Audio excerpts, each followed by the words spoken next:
All right, thank you guys. We will now convene the P&T committee meeting. I'm Jordan Storhaug, the chair of the P&T committee. I'll read off the names of the participating attendees. Please say here when I call your name. We'll start with the P&T committee members, starting with Laura Bestie. Here. Virginia Bucola. Here. Kavita Chawla. Here. Thanks, Kavita. Next, Michael Corsalis. Here. Susan Flattabo.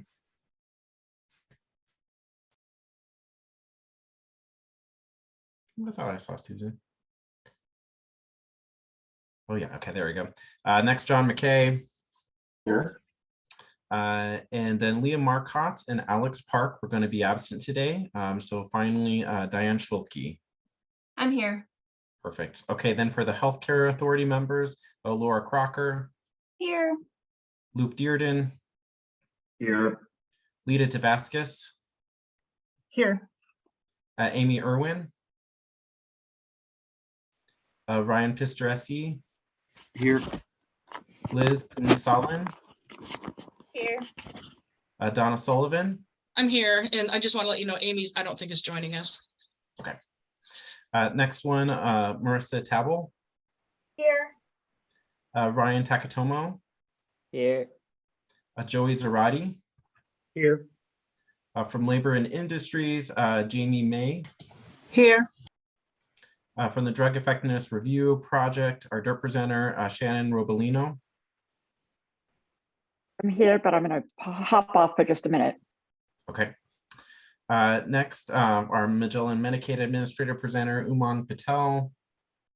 Here. And then from our Managed Care Organization representatives, Greg Simis of Molina Healthcare, Heidi Goodrich of Molina Healthcare, Petra Eichelstofer from United Healthcare, Omar Daoud from Community Health Plan of Washington, and Jeffrey Natividad from Community Health Plan of Washington. I'll hand it off to Lita for a little bit to go over the meeting logistics. Okay, and I may have left off your list. We do have LNI representatives here. Jamie Mai? Yes, I've been called. Thanks. Oh, Lita. okay, thank you. I missed that. Okay, great. Sorry about that. Okay, the logistics. The committee and presenters can mute and unmute themselves. Please mute when you're not speaking to limit the background noise. Presenters, please share your webcams while presenting, and committee, please share your webcams during discussions and motion considerations. For stakeholder participation, the chair will read the list of stakeholder names who pre-registered to speak first. Please raise your hand so we can find you and unmute you.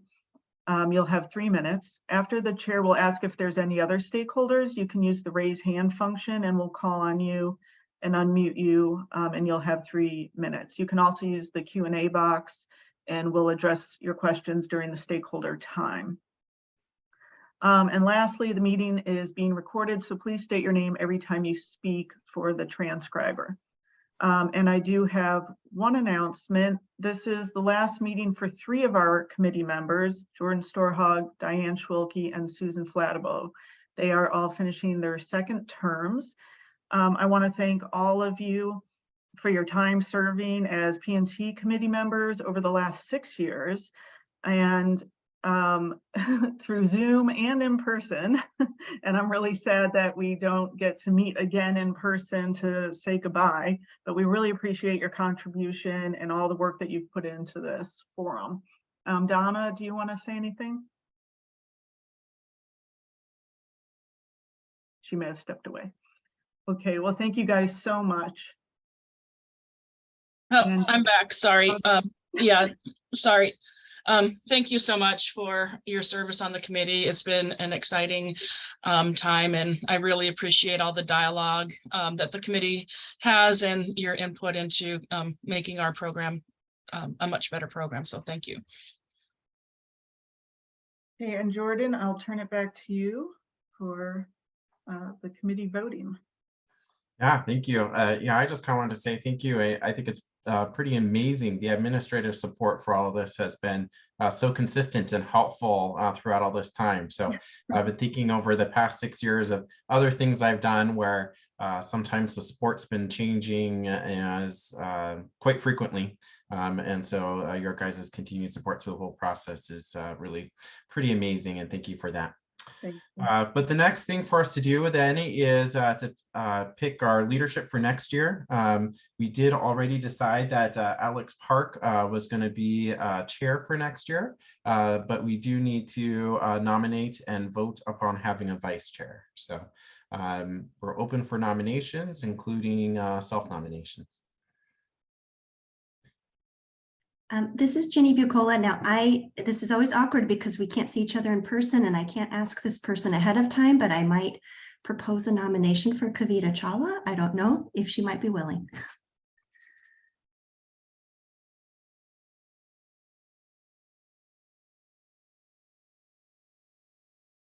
I was going to nominate John McKay. I was going to second Kavita's nomination if she's willing.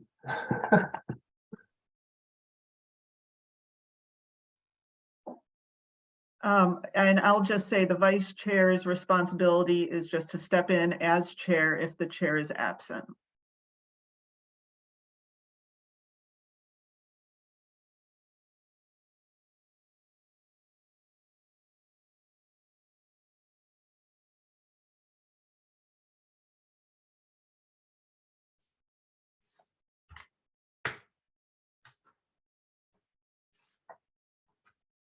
Any other thoughts on the process?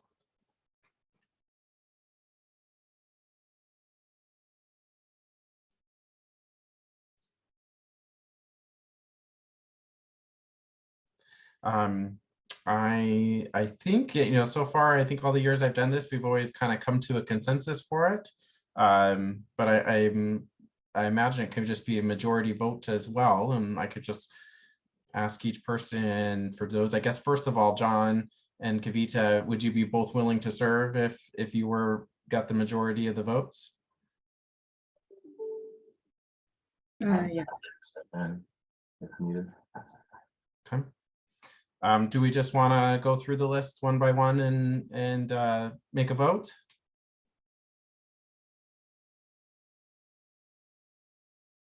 Okay. So I'll just kind of go in my order one by one. So Laura Bestie, do you have a vote? I would vote for Kavita Chawla. Okay. And Virginia Bucola. Vote for Kavita Chawla and put John McKay up for 2024. She's a wise woman. Kavita, your vote? John McKay. Okay. Michael Corsalis. Kavita Chawla. Susan Flatabo. I couldn't hear you, Susan.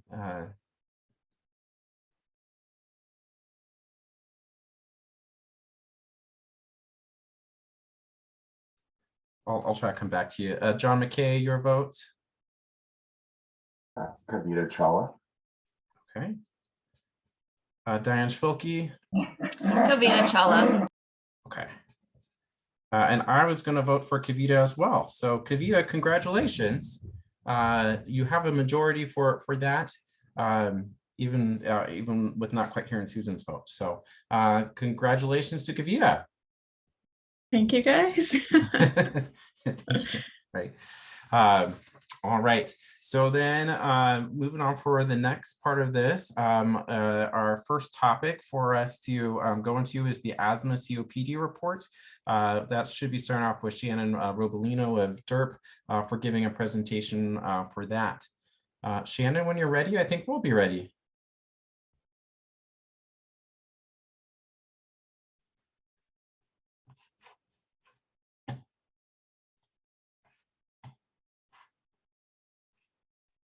Okay, sorry, I was struggling to unmute myself. And now, are you guys able to see my screen? I can see your screen and we can hear you. So I think you're ready. Okay, give me just a second because now all of my notes have disappeared and That's not helpful either. Apologies about this. I've not had to present using Zoom yet, so this is a new challenge.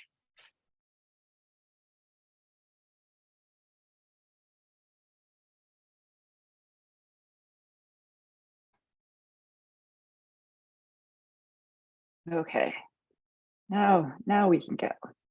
Whew. Okay, everything's Okay. still looking good, so. I Right. think you're- Thank you. Thank you for bearing with me on that. So good morning, everybody. Glad you can all join us this morning for this rapid review on single inhaler triple therapies for asthma and COPD. So I'll just launch into this. And I need to turn on, this is one of these presentations that is helpful with a laser pointer. So you're probably familiar with the way that the center does these presentations. So we'll do a little bit of background, talk about the PICOs, the key questions, and the methods before we get into the findings and wrap up with some discussion. So first up, asthma and COPD, as you probably know, are chronic conditions that affect the lungs and cause breathing difficulties. While the individuals living with these conditions experience similar symptoms like coughing and shortness of breath, the risk factors actually vary. The prevalence of asthma has remained relatively steady since 2006, with an analysis of the US National Health Interview Survey data covering the 3-year period of 2016 through 2018, found that approximately 1 in every 13 Americans, or about 8% of the population, were currently living with asthma. Higher rates occur in children and young adults, and there are several other factors that are more likely to, for individuals to be more likely to have asthma. Females are more likely across all age groups. Individuals who are non-white and non-Hispanic, with the exception of Puerto Ricans, the rate of asthma is very high in this population. Individuals living at the federal poverty threshold or living in urban areas are most likely to have asthma. And they've looked at children attending schools with poor infrastructure, and these children actually have worse asthma-related health outcomes, higher rates of absenteeism and hospitalization due to their asthma. In terms of COPD, COPD is an umbrella term for a broader group of diseases, which include things like emphysema and chronic bronchitis. Those are the 2 most common forms of COPD. And while COPD affects current and former smokers at a much higher rate than non-smokers, nearly 25% of COPD cases are not directly associated with smoking.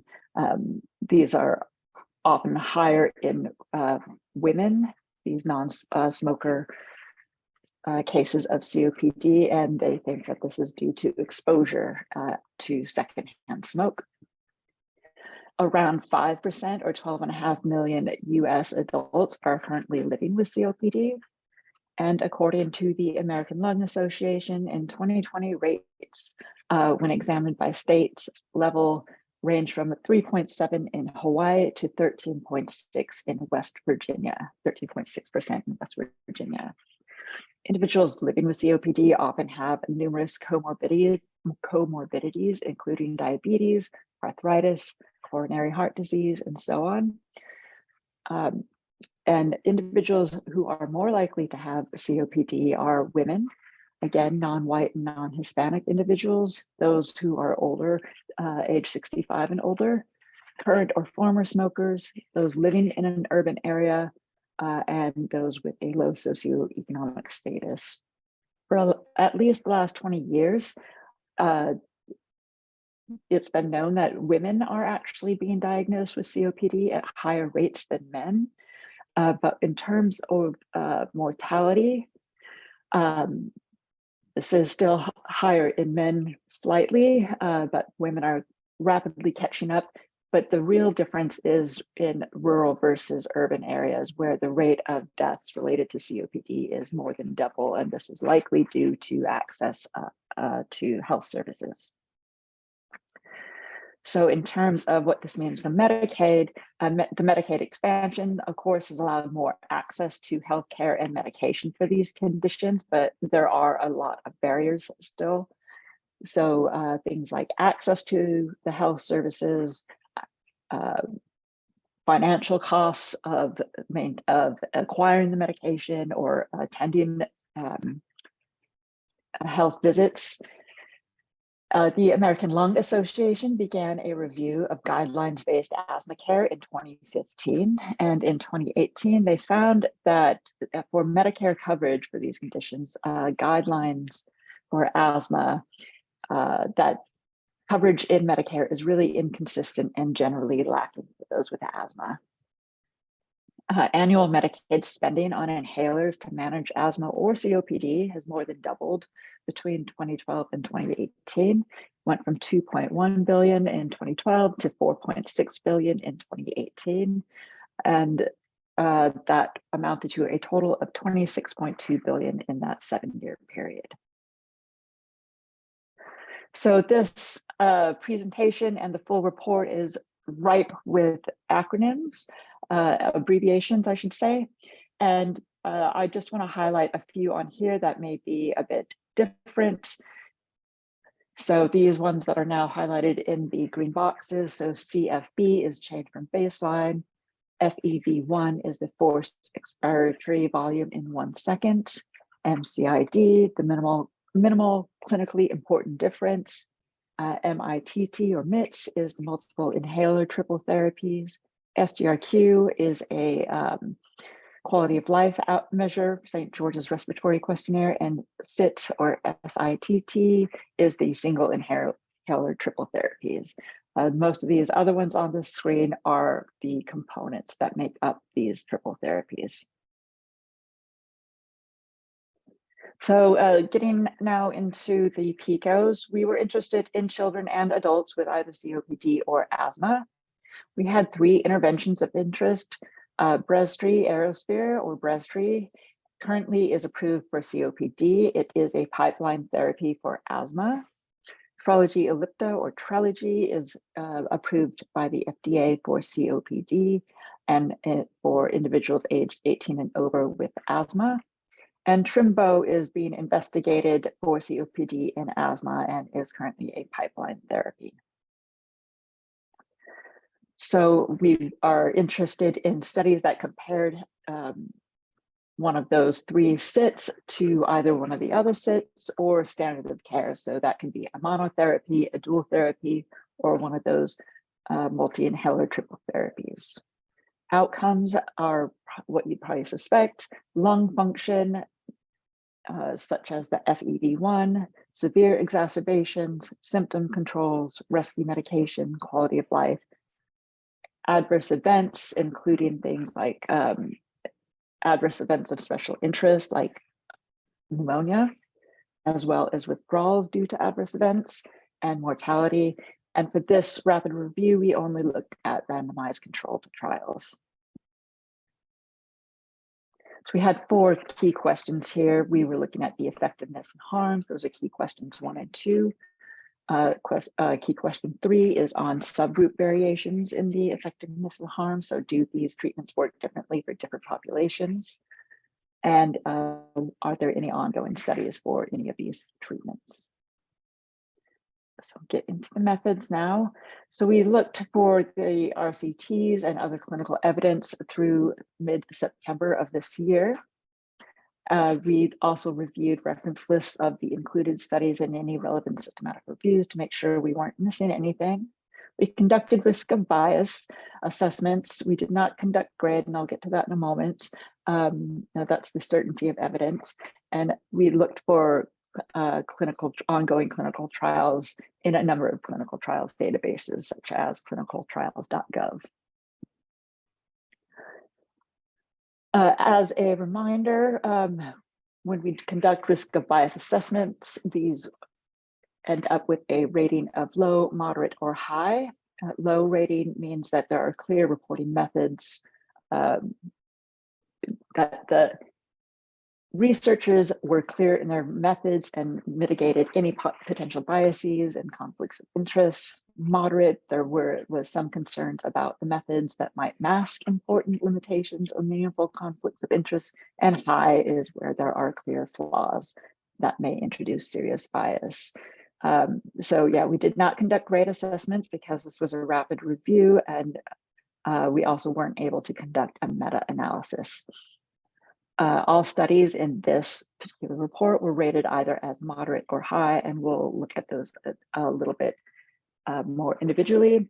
But the reason for that was all studies were funded by a pharmaceutical sponsor, and in many cases, the sponsor had significant levels of involvement in the design, conduct, and analysis of the trial. And in some cases, the sponsor was the sole investigator. So those studies received a moderate risk of bias rating. And those that received the high risk of bias, they had those same conflicts of interest, potential conflicts of interest, but there were also concerns with other components such as poor randomization or high rates of attrition. So now we can get into the real meat of this report, which are the findings. Just want to preface this to say that a number of these outcomes do have minimal clinically important differences. And I've highlighted those on this forthcoming slides and in the report. This table here is for reference. There's text related to this table underneath each of the tables within the rest of this presentation as well.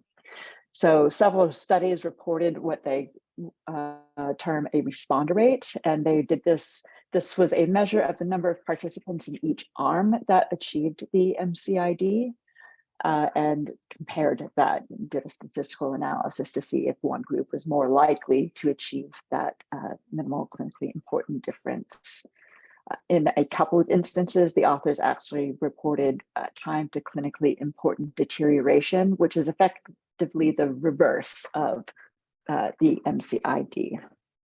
So for example, here at the top, we can see trough FEV1, which is a lung function outcome, and an individual who has achieved good improvement in that, it will have increased their lung volume by 100 milliliters.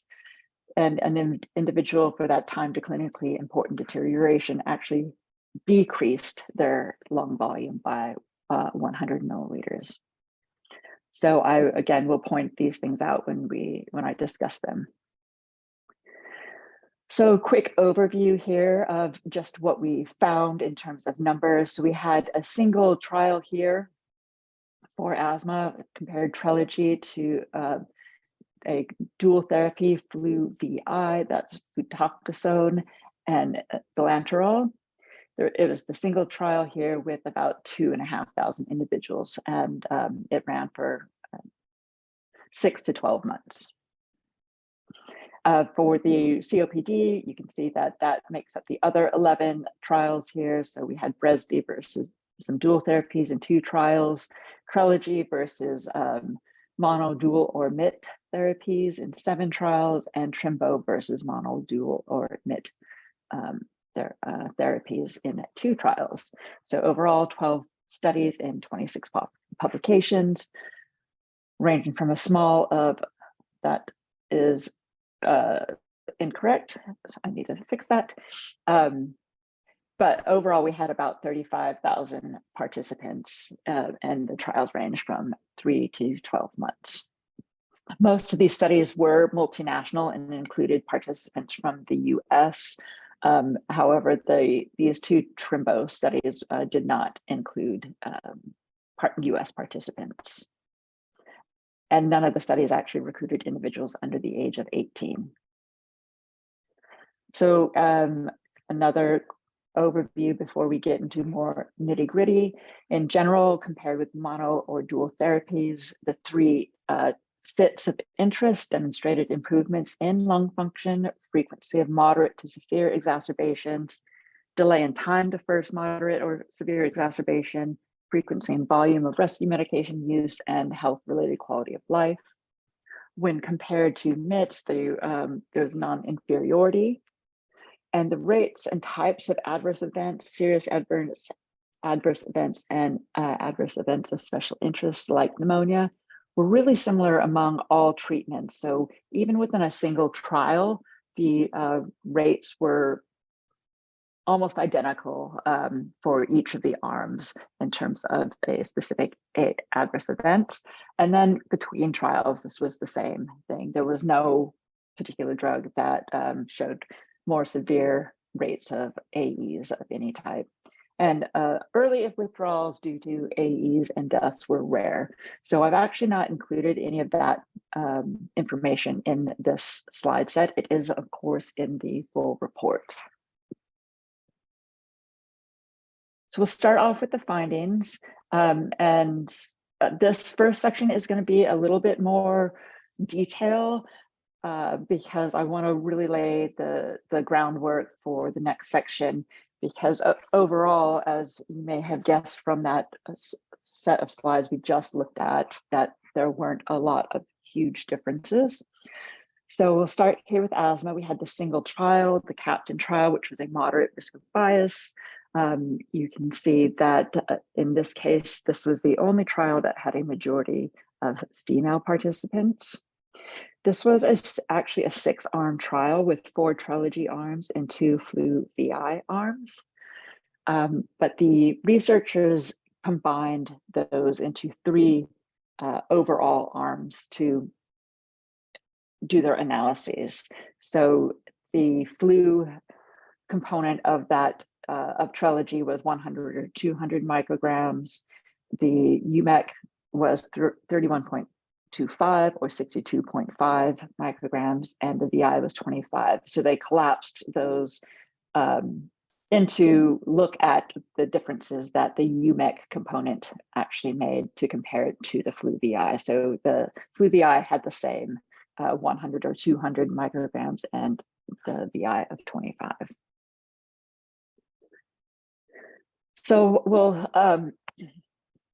start here with these first set of outcomes, lung functions and exacerbations over a 24-week period. Starting up here at the top row here, this is trough FEV1, a mean change from baseline. So you can see across all 3 of these arms, there were clearly some differences between the 2 Trelegy arms and that flu VI arm. These shaded boxes indicate where there are statistical significance. So you can see here the mean between treatment difference compared to flu VI, that was statistically significant in terms of for the Trelegy with the 31.25 micrograms of UMEC, it was a difference of 89 milliliters. And for the Trelegy with 62.5 micrograms of UMEC, it was 101. So both of these Trelegy arms had these large increases above 100 milliliters for that trough FEV1, which indicates that the MCID was reached in these arms compared to flu VI, but the researchers didn't actually conduct that statistical analysis.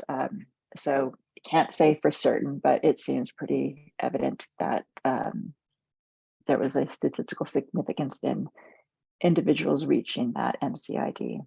In terms of exacerbations, our PICOS was interested in severe exacerbations, but that was actually not reported very often. It was usually a combination of moderate or severe exacerbations or moderate to severe exacerbations. So in terms of this asthma study, the number of individuals who experienced 1 or more moderate or severe exacerbations at any point during the study, you can see that this is really similar across all 3 of these arms, both in terms of the number of individuals who were affected by one of these exacerbations, so 45.4, 40.4, and 46.6, as were the number of events that happened.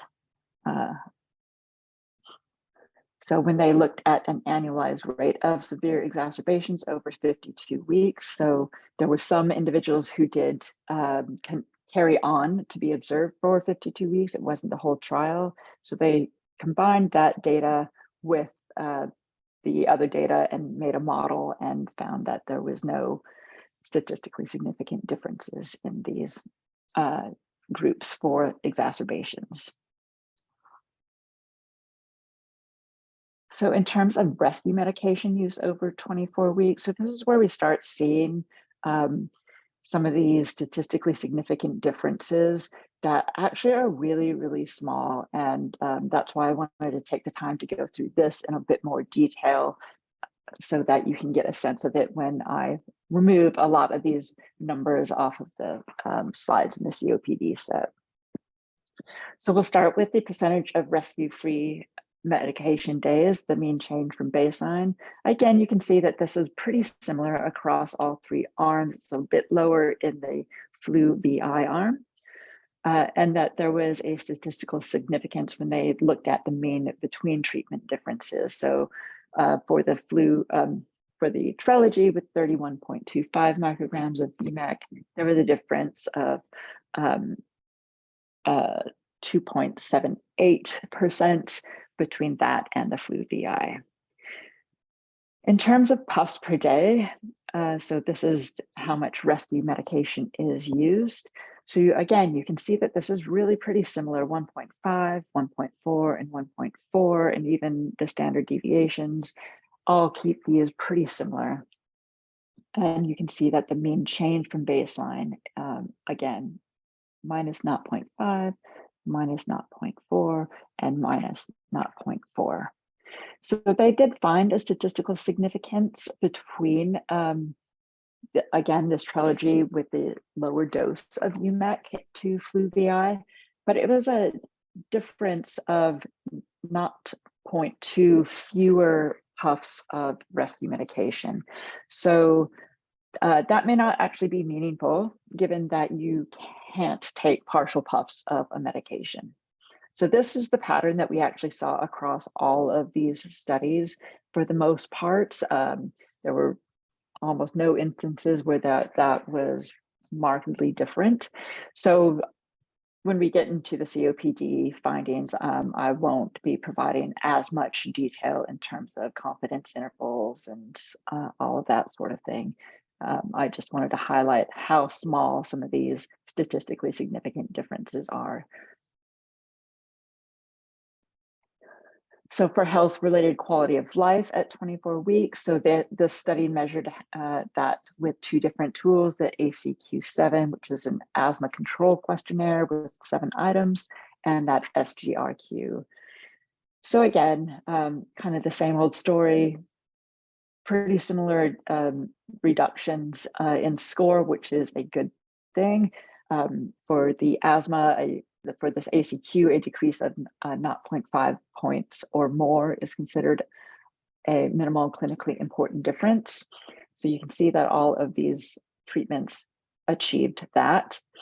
But there was that statistical difference between the Trelegy with the higher dose of UMEC to flu VI, but it is really small. You can see here that it is less than 1/10 of a point.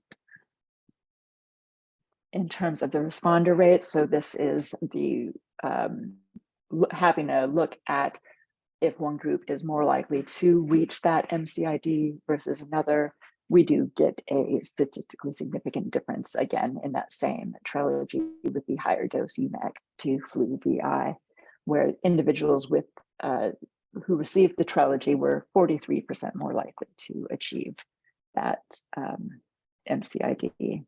When we go down to the SGRQ, again, we can see similar reductions in scores. So for the SGRQ, a reduction of 4 or more points is considered an MCID. And this appears to have happened across all the arms. No statistical differences were found between the treatments, mean differences, and no differences in responder rates. So I'm going to just take a quick sip of something and move on to these COPD findings. So for COPD, we had these 11 trials. I know there's a lot of information on this screen, but this is just to provide you an overview. Down the columns, you can compare across trials to see how many, for example, how many participants there were in the trial, what the comparators were, etc. So this just is here to provide you with a brief overview of the 11 RCTs that we identified. You can see that mean age across these was pretty similar, ranging from around 63 to I think it's 67, almost 68. So we'll get into more details there. Most of these trials, so 7 of the 11 had a moderate risk of bias and 4 had a high risk of bias. Do want to point out here these 2 Ferguson trials. When we get into the results for Trilogy, you'll only see 6, even though there's 7 trials listed here. You'll only see 6 trials, and that's because these 2 Ferguson studies were actually replicate trials. And I'll mention more of that when we get there, but I just wanted to point that out in case you're counting and seem to think something's gone missing. So we'll start off with the Breztri trial. So there were 2 studies comparing Breztri with Gly-4 or Bud-4 in individuals with moderate to severe COPD. Around 60% of all participants were former smokers. And the ethos trial was a majority of white participants. You can see here that 85% were white participants. And the Kronos trial was a multinational trial where about half were white and half were Asian from East Asia. I want to highlight this. Sorry, this laser pointer is just moving really slowly, so I'm sorry if it's jaggedy on your end as well. But I wanted to highlight this, these 2 Bud-4s in this Kronos trial. So there's the MDI, so the metered dose inhaler, and the DPI, that's the dry powder inhaler. They use those 2 different types of Bud-4 because of the multinational trial, and that not all countries that participated in the trial had access to both of the inhalers. So they're generally reported separately in the full report, but I've kind of condensed down results for these 2 Bud-4 arms into a single report in the presentation. So you'll see this is stripped down to what we looked at in the asthma trial. So this one, we are looking at the trough FEV1 again. You can see for Breztri, there was a change from the baseline of 147 milliliters, for Gly-4, 125, and for Bud-4, this ranged from 73 to 88. So this is the 2 different Bud-4 arms. See, they found statistically significant differences when they compared Breztri to Gly-4 and Bud-4. So some differences, not a huge difference for Gly-4, but a more moderate difference for Bud-4. This is one of the trials that used that reverse, that time to clinically important deterioration. So the reduction of lung volume by 100 milliliters. See, when they compared Breztri to Gly-4, there was no statistical difference, but for Bud-4, there was a statistical difference here. The other study did do a subgroup analysis of very severe COPD participants. So this is about, I think, half of the participants.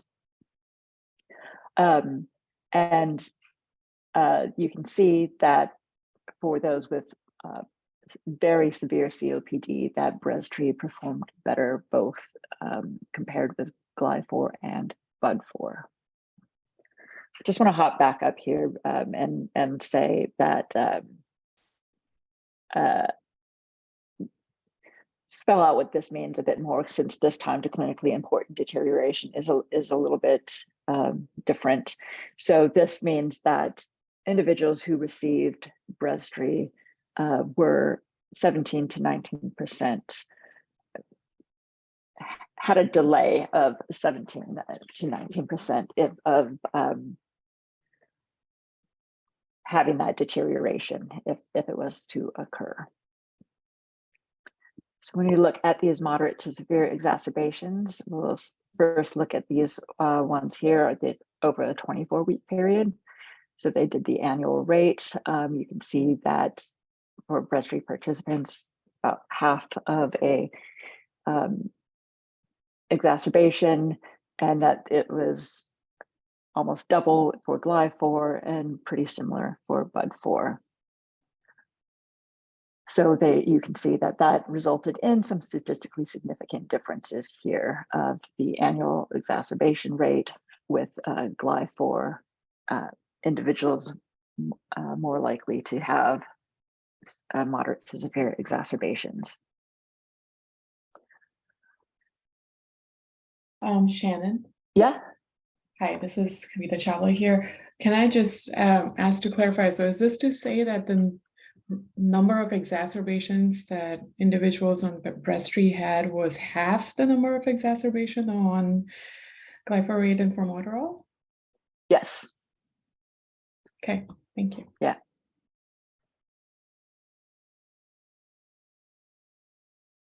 Okay. Lost my place for a second here. Let me so the time to that clinically important difference. So the time to a first moderate or severe exacerbation was delayed again for individuals on breastfeed. So it was 60 to 75% sooner in individuals with GLY4 or BUD4. So these are the hazard ratios here. So they had them much earlier in the 24-week period if they were to experience one. Over a 52-week period, so this was the ethos trial that did a 52-week study. So they actually followed individuals through 52 weeks. You can actually see that exacerbations maybe increased slightly across for breastfeed individuals and quite a bit for the GLY4 and BUD4. So that is over that 1 year period. It did, however, still favor breastfeed with a difference in the annual rate ratio and in terms of the time to that first moderate or severe exacerbation. So again, the GLY4 individuals were about 12, would have that exacerbation about 12%, around 90% sooner in both of these arms. They would have that first moderate to severe exacerbation and you weren't receiving breastfeed. Moving into the rescue medication and the health-related quality of life. So rescue medication over a 52-week period. So the percentage of rescue medication-free days, you can see there were statistically significant differences across all parts of these outcomes. So in terms of the percentage, breastfeed users had significantly more days that were rescue medication free. This ranged from about 8 to 20 days per year that they were not using rescue medication. And when we look at the puffs of rescue medication, again, significantly different and favoring breastfeed, but these are really small differences of about a third of a puff difference over that year. So is that actually meaningful? When they looked at health-related quality of life, all participants improved across the 52-week period. So that includes the individuals in the comparator arms, but those receiving breastfeed had larger improvements. So they had about 1.3 to 1.6 points higher change in that SGRQ. So individuals who received breastfeed were also more likely to experience that clinically important deterioration. That's not right. We're less likely. Sorry, I don't know what's happening today.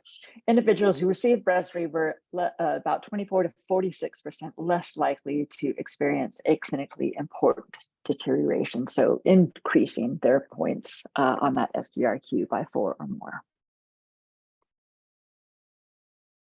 So now we'll look at the trilogy studies. So we have 7 trilogy studies, though again, just a reminder that this Ferguson one is this replicate RCT. That means that everything was the same in terms of the interventions they used. They recruited from the same population, etc. So everything was the same except for the participants, and they pooled the analyses. So that's why you only see a single study reported here. So these 3 compared trilogy to either the single treatment of TO, or a dual BUD4 treatment, or the multi-inhaler triple therapy BUD4 plus TO over a 12 to 24 week period, depending on the study. And some participants in this Fulfill study, again, this is one where they followed a portion of the participants through to 52 weeks. So the other 3 trilogy studies we have are comparing to the dual therapies flu VI or UMEC VI and the multi-inhaler triple therapy that was physician prescribed. So they didn't define that. It was a physician's choice in this Intrepid study. So within the report, things are laid out a bit differently, but it made more sense for this presentation to kind of separate these trials this way. So we'll start here again with the lung function, and we'll first look at trilogy versus the BUD4 with or without that addition of TO, as well as TO on its own. So we have the trough FEV1. You can see that it was a really big range across these 3 trials from 32 to 142 milliliters change from baseline. And the 2 studies that reported this for the other interventions, the BUD4 plus TO and the BUD4 alone, they actually reduced their lung capacity on these treatments. And see when they looked at the between treatment differences, the mean between treatment differences, there was a statistically significant difference between trilogy and TO alone. They didn't actually report the mean for that group. And then we also see that there were some pretty huge differences here of 171 and 179 milliliters difference for individuals who were receiving trilogy compared with BUD4 alone. And in terms of the responder rate, so again, that's the MCID. Is that individual more likely to achieve that MCID of 100 or more milliliters increase in lung capacity? So you can actually see that trilogy users were 4 to almost 5 times more likely to achieve the MCID of 100 plus milliliters increase and be the treatment responders compared to BUD4 alone. In terms of exacerbations, this was only reported for the BUD4 group. What was reported for the trilogy group, but in terms of trilogy versus BUD4, you can see that this was statistically significant with those users of BUD4 more likely to experience exacerbations.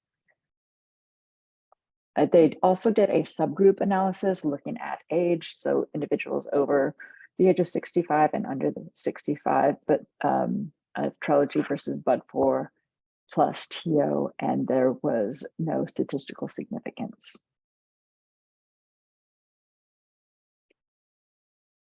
So we'll move into the rescue medication.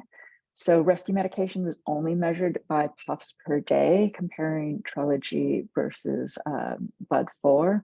and they found a significant reduction in favor of Trelegy, but again, this is really small, minus 0.2 puffs. So it's likely not meaningful.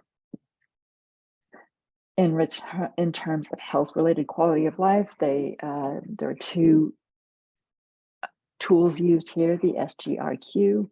So we can see the total mean between treatment scores here. So a reminder that the SGRQ, that is a reduction of 4 or more points. So you can see that the Trelegy, there was a mean of -3 points, and there was between treatment difference of, Trelegy compared to TO, there was a difference of almost 3 points between the two groups, and for the BUD4, it was 2 to 2.5 points difference. When we look at that responder rates, again, are individuals taking a particular treatment more likely to achieve a reduction of 4 or more points? See that Trelegy compared to TO, individuals on Trelegy were 62% more likely to achieve the MCID to TO alone, and 40 to 50% more likely compared with those receiving BUD4. For the CAT, there actually is not a established MCID at this point, but a lot of researchers are using a 2-point difference. So we can see here that there was some statistically significant differences compared with Trelegy compared to TO in terms of the overall scores, and with BUD4, there was a difference at 24 weeks, but not at 52 weeks. And when they looked at that responder rate, again, there's not a real established MCID for this, but that individuals receiving Trelegy compared to BUD4 were 44 to 50% more likely to achieve the researcher established minimal clinically important difference. But Trelegy versus TO and BUD4, there were non-inferior differences. So now we'll look at the last 3 Trelegy studies. So this is Trelegy versus flu VI, UMEC VI, or that physician's choice of a MIT. So again, Sorry. That's okay. Kavita here again. As we're looking at all of these results, and I know a fair number of them are all like combined from multiple studies. And up front, you said a lot of these studies have moderate to high risk of bias. I'm just wondering, how do we apply that lens in trying to understand these results? Is it primarily just that they were all industry-funded studies and that's what causes the high risk of bias? Or are there other differences in like how patients were taught to use their inhalers and how closely they were followed up and things like that? Yeah, that's a great question. None were rated high risk of bias because they had industry funding. So they were rated moderate risk of bias because they were actually had substantial participation from the industry funder. So that industry funder will have designed the trial, they've recruited, they've conducted, they've analyzed the whole kind of thing. Where things were a high risk of bias, it was because there were some methodological concerns. So they perhaps had high rates of attrition, or there was poor randomization, like that was not done well. So there's more detail about that in the report. I think the overall picture here really, and I'll get into, I kind of touched on it at the top of this finding section, that a lot of these differences are really, really small. And that they may not actually be meaningful, like 0.2 fewer puffs of a rescue medication inhaler. You can't take that, that kind of thing. And some of the outcomes that are of interest weren't really reported. So some of these more serious adverse events, hospitalizations, were very rarely reported. And there's some other things that really play into this, as you mentioned, things like learning how to use the inhalers. Like, we know that that's one of the big issues, but that wasn't really touched on, other than saying like doctors should teach individuals how to use an inhaler, so that wasn't measured, as well as some of the things that are actually important to patients, and some other things that I'll touch on a little bit more in the discussion. But I think, like I said, the key takeaway here actually is that for like trough FEV1, that's probably the place where there were the biggest differences, and in some cases the exacerbations. But then when you're getting into some of the other things, it was really small. I see. Yeah, that's really helpful. Thank you. Yeah, no problem. And thanks for jumping in there. I appreciate that. So for these last 3 trials for Trelegy, we can look at the mean between treatment differences here of trough FEV1. You can see they were pretty large with Trelegy. With individuals on Trelegy having bigger increases in that trough FEV1 compared to flu VI, UMEC VI, but the results were a bit mixed for the physician choice MIT. So one study did find a significant difference and the other didn't, but you can also see that these aren't massive differences. One of them is kind of on par with the UMEC. They did not do any statistical analysis of that MCID, so that wasn't reported. And we can look at the exacerbations. So they were significantly reduced for users of Trelegy compared with either of these dual therapies, as was the time to that first moderate or severe exacerbation, with a delay of around 15% for individuals taking Trelegy compared to either of these dual therapies, but not for that physician choice of MIT. So this is a non-inferiority. For rescue medication use, this was only measured by percentage of rescue-free medication days. So we can see the mean between treatment differences of 5.2% and 4.4% in favor of Trelegy compared to either of these dual treatments. So this amounts to around 16 to 19 days a year. For the health-related quality of life, the SGQ scores again favored Trelegy compared to those dual therapies. And in terms of individuals who are more likely to achieve that MCID of 4 or more points, you can see that Trelegy individuals are 41% more likely to achieve that compared to either of these dual therapies. This is not a typo. They ended up being identical odds ratios. For that MIT, again, you can see that there was no difference here, so non-inferior.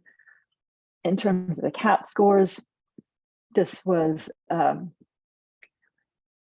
still in favor of Trelegy, where there was a 24 to 31% likelihood of that researcher-defined CAT score change. So I've not touched on AEs because these were so similar across all treatments and studies, but I want to note that there was a statistically significant risk reduction of 50% in favor of Trelegy in terms of developing pneumonia when compared with either of those dual therapies. So this was, I think, literally the only place where this was mentioned and that there was actually a statistical significance in an AE. So we're coming to the end. Thanks for sticking with me. This is the last set of RCTs that we identified. So these are the 2 Trimbo RCTs. A reminder that Trimbo is actually a pipeline treatment. Trinity was a multinational study, but you can see that almost 100% of individuals identified as whites, and the Triversity study was conducted solely in Eastern Asia. So 100% of individuals were Eastern Asian. So these two trials compared Trimbo to the single therapy TO, the dual therapy BUD4, and a multi-inhaler triple therapy of BUD4 plus TO. So again, here we are. We'll start with the lung function of trough FEV1.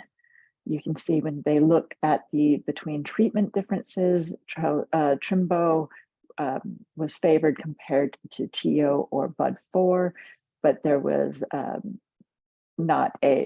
it actually performed a little bit worse compared to that multi-inhaler triple therapy.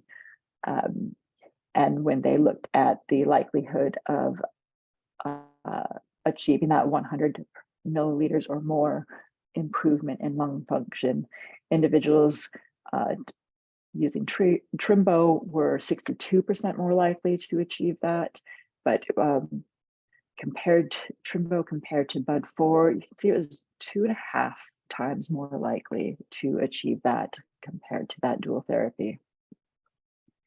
In terms of exacerbations, again, we see some the annualized rate of exacerbations. You can see there were some statistically significant differences, that these were a lower rate occurring in individuals receiving Trimbo, but no difference compared to that MIT. And in terms of the time to that first exacerbation, this was around 16 to 44% more a delay for Trimbo users. They were 16 to 45% delayed compared to the other therapies. Again, no difference compared to the MIT. For rescue medication, again, we see improvements for those using Trimbo versus TO. 8.8% difference between the two groups, and less than 0.5%, so probably not much there. And then when we look at the puffs per day, you get a decrease of 0.5 puff, and then again, another really small minus 0.15 puffs. When we look at the SGRQ where this was reported, you again see that you get a statistically significant difference when you compare Trimbo to the dual therapy. They did not conduct a statistical analysis of that responder rate for this, but they did for Trimbo versus TO, and you can see that individuals receiving Trimbo were 33% more likely to achieve that 4-point change in the SGRQ score. So ongoing studies. So there are some ongoing studies, 7 of these. This top row here for the asthma Breztri versus BUD4. This is another one of these replicate studies. They are recruiting individuals age 12 to 80. Trilogy versus flu VI, individuals over the age of 18. And then we have the 4 studies for Trimbo and its use for individuals with COPD. So wrapping up here with some discussion. So generally, SITS demonstrated improvements in the lung function and frequency of moderate to severe exacerbations, the delay in the time to the first moderate or severe exacerbation, the frequency and volume of rescue medications, and health-related quality of life. So there is some non-inferiority compared with the MITs. So there was almost no difference compared to that, and I'll touch on that in just a moment here. Again, we didn't really talk about rates and types of adverse events because these were so similar across all studies within the study and across the studies. And early withdrawals due to AEs and deaths were pretty rare. So I do want to talk about probably the one place where we did see that there was big important differences. So that is the treatment of COPD, where the SITs performed significantly better than the dual therapy BUD4. So this just kind of summarizes what those findings were. So compared to breastry, breastry compared to BUD4, there were 20% less likely to experience FEV1 deterioration, and a 25% more likely to increase their score, which is a good thing. Trelegy compared to BUD4, so it's kind of the same story, but this was really the only place where we saw that there was an improvement, a big improvement, I should say, over kind of standard of care therapies. And it seems to me that this is, Kavita Chawla again. Seems to me like that's not surprising. Like in COPD, if you don't have a LAMA on board, which is the foundation of your treatment, which the triple therapies had and budesonide formoterol does not have, then in COPD you will have better outcomes with the SIDS, right? I'm just wondering how that's a fair comparison. Yeah, absolutely. Okay. So there were some limitations to this report. So as I had already mentioned, some of the outcomes of interest were very rarely reported. In fact, I don't even think emergency visits were reported at all. And when hospitalizations were reported, it was actually pretty much you got what I was given. There was a 50% reduction. They didn't elaborate on anything around that. Subgroups of interest were often excluded because these were mostly done through post hoc analyses, and we didn't include those. Rapid review, so we did not conduct the certainty of evidence or meta-analysis. And so treatment adherence, and I think this is what you were getting at too. So treatment adherence was not an outcome of interest, but it was also not investigated by the included studies. So in some of my background reading on this came up a lot, and is a really important aspect of care. So if you aren't taking your treatments, then they aren't going to help. So this may be really important to consider that in future, if we update this report as a outcome, but in care. So in terms of some considerations, the medication population has high proportions of individuals with asthma and COPD compared to private insurers. And those individuals can have much more severe disease with less management of that disease due to those barriers that I mentioned at the top of this presentation. The SITs can result in some positive impacts, including in adherence and persistence. So again, this wasn't actually measured, but this seems to be kind of the thought more broadly. Somebody having to use a single inhaler once a day is more likely to adhere to that than having to use multiple inhalers multiple times per day. Obviously, consistent treatment can impact the condition that's being treated, so whether that's asthma or COPD, but it can also influence outcomes related to any comorbid conditions, as well as the type and frequency of healthcare that's being utilized by that patient. So other state considerations are to consider individual patient profile. So how severe is the disease? Is the individual using the treatments as prescribed? Are there difficulties with that? And also to look at patient preferred outcomes. So again, this was not something really reported. The health related quality of life outcomes kind of touch on this, but there are some studies out there discussing that things that patients are looking for in treatment are not always aligned with their clinical outcomes, so to speak. So for example, individuals are more interested in having improvements in their daily symptoms versus a reduction in exacerbations, because maybe they only get one exacerbation per year. So the other last two bullets here are to look at the benchmark documents and other materials from the American Lung Association's asthma guidelines-based care coverage project.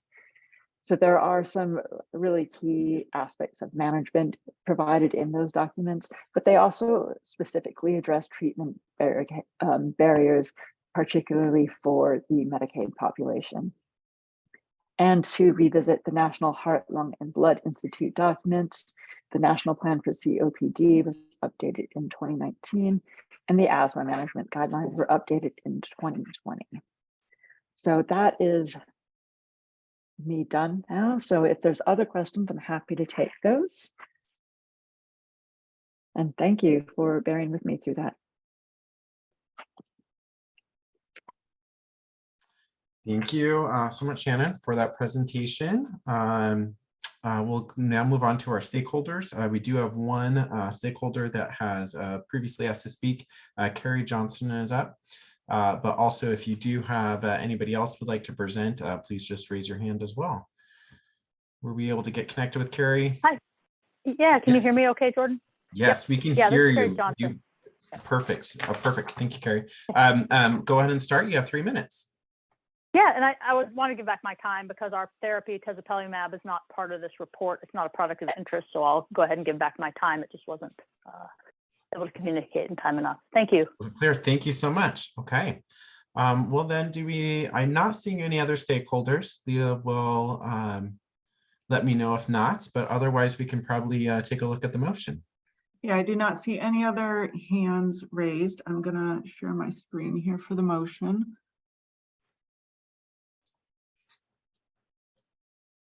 Hang on just a second here.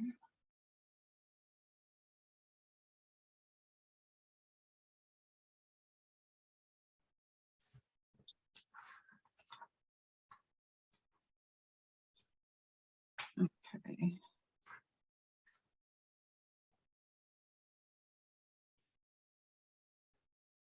Can you see the motion?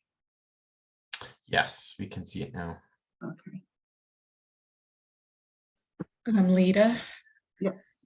So when you sent out this information in the emails, you mentioned something about archiving this drug class. Can you please repeat the definition of what that means? Yeah, we're not archiving it today, but in the future, this will be looked at for archiving. And it's based on when there's not any new drugs coming to market or the drug class isn't changing. Also, that DERP isn't going to be reviewing it any longer. And Ryan, do you want to talk more about that since you are on the DERP board? Sure. Yeah. So this is Ryan Pistoresi. We are looking at archiving certain Washington PDL drug classes in 2023, just because that they are not being updated with regular reports, and we're not even looking at even surveillance documents for some of them, just because they are so old and there's not a lot of new drugs or new evidence coming out. And DERP states are more interested in some of these more newer novel therapies. And so the idea is that we can, do kind of one final update with DERP and then bring them to you in 2023. And this class, the asthma controller classes, which include, all of the other dual therapies and some of the single therapies, is a candidate for archiving in the future. So because this drug class had not been updated in a few years, these triple therapies that have been on the market for a little while, we never really got them in a report, which is why we commissioned this report from DERP, kind of specific to our P&T committee process.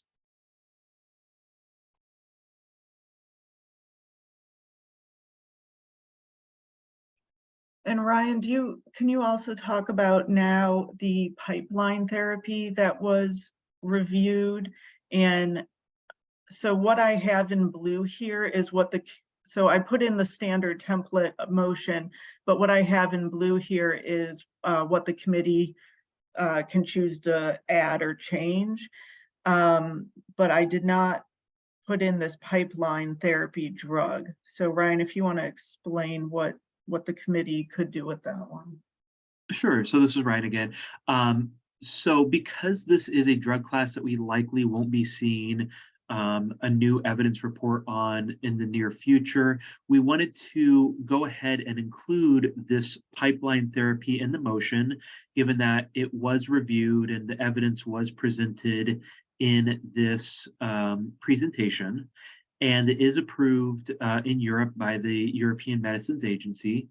But we left it out of the motion for now, just because it is not approved for use in the US by the FDA. And so we didn't know if you wanted to create a separate motion, for it within today's motion, or if you wanted to make a separate statement saying that, it's not going to be, reviewed or approved. When a drug class is archived, and kind of as we mentioned, this is one that is likely going to be archived in the future, we would be able to do cost analyses and again, but we would just continue carrying the old motion forward.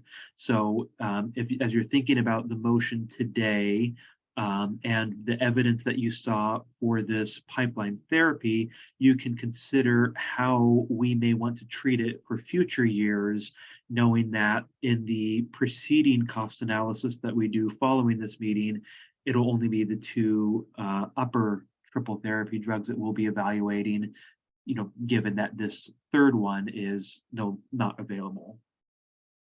Hey, this is Laura Bestie. I'm just wondering, since there didn't appear to be a lot of data on Trimbal, and there's no comparisons or direct comparisons with the other two agents that are single triple therapy medications. So I don't know that it would really add benefit to adding it at this point. Can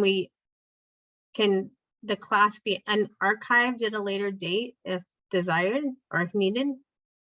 So this is Ryan, and yes, I don't think we've ever unarchived a class before, but if we were to get a recommendation from the P&T committee, we can look at commissioning an updated report in the future that looks at the evidence. But again, that's going to be subject to the evidence that comes out and whether this drug is even going to be approved by the FDA or not. So it's really hard to say one way or another if we'll get the evidence that really shows its comparative effectiveness, but I think we could allow it.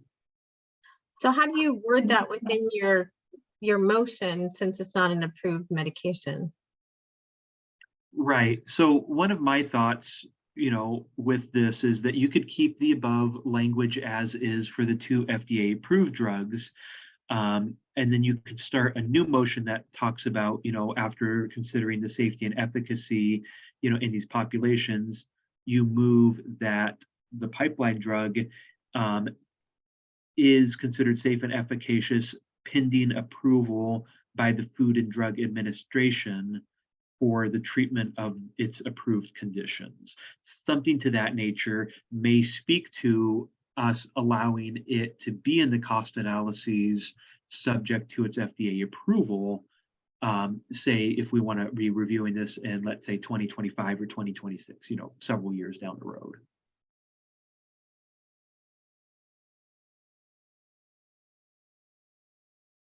Ryan, this is Donna. Do we know when that drug is supposed to be reviewed? Is there a PDUFA date on it yet? I don't recall seeing a PDUFA date when I last searched for it, but that was a while ago. So I'm not sure. I'm just thinking that maybe with this class we should wait and to archive it, and we'll just be silent on the drug that's not available, that hasn't been approved yet. And if and when that drug comes to market, we can then revisit this class, and if we need to commission a study, we will. But just leave this out. Don't speak to the investigational product at this point in time. Okay, and so then really the motion that is currently written on the screen is really what I think we would focus on. Correct. Does that clarify things for the committee? Yes.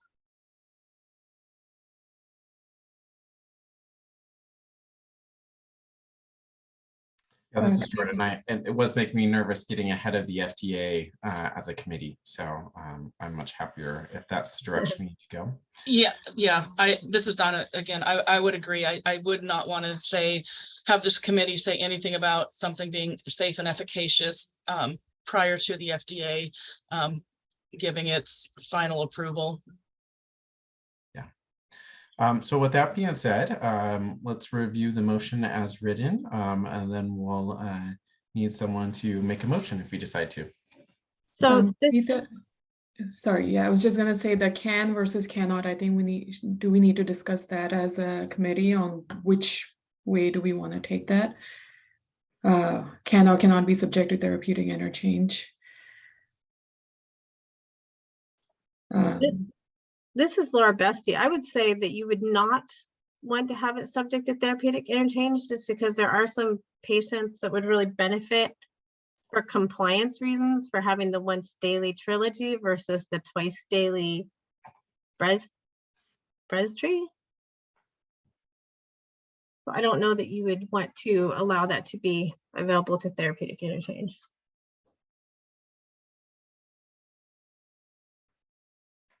Kavita here. That's what I was hoping to get out of this assessment. And the question I asked Shannon was, intuitively and anecdotally in speaking with patients, that always seems to be the case, right? That, a single once a day inhaler is going to have better adherence. What was really interesting across all of those three combos, all of the three sits, was when you compared outcomes with tiotropium plus NICS LABA, they were all non-inferior. And so that is my only hesitation in giving these that status of they cannot be subject to therapeutic interchange, because if we're going purely by safety and efficacy, then I don't know that we have compelling evidence to say that they are superior to the other inhalers. Does that make sense? As long as the three classes are used together. So you're saying, this is Laura Bestie, that you're saying they cannot be subject to therapeutic interchange, correct? I'm saying they can be subject to therapeutic interchange because when the three classes are used together, either as multi-inhalers or as a single inhaler, the outcomes from the evidence that was just presented, the outcomes seem to be the same. I agree with you that anecdotally and intuitively, once a day is going to result in better adherence, but that's where these population health studies help us understand how much that actually ends up impacting the outcomes that we care about. So that's why I am questioning this, and it would be great to hear the committee's thoughts on that.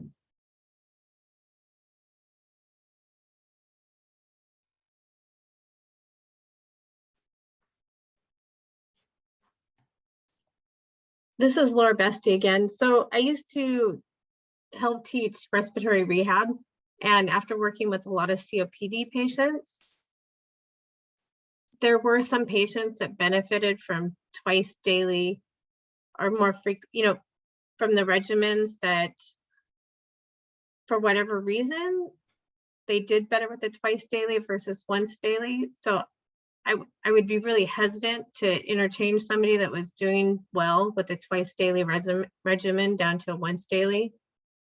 Not that it wouldn't necessarily be similar and efficacious for both regimens.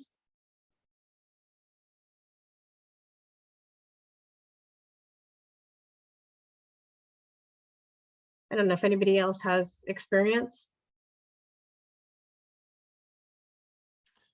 Yeah, I think the question really just is do we want the prescriber to be informed before needing to make that change, or should it happen automatically with the pharmacy? The change may or may not be appropriate separate, but I think that's really the question that we want. Do we want this to be automatic and so the prescriber doesn't even need to know, or do we feel it's important for that prescriber to know before a change is being made? Kavita here, that's a great clarification, Jordan. With that context, I would agree with cannot be subject to therapeutic interchange, meaning that the prescriber should be made aware so that they can adjust their treatment plan accordingly. I would lean towards the provider being informed, even though from a population health perspective, there didn't seem to be a significant difference.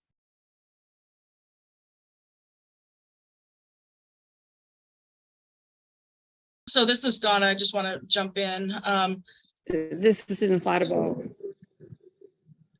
Sorry, Susan. I would just want to say, if Sorry. therapeutic interchange happens, the provider is notified afterwards.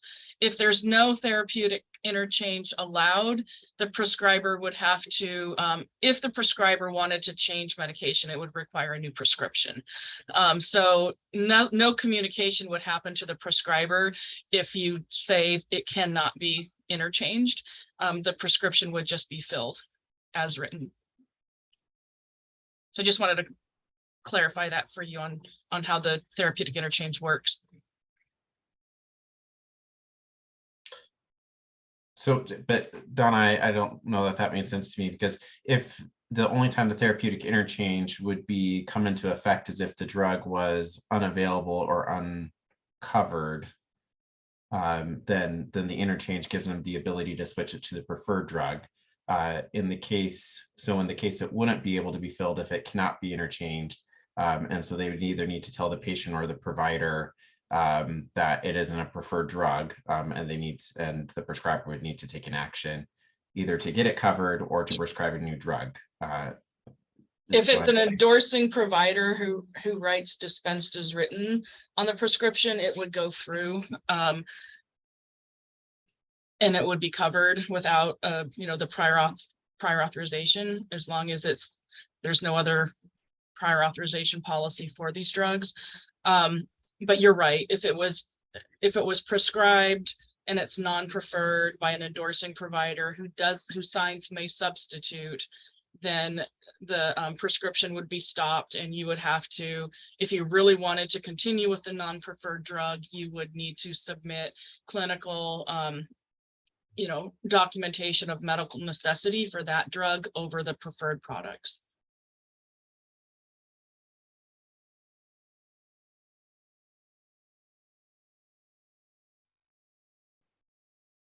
So this is Susan. Just to clarify, if the provider writes a prescription and writes dispense as written, and today we're saying that these can be subject to therapeutic interchange, will that prescription be filled as written if they write dispense as written?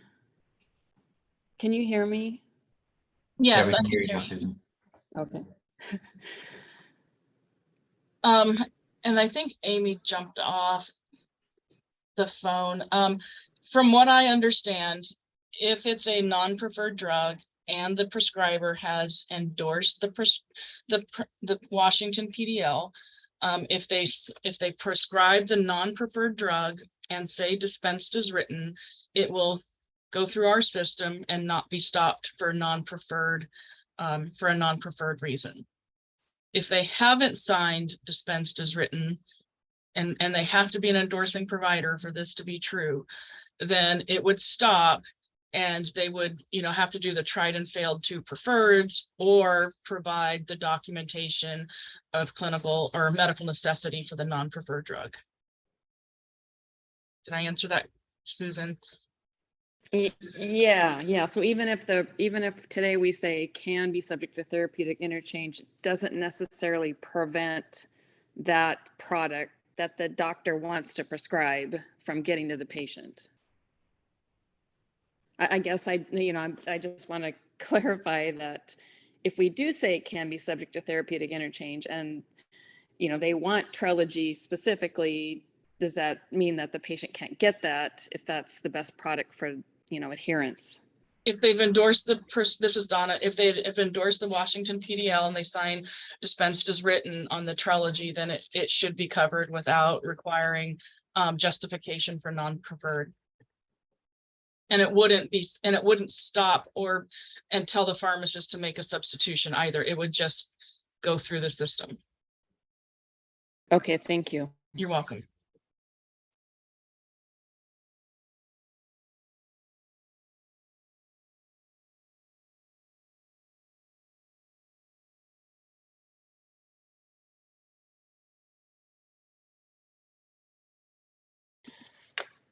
This is Susan. Well, in my opinion, I think that we should change it to can be subject to therapeutic interchange, just because it's still allowing that option to give that specific product to the patient. I don't know how anybody else feels about that, but that was my opinion.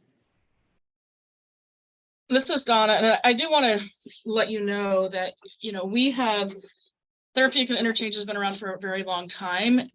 And I actually think it happens very seldomly in practice.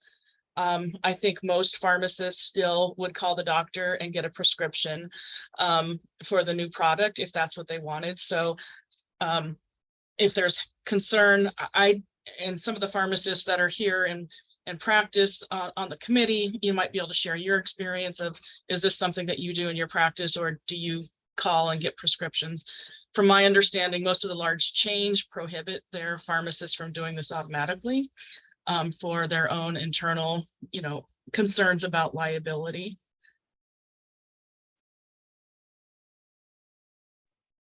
I can speak to that. This is Diane Schwilke. Our clinic is a little bit more of a closed system, and we definitely do therapeutic interchange. But what Donna said is completely accurate. Most of the large chains, retail pharmacies have inner policies that kind of prevent pharmacists from really using any sort of clinical knowledge and making any sort of substitutions on prescriptions. So it makes it a little tough. Kavita here. Oops, sorry. Oh, no, I was just going to clarify real quick. Thank you, John. Just that if we say yes to therapeutic interchange, is that just with another SIT, or is that with any combination of inhalers? And then maybe that's a question for Donna. I don't know. Hi, this is Donna. So it would be within the ICS LAMA drugs. So the two that are listed here. So it would basically, Kavita here again, so it would be between the three of them, one could be exchanged for the other just within the three of them. Or potentially two, since we're not correct signing off, right? So one or the other, basically. Correct. Okay. It wouldn't be saying you have to go from one of these triple therapies to an ICS LABA plus a second inhaler. Okay. To get the LAMA. Okay, then yes, I also support can. And I'll just give the history. Reviewing it, our other combinations in the past, our vote has been to allow therapeutic interchange. So can would be consistent with our previous votes as well. Okay, this is Laura Bestie. I agree with that. If that's the case, and it's within those two classes. And how do we know which is the preferred agent on the list? Marissa, do you have that maybe in your back pocket? Sorry, Donna. This is Marissa. Sorry, what was your question, Donna? Which of the ICS LAMAs is preferred, or are either of them preferred? Are you talking in reference to the AHPDL or the Washington PDL? The Washington PDL. Oh, that I don't have in my back pocket right now. This is Lita.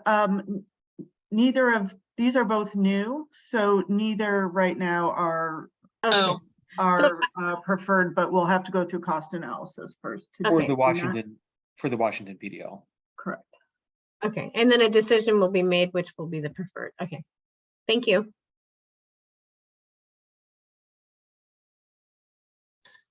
Any further discussion, or would somebody like to make the motion?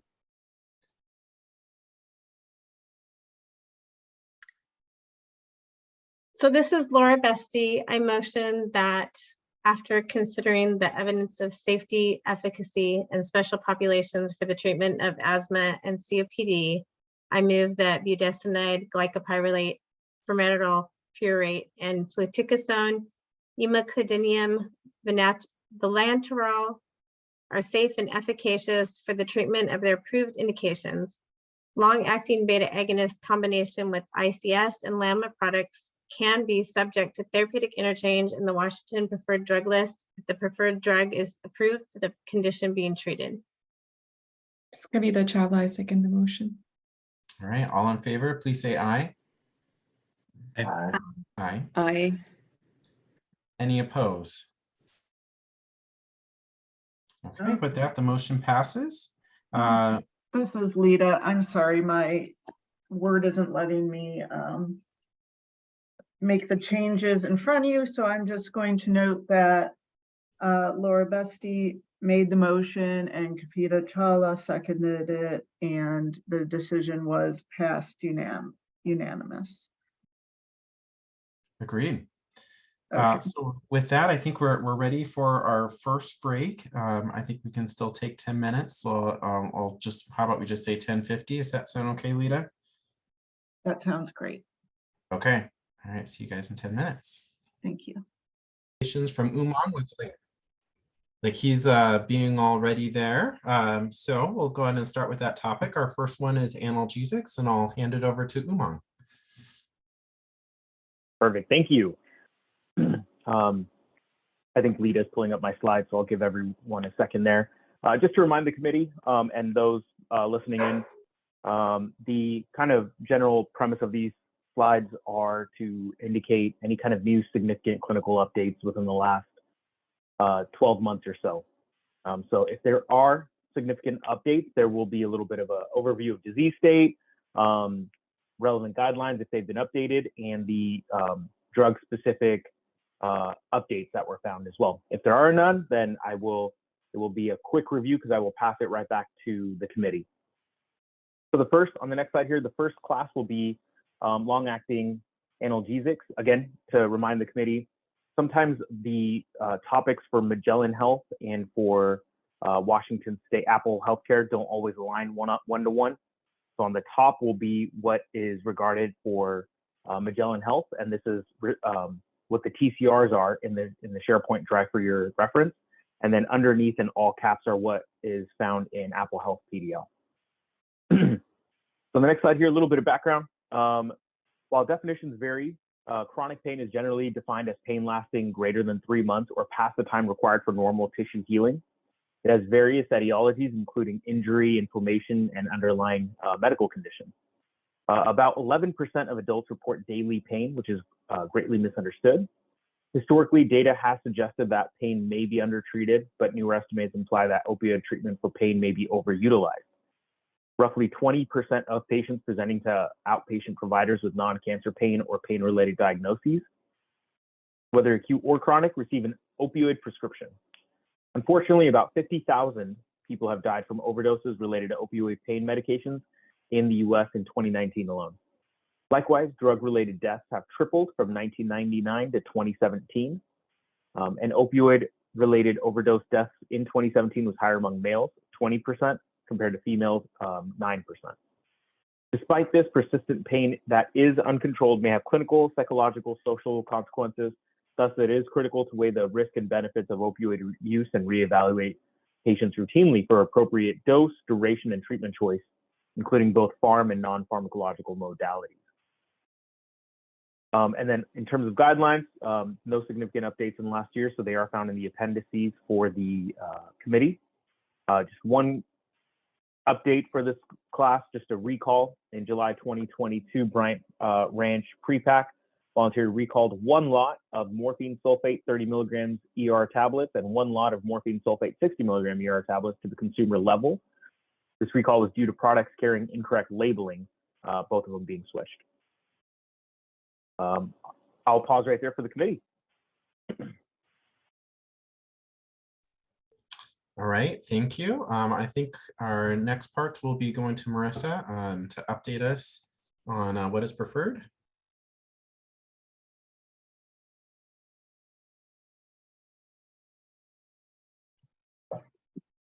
Hi, this is Marissa. Sorry, I'm just trying to get my screens all acquainted. Can you see my screen okay? Can you see the PDL up? It is up. Thanks, Marissa. Perfect. So this is our analgesics opioid agonist long-acting class, like Umang had mentioned. So in this class, the products that we have preferred are, it looks like fentanyl patches. We have some morphine sulfates, ER that we have as well as tramadol ER are our preferred products in this class. The other ones that you see listed here are non-preferred. And I can pause for any questions the committee might have. Yeah, good opportunity for questions. And then if we do have any stakeholders, please raise your hand now. We don't have anybody listed from before. Marissa, Kavita here. Would the long-acting buprenorphine be listed here or no? Hi, Kavita. I believe our buprenorphine is in a different Apple Health drug class. The name is escaping me at this time, but it is in a different drug class. That's why it's not listed here. Thank you. Mhm.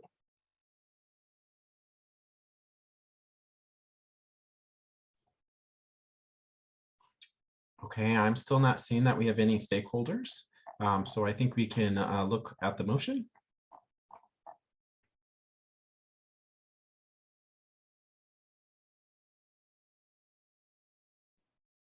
Hi, this is Marissa. So I just wanted to bring it to the DUR board's attention that I formatted the motions a little bit differently than our previous meetings. So you'll notice, excuse me, that I got rid of the recommendation slide just because it was a little bit redundant. It has exactly the same wording and verbiage as what's in the motion. So just to be a little bit more succinct, and since we are, we can kind of change the language in the motion. It just makes a little bit more sense for us to have one slide. So that's just one thing I wanted to mention to the board, but there's the motion for you whenever you guys are all ready. Thank you, Marissa.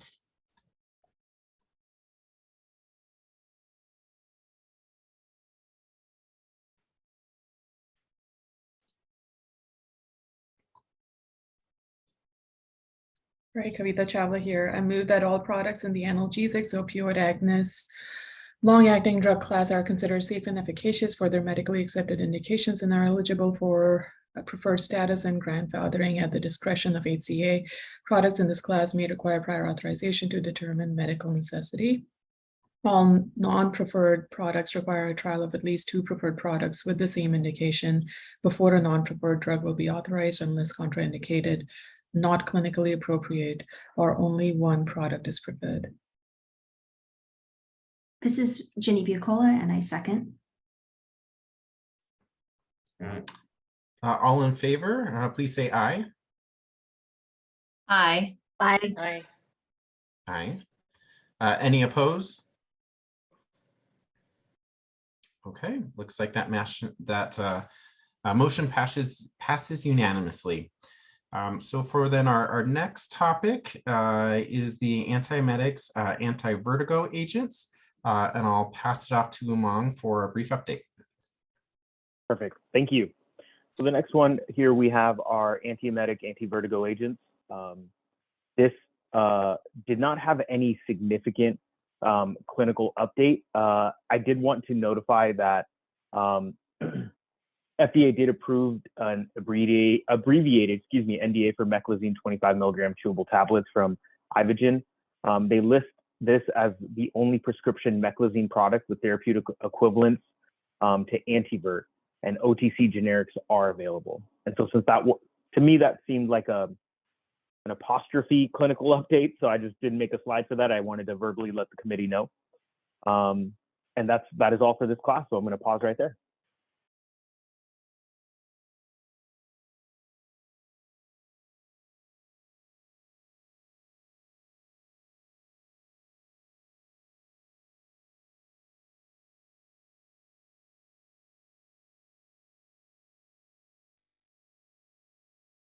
Hi, this is Marissa. So these are our 3 antiemetics, anti-vertigo agent drug classes. So the first one I'll start with is the 5-HT3 receptor antagonist class. So in this class, we currently have preferred ondansetrons, and it looks like just generic ondansetron is our preferred product in this class. In the substance P neurokinin receptor antagonist class, we have, looks like generic aprepitant capsules as our preferred product.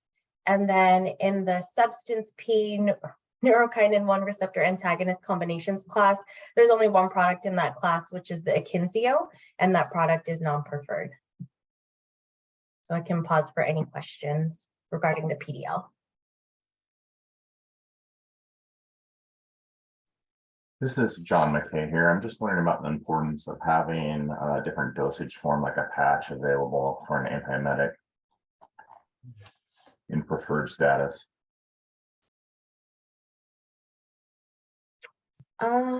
This is Marissa. Let me see. Do we have any? No, it looks like we have solutions and tablets and capsules. Yeah, so it doesn't look like we have any patches that are preferred. But we can definitely take that back and into consideration. I think it looks like the patch that we have, or at least that I can tell in our PDL, is it looks like Sancuso. Yeah, so it would be the Sancuso patch.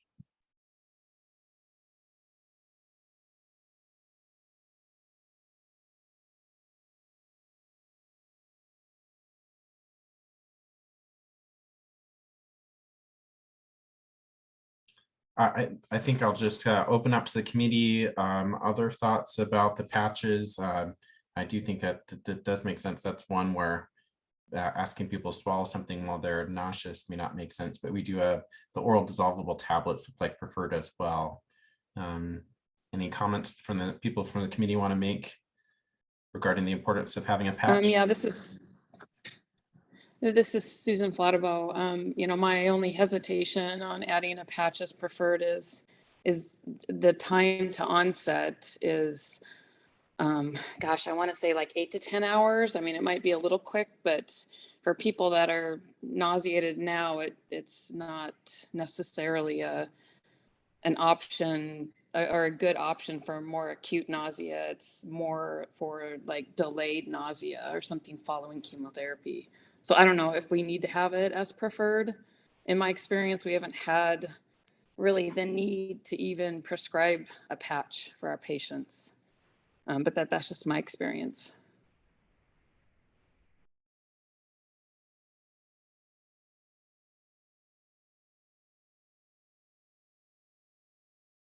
And this is Donna. I just want to remind everyone, you know, just because it's non-preferred, if it's, if it's medically necessary, you can always get it through a prior authorization request, or, the tried and failed. So if somebody did have more chronic nausea or delayed nausea and wanted a patch, you could get authorization for that prior to, if you knew there was a scheduled chemotherapy.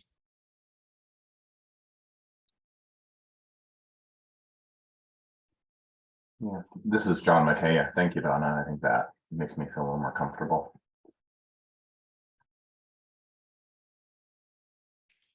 All right, well, I still do not see that we have any stakeholders, so I think we can take a look at the motion.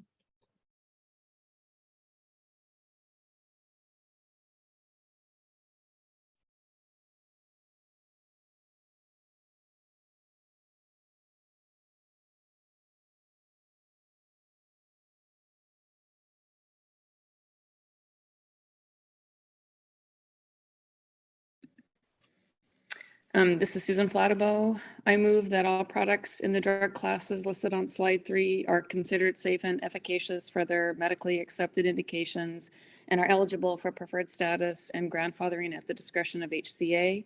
Products in this class may require prior authorization to determine medical necessity. All non-preferred products require a trial of at least 2 preferred products with the same indication before a non-preferred drug will be authorized unless contraindicated, not clinically appropriate, or only one product is preferred. This is Michael Corsillis. I second that. Okay, thank you. All in favor, please say aye. Aye. Aye. Aye. Aye. Any opposed? All right, sounds like it passes unanimously. Susan, it's good that we can hear you now. I appreciate it. Next thing for us to go on to is the antihypertensives. So I'll go ahead and pass that back to Umang.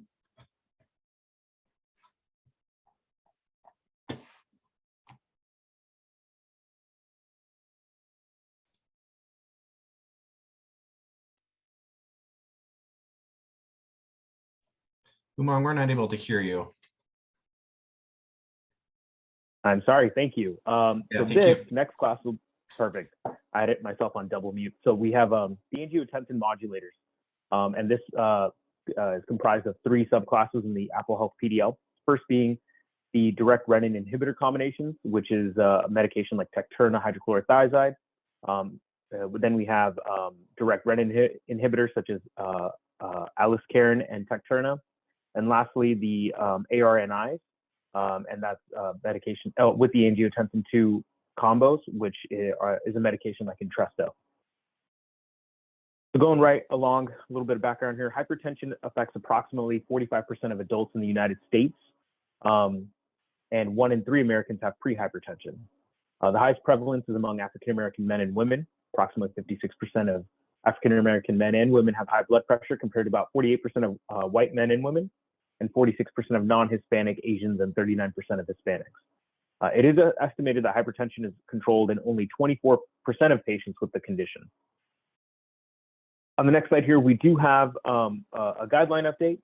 The American College of Cardiology, the American Heart Association, and the Heart Failure Society of America created guidelines on the management of heart failure in 2022. Again, reminding the committee when there's a lot of information, I tend to bold the updates or the significant information. And so for here, it's stated that patients with heart failure with a reduced ejection fraction and a New York Heart Association class 2 to 3 symptoms are recommended to be placed on an angiotensin receptor ARNI combo, such as Entresto, to reduce morbidity and mortality. However, if treatment with the ARNI is not feasible, then an ACE inhibitor may be prescribed, or an angiotensin receptor blocker can be used if a patient is intolerant to the ACE inhibitor. Excuse me. On the next slide here, we have first the KDIGO guidelines in 2021. They recommend the use of ARBs or other other renin angiotensin system inhibitors for patients with CKD, diabetes, hypertension, and moderate to severe increased albuminuria. But they recommend avoiding the combination of an ACE inhibitor, ARB, or direct renin inhibitor in patients with CKD, regardless of diabetes diagnosis. And next, the U.S. Preventative Task Force last year published a final recommendation statement for screening of hypertension in adults. They recommend office blood pressure measurement. They recommend obtaining blood pressure measurements outside of the clinical setting for diagnostic confirmation before starting treatment. And they concluded with high certainty that screening for hypertension in adults has substantial net benefit. And next, on the final slide, we just have updates on recalls for this class. As you can see, there were a few recalls over the years of the latter half of 2021 and 2022. First, for valsartan, losartan, irbesartan in May of 2021, the FDA updated the searchable list of recalled ARBs. For irbesartan in October 2021, Lupin issued a voluntary recall of irbesartan tablets and irbesartan hydrochlorothiazide tablets to the consumer level because selected tested batches of the active pharmaceutical ingredient were above the limit for the impurity. All batches of the recall were recalled, and Lupin discontinued the marketing of those agents in January 2021. Next, we have Accuredic or Quinapril and hydrochlorothiazide. In March 2022, Pfizer announced a voluntary recall of certain lots of Accuredic tablets and authorized generic by Greenstone to the patient level. The recall again was due to nitrosamine impurity, which was higher than the acceptable daily intake level. And lastly, in April 2022, for Accupril, or just Quinapril, Pfizer issued a voluntary recall of 5 lots of Accupril to the patient level due to, again, the presence of the impurity being above the acceptable daily intake level. The lots were distributed in the US from December 2019 to April 2022. I'll pause there for the committee. That concludes the angiotensin modulators. Thank you so much, Umang. I'll pass it off to Marissa to let us know about preferred medications in this drug class.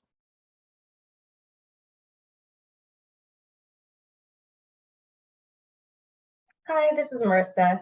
So I am displaying our direct renin inhibitor combinations, direct renin inhibitors, and ARNI receptor antagonist combinations drug class. I will note that some of our other antihypertensives, like the ACEs, the ARBs, those are the main ones that I can think of off the top of my head, just because Umang had mentioned them. Those are archived just because, similar to how it was in P&T, there hasn't been much new drug updates to that class, or no new products have been added. There hasn't been much change. So those drug classes were archived, and we'll probably bring them back sometime maybe next year, just for you guys to possibly re-review it again. But that's why those are not displayed here and not for review. So you can see here that Tecturna is non-preferred, and that's the only product in the class.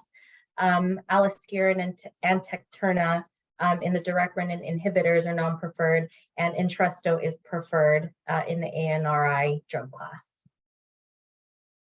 And I can take any questions the DOR board might have. Kavita here. Hey, Marissa, for the ARNI, for the Entresto, what does it mean where the PA status is blank?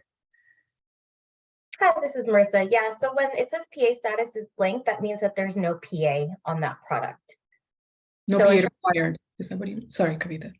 Yeah, no PA is required on that product. So it's just preferred. So if anyone was to try to get this product and get it filled at the pharmacy, it wouldn't require any special review. Thank you. We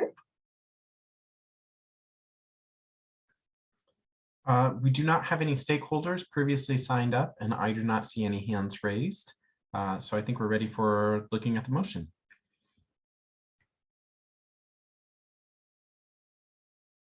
And I can invite the committee to come online for us.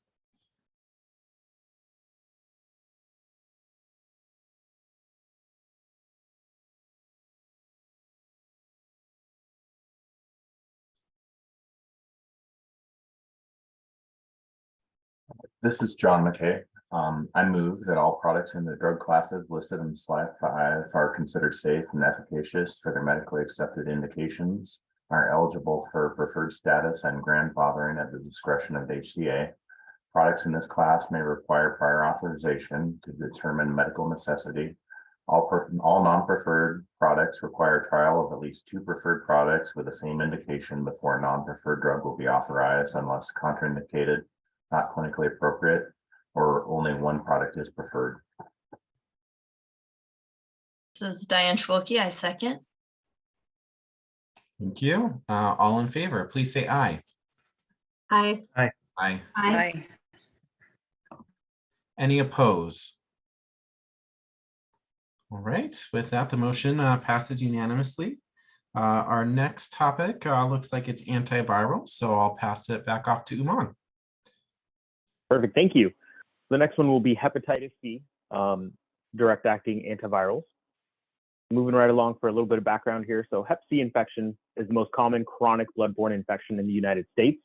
In approximately 15 to 25% of patients who become infected with hep C, the virus is eliminated during the acute phase of the infection by T-cell mediated antiviral mechanisms. However, in the other 75 to 85% of patients, it persists for decades. An estimated 23 to 46,000 children in the US have hep C. Approximately 2.7 million people are chronically infected, although it is estimated that nearly 75% of these people may be unaware of their infection due to the insidious progression of the disease. It accounts for 40% of chronic liver disease in the US. In patients with chronic hep C infection followed for 20 years, disease progression to cirrhosis occurred in about 20 to 25%. Of those who develop cirrhosis, approximately 30% will develop end-stage liver disease over the next 10 years, and 1 to 2% will develop hepatocellular carcinoma. It is the most common reason for liver transplantation and results in an estimated 8,000 to 10,000 deaths per year in the US. The most important risk for Hep C infection is injection drug use, which accounts for at least 60% of infections in the US. Other modes of transmission include mother to infant, receiving a blood or organ donation prior to 1992, occupational exposures, chronic hemodialysis, and contaminated devices shared for non-injection drug use, such as intranasal illicit drug use. Sexual transmission also occurs, but generally seems to be inefficient, except among HIV-infected men who have unprotected sex with men. Other risk factors include incarceration and receiving a tattoo in an unregulated setting. And it is estimated that 29% of incarcerated persons in North America are anti-Hep C positive. On the next slide, Hep C viral genotype is an important factor in selecting the optimal treatment plan, dictating drug selection, dose, and duration of treatment. There are 6 genotypes and more than 50 subtypes, and the distribution of genotypes can vary across the world. Genotype 1 is the most common worldwide and accounts for about 70 to 75% of US infections. Genotype 2 and 3 account for the majority of the approximate 25 to 30% of infections in the US. Genotype 4 predominates in Egypt, 5 is localized to South Africa, and 6 to Hong Kong and Southeast Asia. On the next slide here, just a clinical update for Zepatier. In December 2021, FDA approved an expanded indication to include pediatric patients 12 years of age or older or weighing over 30 kilograms or greater for the treatment of chronic Hep C genotype 1 or 4 infection. Again, reminding the committee, since this is our first drug-specific update, I bold the new information here. And so if it isn't bolded, it's unchanged. So no new updates to the precautions, contraindications, dosage, or formulation here. And just to let the committee know, in terms of guidelines for Hep C, the AASLD IDSA Hep C guidelines from 2017 are unchanged, and they're found in the TCR or in the appendix of this presentation, but no new updates for guidelines as well. So I'm going to pause right there for the committee. Okay, so we'll be passing out to Marissa. I do want to talk about our stakeholders just for a second, because we do have some that are signed up. We will be going in order of Stuart Obraka, followed by Carrie Gehring, followed by Nathan Blake. And if anybody else didn't have the opportunity to sign up, go ahead and raise your hand and we'll address it then. But while our stakeholders are getting ready, go ahead, Marissa. This is Marissa. So I just wanted to make a note, and I didn't mention it earlier, which I apologize for. We actually split our hepatitis C agents drug class into 2. So the one that Umang is really speaking to and the one that our board will be making a motion for is our direct acting antivirals. So those are the drugs that you see listed here, the Epclusa, Harvoni, Mavorix, Sovaldi, Vosevi, Zapatier. The other products that are in our Hep C and the other Hep C class, which I need to schedule for another DOR review because we've done some updates to our naming, that like the ribavirin products live in that class, as well as there's another product that's slipping my mind, but that's why the naming is a little bit different than what you see on the agenda. So in this class, just to remind the DOR board, we do have our Hep C elimination products statewide. So our preferred product in this class is just Mavorix, and there is no PA requirement on that product. All the other DAAs that you see here are non-preferred, and they would just be reviewed for PA if Mavorix is not, if it's contraindicated or not clinically appropriate for patients to get. Providers can request for patients to be started on that if Mavorix is not appropriate for them. So I can take any questions from the board if you have any.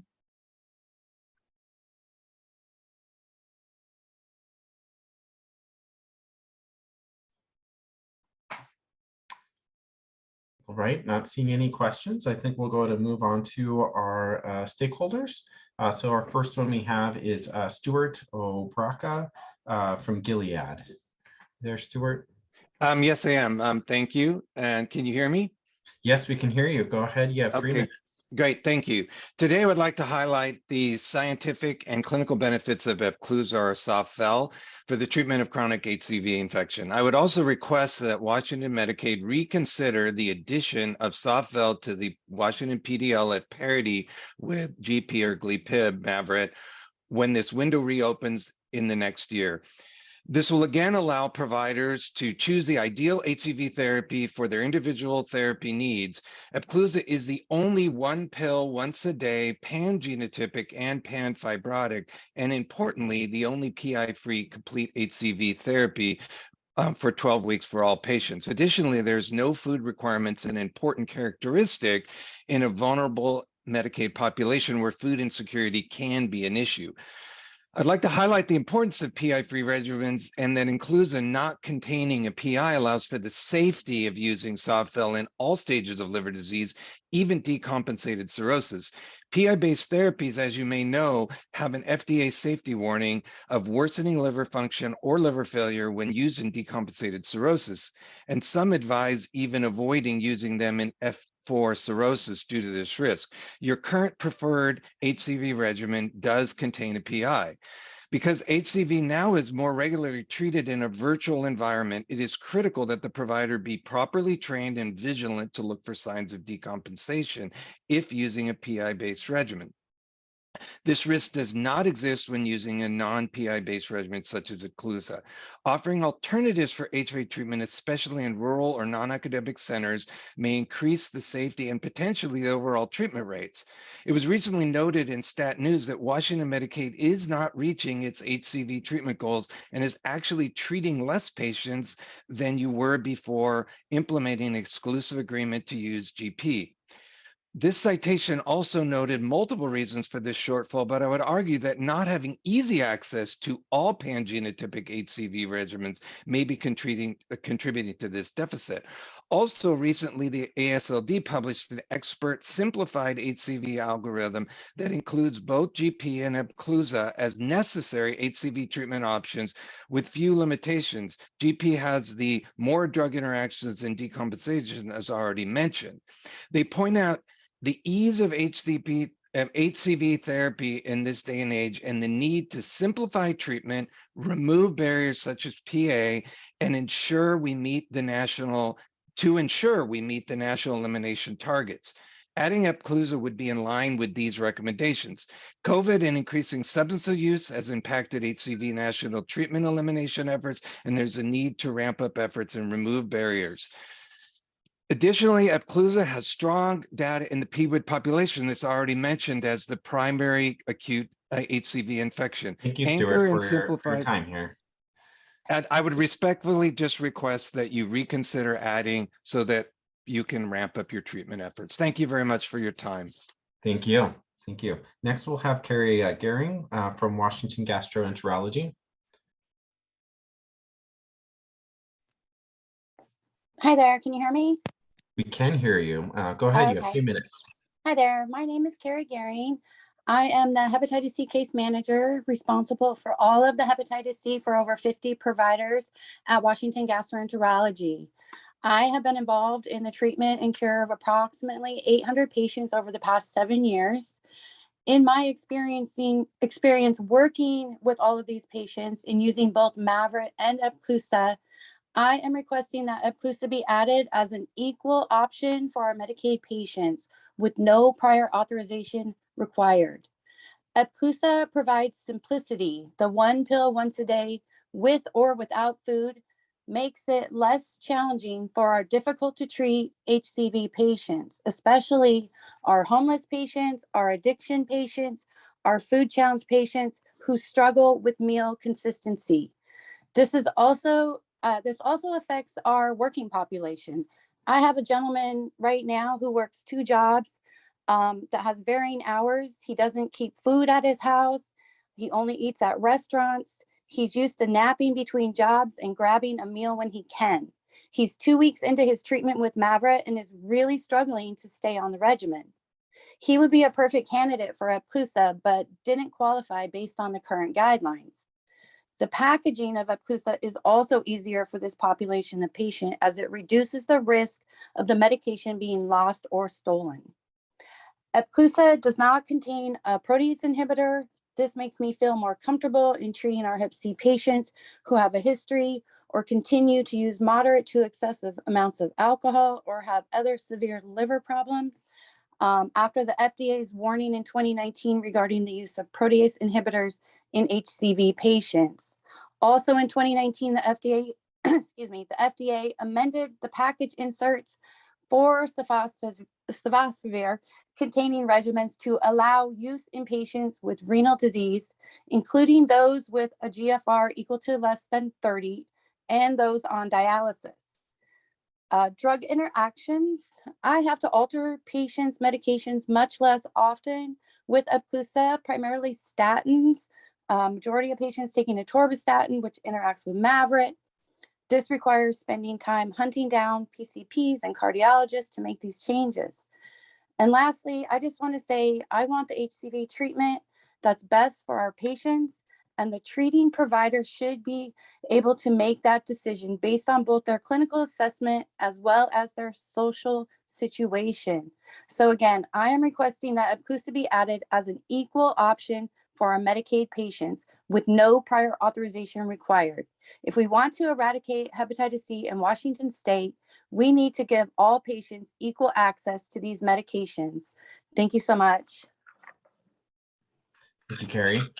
Our next presenter is Nathan Blake from AbbVie. Hi, good afternoon. Can you hear me all right? Yes, Nathan, we can. You have 3 minutes. Perfect. Good afternoon. My name is Dr. Nathan Blake with AbbVie Medical Affairs. Thank you for allowing me to speak today about Mavyret and for making Mavyret available to patients on the PDL. I acknowledge that the committee has already reviewed Mavyret in detail, and I'll refer you to rxabbvie.com for the full prescribing and safety information. However, I would like to mention a few key highlights for you today. Mavyret is a once daily pan-genotypic ribavirin-free regimen that can treat approximately 95% of all HCV infected patients down to the age of 3, including those who do and do not have compensated cirrhosis, those who have certain treatment experience, or who have HIV co-infection or end-stage kidney disease, and in liver and kidney transplant patients. Mavyret is the only pan-genotypic regimen that can treat all treatment-naive patients with no cirrhosis or who have compensated cirrhosis in only 8 weeks, which makes up the vast majority of HCV-infected population. Relative to safety, Mavyret carries the DAA class-wide box warning regarding the risk of hepatitis B reactivation in patients co-infected with HCV and HBV. Mavyret is contraindicated in patients with moderate or severe hepatic impairment, or those who have a history of prior hepatic decompensation, and also for patients taking concomitant atazanavir or rifampin. There's also the risk of hepatic decompensation and hepatic failure in patients with evidence of advanced liver disease. The most common adverse reactions of treatment of Mavyret were headache, fatigue, and nausea. The overall proportion of patients who permanently discontinued treatment due to adverse reactions was 0.1%. Generally, Mavyret is well tolerated and it requires no DAA resistance training. No dosage or duration adjustments are needed for patients with HIV co-infection or for any level of renal impairment, including dialysis. My ask for the committee today is to maintain Mavyret on the PDL as a treatment option for patients and providers. I appreciate the opportunity to speak, and I'm available if there's any questions. I'll give the rest of my time back to the committee. Thank you. Next, we do have a hand raise, Adrian Simmons. If you would like to speak, I'll invite you now. Please just let us know if you represent anybody. Great. Can you hear me? Yes, we can hear you. Thank you so much. My name is Adrian Simmons. I use she, her pronouns, and I am a pharmacist and the director of programs at the National Viral Hepatitis Roundtable. NVHR is a program of the Hepatitis Education Project. HEP is a community-based organization located in Seattle, which provides harm reduction and hepatitis C services to people experiencing homelessness and people who use drugs. HEP's been a key partner in a pharmacist-led hepatitis C treatment program in which pharmacists test and treat clients on site at HEP. NVHR, in my role, I help track prioritization criteria for hepatitis C treatment in state Medicaid programs across the country. We commend Washington State's leadership in being one of the first states to make DAAs available without prior authorization. The removal of this barrier has been an important step in increasing access to treatment for the communities that we serve. Looking forward, however, hepatitis C elimination requires creative and comprehensive actions, and opportunities remain to ensure that access to treatment is available to people who are most marginalized. In reviewing the hepatitis C coverage criteria, we encourage the Drug Utilization Review Board to consider allowing the dispensing of a full course of DAAs up to 90 days at treatment initiation. The need to refill prescriptions every 28 days can be really challenging for patients who have difficulty navigating our complex healthcare system, including people who live in rural areas, people balancing complex employment and childcare demands, and people without access to transportation. Providers and pharmacies and community-based organizations spend a significant amount of time and resources on refill coordination, and despite these efforts, patients may be lost to follow-up after the first fill, despite maintaining adherence to their medication. While refills may present an opportunity to re-engage people who need additional support during treatment, the option for providers to prescribe and for pharmacies to dispense the full treatment course up front would help improve treatment access for many people. I'd also just like to flag, in addition to the request to allow dispensing up to a 90-day supply, that there are a couple of additional barriers that are outside of the scope of this committee, but that I would like to flag for the Washington State Healthcare Authority. The first being that the current Medicaid reimbursement for dispensing hepatitis C treatment is too low to realize the state's goal of elimination, and ultimately leads to local pharmacies losing money for each DAA prescription they fill. And then secondly, that the additional support is needed for wraparound services for treatment. And so as the state continues to implement its hepatitis C elimination plan, I would encourage you to pay attention to where resources can be given to support marginalized communities during hepatitis C treatment. Thank you for the opportunity to provide comments, and I would welcome any follow-up from the committee. Thank you for that presentation and for all of our stakeholders.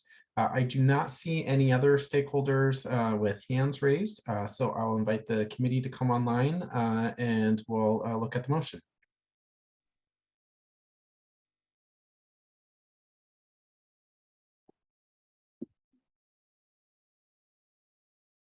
Kavita Chawla here. I just had a question about testimony that we had received via letter about inpatient starts of these medications and that not being covered. Is that something which is within the purview of this committee? Maybe it's a question for Donna or Marissa. Hi, Kavita, this is Donna. There was a request by a hospital if Medicaid could pay for prescription hepatitis C medication on an outpatient basis when a person was inpatient, and that's just not allowed under the federal Medicaid rules. Any medication provided to an individual while inpatient is included within the hospital, the DRG with the hospital stay. Okay. If a patient is started on a medication in hospital and then gets discharged, I want to remind the committee, we do have refill protection on this class. And so whatever medication that they were started on inpatient would be continued or allowed to continue once they were discharged if they had not completed their regimen. Okay, thank you. And then the other question also, whether it's within the purview of this committee's work, is the list that Marissa shows where things are preferred or non-preferred status. Is that status or PA needs, is that ever determined by our committee? This is Donna again. So right now we have a contract with AbbVie. It's a modified subscription-based model where we have negotiated a guaranteed net unit price for Maverit. After we meet a certain threshold, that guarantee basically goes to penny pricing on Maverit. And so we have Maverit as the only preferred drug. All of the other drugs are available to be used when Maverit is inappropriate or contraindicated. And so there is a prior authorization required for all of the other medications.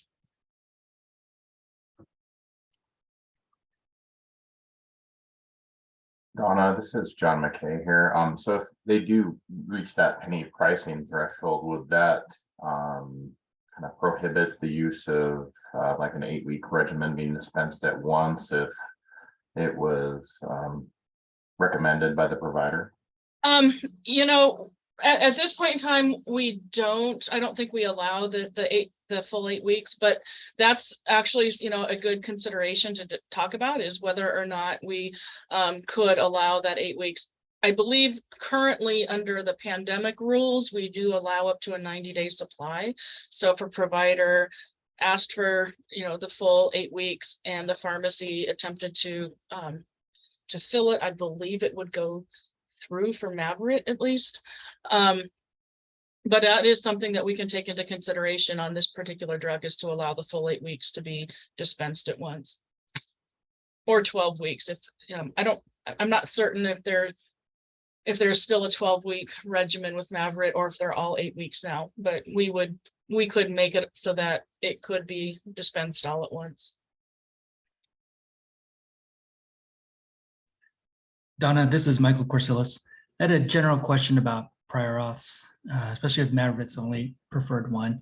One of the testimonies was about taking it with, unable to take it with food. Would that qualify as a reason for I would have non-preferred to to get? I would have to go look at the policy, and then I would want to consult with some other specialists to see how important taking Maverick with food is in its efficacy versus if they're unable to take it with food. Great, thanks.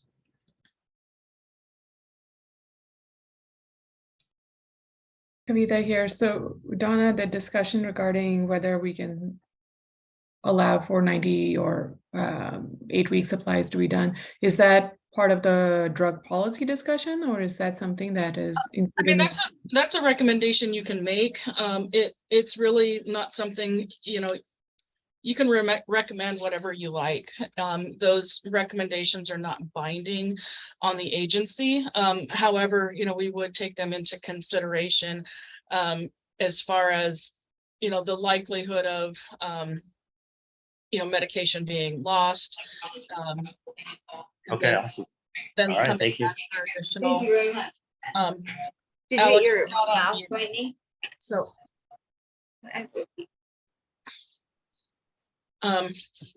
Okay, so sorry about that.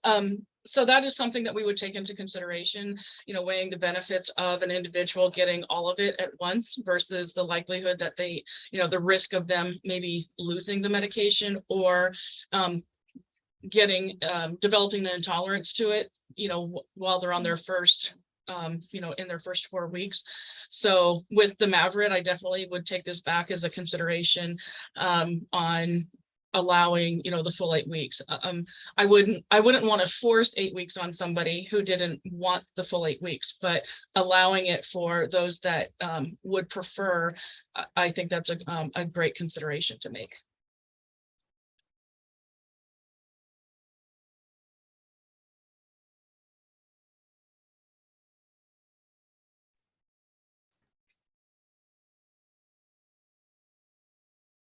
This is Laura Bestie. So if we want to add in the motion to be able to dispense the 8 to 12 weeks, do we just write that into the motion? Yeah, I would, you know, recommend that HCA consider allowing a full regimen to be dispensed when requested. Okay, I like that. If anybody else does in the committee. This is Marissa. Hey, Donna, do you mind repeating that one more time? I'm gonna add I it. recommend HCA consider allowing a full regimen to be dispensed when requested.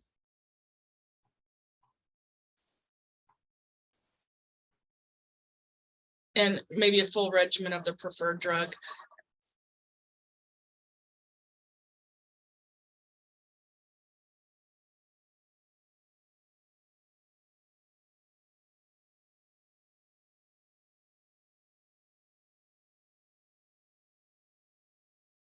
This is Marissa. I just wanted to bring it to the committee's attention as well. This sentence right here about the non-preferred is a little bit different than our typical motions, just because of the agreement that we have with AbbVie with Mavyret. So you'll notice here it doesn't say non-preferred requires trial and failure of 2 preferreds. The verbiage is just a little bit different for this motion specifically.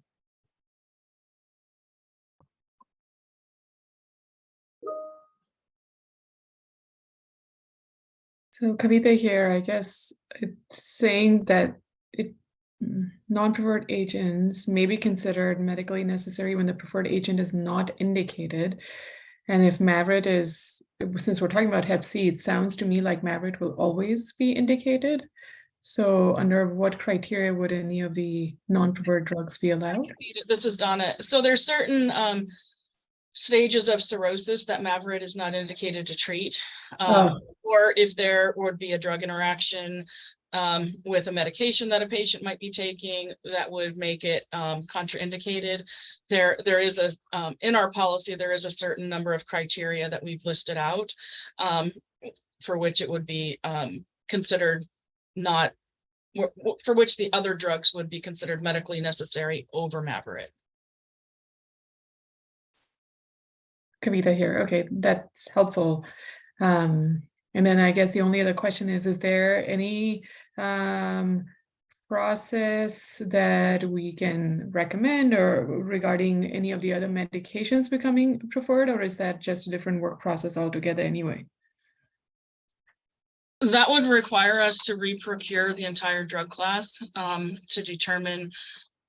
We have a contract with Mavyret through the end of and I forget, Lita, we just talked about this. We had questions. 2025. 2025.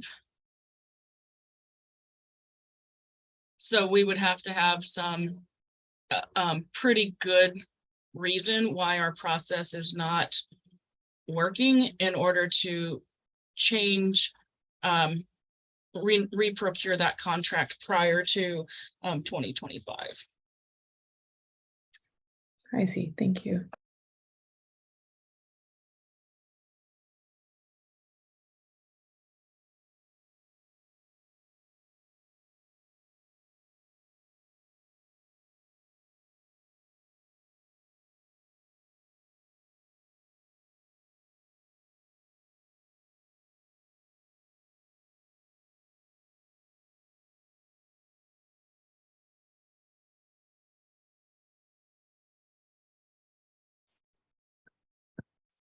This is John McKay. I'm going to go ahead and motion that I move that all products in the antivirals, hepatitis C agents, direct-acting antivirals, drug class are considered safe and efficacious for their medically accepted indications, and are eligible for preferred status and grandfathering at the discretion of the HCA. Products in this class may require prior authorization to determine medical necessity. Non-preferred products in this class may be considered medically necessary when the preferred agent is not indicated. I recommend that the HCA consider allowing a full regimen of the preferred drug to be dispensed when requested. This is Laura Bestie. I second the motion. Right, all in favor, please say aye. Aye. Aye. Any opposed? Okay, looks like we passed that motion. We were just coordinating here. We are running about, but pretty much right at 40 minutes behind with that.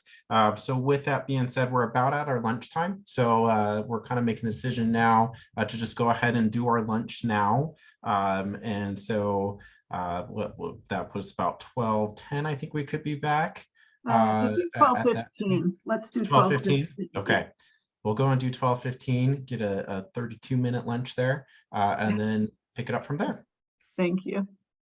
Thanks, Lita. Okay. Looks like it is time. We'll bring the DUR board back. And the first issue on our topic is the one we had left off right before lunch was the anticonvulsant category. We'll see if Umang is ready to present that for us. Perfect. Looks like he's good to go. You're saying. Thanks, Umang. Take it away. Of course. Okay. Next, we'll have anticonvulsants. Here we'll look at the subclasses in the Apple Health PDL comprised of alpha-glutamate receptor antagonists, benzodiazepine rescue agents, miscellaneous, and succinimides as well. So on the next slide here, we have a little bit of background. So epilepsy is one of the most common disorders of the central nervous system, defined when a person has 2 or more seizures. It affects about 2.2 million Americans with 150,000 new cases per year. The risk is estimated to be 1% from birth to age 20 years and 3% at age 75.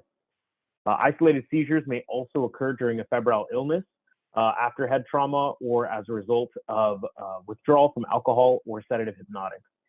A seizure is traceable to an unstable cell membrane or cluster of cells, and excessive excitability spreads either locally, which is defined as a partial seizure, or more widely defined as a generalized seizure. It begins in one hemisphere of the brain end, and unless they become secondarily generalized, they can use alternations in motor functions, sensory symptoms, and or automatisms. There is no loss of consciousness that is called a simple partial. If there is loss or impairment of consciousness, this is called complex partial. About 70% of patients with epilepsy can be maintained on one drug. Non-compliance and involving refractory epilepsy are common reasons for treatment failure. If control is not achieved with one drug, an alternative medication should be attempted before others are added to the current therapy. So the next slide here, as you can imagine, there are a lot of disease states kind of that get fallen under anticonvulsants. I'll try to go over the relevant ones for some of the drug updates that we'll see later in this section. So first we have Lennox-Gastaut syndrome. This is one of the more severe forms of childhood epilepsy and is one of the hardest forms to treat. It is characterized by mental retardation and multiple seizure types. Patients have seizures daily, sometimes experiencing several seizures within a day, and patients may also experience drop attacks, which is defined as a loss of muscle control causing the patient to fall abruptly to the floor. Next, we have infantile spasm. Primarily consists of a sudden bending forward of the body with stiffening of the arms and legs. West syndrome is characterized by infantile spasms, developmental regression, and a specific pattern on the EEG called hysterismia, which is chaotic brainwaves. The onset is usually in the first year of life, typically between 4 and 8 months, and usually stops at age 5, but may be replaced by other seizure types. Then we have Dravet syndrome, a rare catastrophic form of epilepsy that presents in the first year of life and is characterized by frequent prolonged seizures. Patients may experience multiple seizure types during their lifetime. Infants with Dravet syndrome often experience multiple comorbidities over their lifetime related to the persistent seizure activity, including behavioral and developmental delay. Dravet syndrome is also associated with a 15 to 20% mortality rate due to sudden unexpected death in epilepsy. The goals of treating epilepsy are to reduce the frequency of seizure occurrence along with providing the best possible quality of life for the patient. Treatment will depend on the type of seizure, and many different classes of drugs are available to treat the different forms of seizures. And some patients will require more than one drug to control their seizures. There are no new updates to the guidelines, and the older guidelines can be found in the appendices. Next, we'll go right into new drug updates. So first, we have Briviact. In September 2021, FDA approved an expanded indication for the treatment of partial onset seizures to include pediatric patients aged 1 month to less than 4 years for the tablet and oral solution, and expanded the patient population to include pediatric patients 1 month to less than 16 years for the injection when oral administration is temporarily not feasible. So as you can see, no changes to warnings. In terms of dosing, the dosing for this new expanded pediatric population is based on body weight and administered twice daily for the injection. Keep in mind, it is for IV use only when oral administration is not feasible, and dosing is the same as oral regimen here. On the next slide here, we have Vimpat. In October 2021, the FDA approved expanded indication for oral and IV monotherapy and adjunctive therapy for the treatment of partial onset seizures. To include patients 1 month or older to less than 4 years of age. And previously, this was only indicated for partial onset seizures in patients 4 years of age or older. So just increase the younger indication age. No changes to warnings in terms of dosage. It is based on body weight and administered orally twice daily as well. Okay, on the next slide here, we have Acrontia.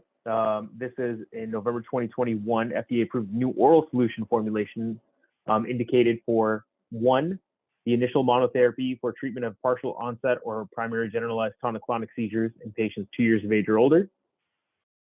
And two, as adjunctive therapy for treatment of partial onset seizures, primarily generalized tonic-clonic seizures or seizures associated with Lennox-Gastaut syndrome in patients 2 years of age or older. And three, as a preventative treatment for migraine in patients 12 years of age or older. In terms of warnings for this, there is fetal toxicity. So use during pregnancy can cause cleft lip and or palate and being small for gestational age. Suicidal behavior and ideation, anti-epileptic drugs can increase the risk. And oligohydrosis and hyperthermia. So it is recommended to monitor decreased sweating and increased body temperature, especially in pediatric patients. For this medication, the dosing is stratified by indication and age, and it is available as a 25 milligram per ml solution, oral solution. Next, we have Ztalmy. In March 2022, the FDA approved a neuroactive steroid gamma aminobutyric acid, or GABA-A receptor. It is indicated for the treatment of seizures associated with cyclin-dependent kinase, or CDKL5, deficiency disorder in patients 2 years of age or older. In terms of warnings, pregnancy based on animal data may cause fetal harm, and similar to many anticonvulsants, suicidal behavior and ideation. In terms of dosing, this is stratified by weight. So patients who weigh 28 kilograms or less, starting dose is 6 mg per kilogram 3 times daily, with a max dose of 21 milligrams per kilogram 3 times daily.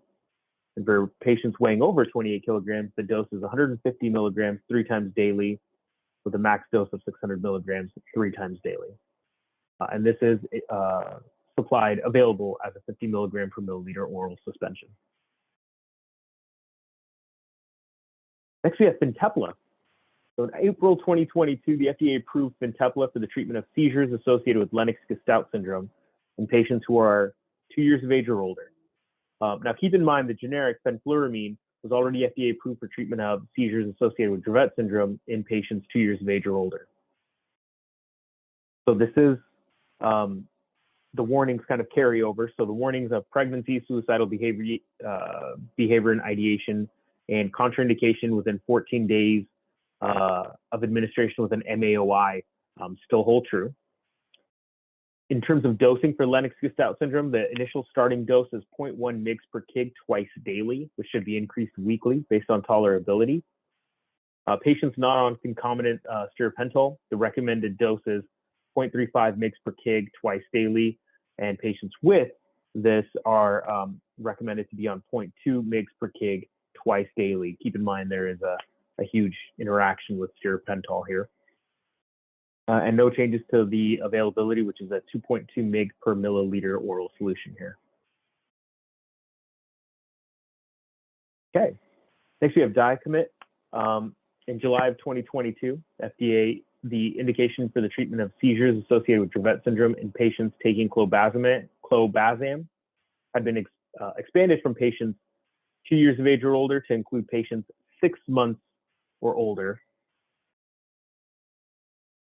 Sorry about that. My screen just went black for a second. I apologize. And weighing 6 kilograms or greater. Again, no changes to warnings or availability here. In terms of dosage, the dosage is 50 milligrams per kilogram per day, administered by mouth in 2 to 3 divided doses, depending on age or weight. Next, we have Zonisade. In July of 2022, the FDA approved a new formulation, an oral suspension indicated for adjunct therapy for partial onset seizures in adults and pediatric patients 16 years of age or older. So again, just no changes, for the indication, warnings, or dosage. Just the oral solution has been added on there as well. Okay. Next, we have midazolam. So in August 2022, FDA approved midazolam as a 10 milligram per 0.7 milliliter auto-injector for the treatment of status epilepticus in adults. It was already approved as a single 10 milligram dose given intramuscularly in the mid-outer thigh using the pre-filled injector. In terms of warnings, there are multiple black box warnings. One, concomitant use of benzodiazepines and opioids may result in profound sedation, respiratory depression, coma, and death. It's recommended to monitor patients for respiratory depression and sedation. Two, the use of benzodiazepines, including midazolam, exposes users to risk of abuse, misuse, addiction, which can lead to overdose and death. Before prescribing, assess each patient's risk for abuse, misuse, and addiction. And three, abrupt discontinuation or rapid dosage reduction may precipitate acute withdrawal reactions.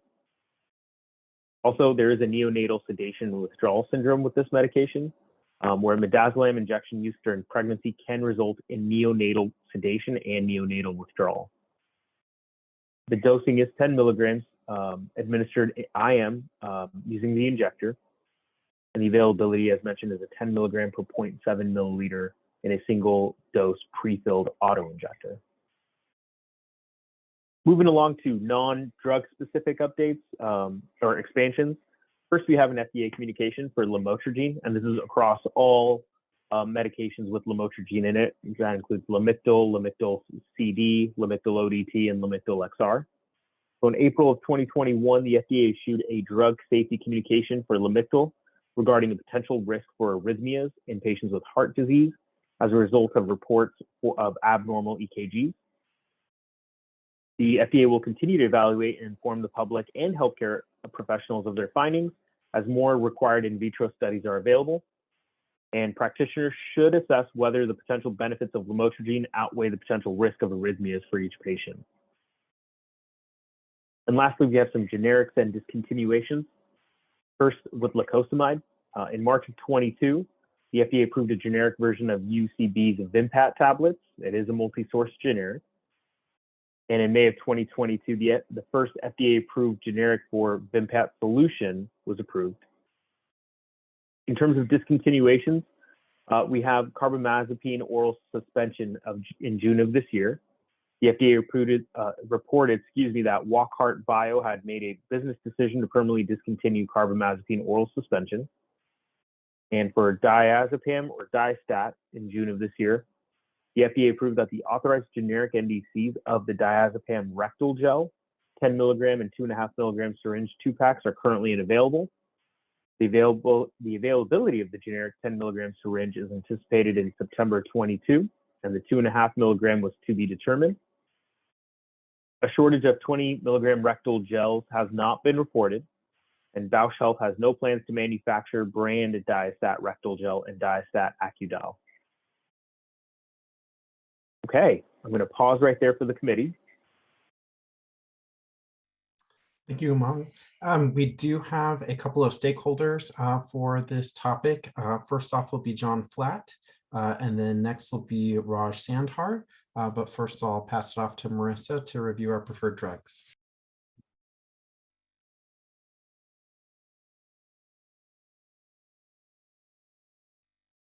This is Marissa. So these are our anticonvulsants drug class and subclasses on our AHPDL. So just going down the list, for our AMPA glutamate receptor antagonist, the only drug in that class is Fycompa, and that is preferred on our PDL. For our benzodiazepines rescue agents, our current preferred products are brand Diastat Acudal, generic diazepam rectal gel, and midazolam. In the anticonvulsants miscellaneous class, our preferred drugs are brand name Briviact.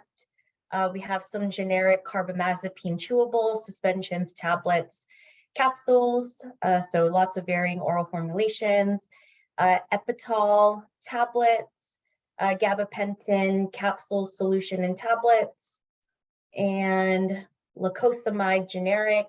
It looks like we have some solution and tablets, and pretty extensive.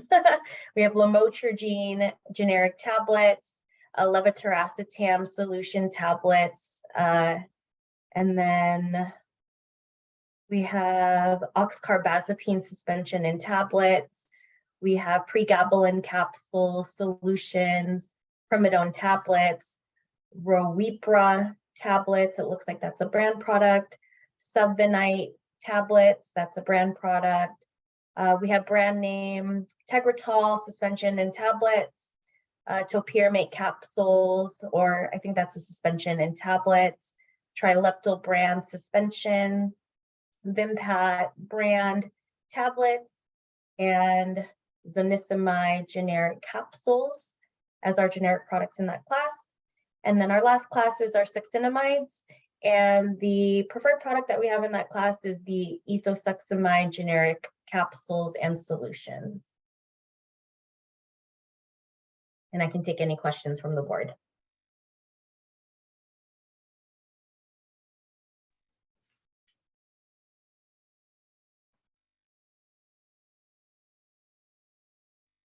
Not seeing any questions. We'll go ahead and start with our first stakeholder, John Flatt. Yes, I appreciate it. Thank you. Go ahead. You have 3 minutes.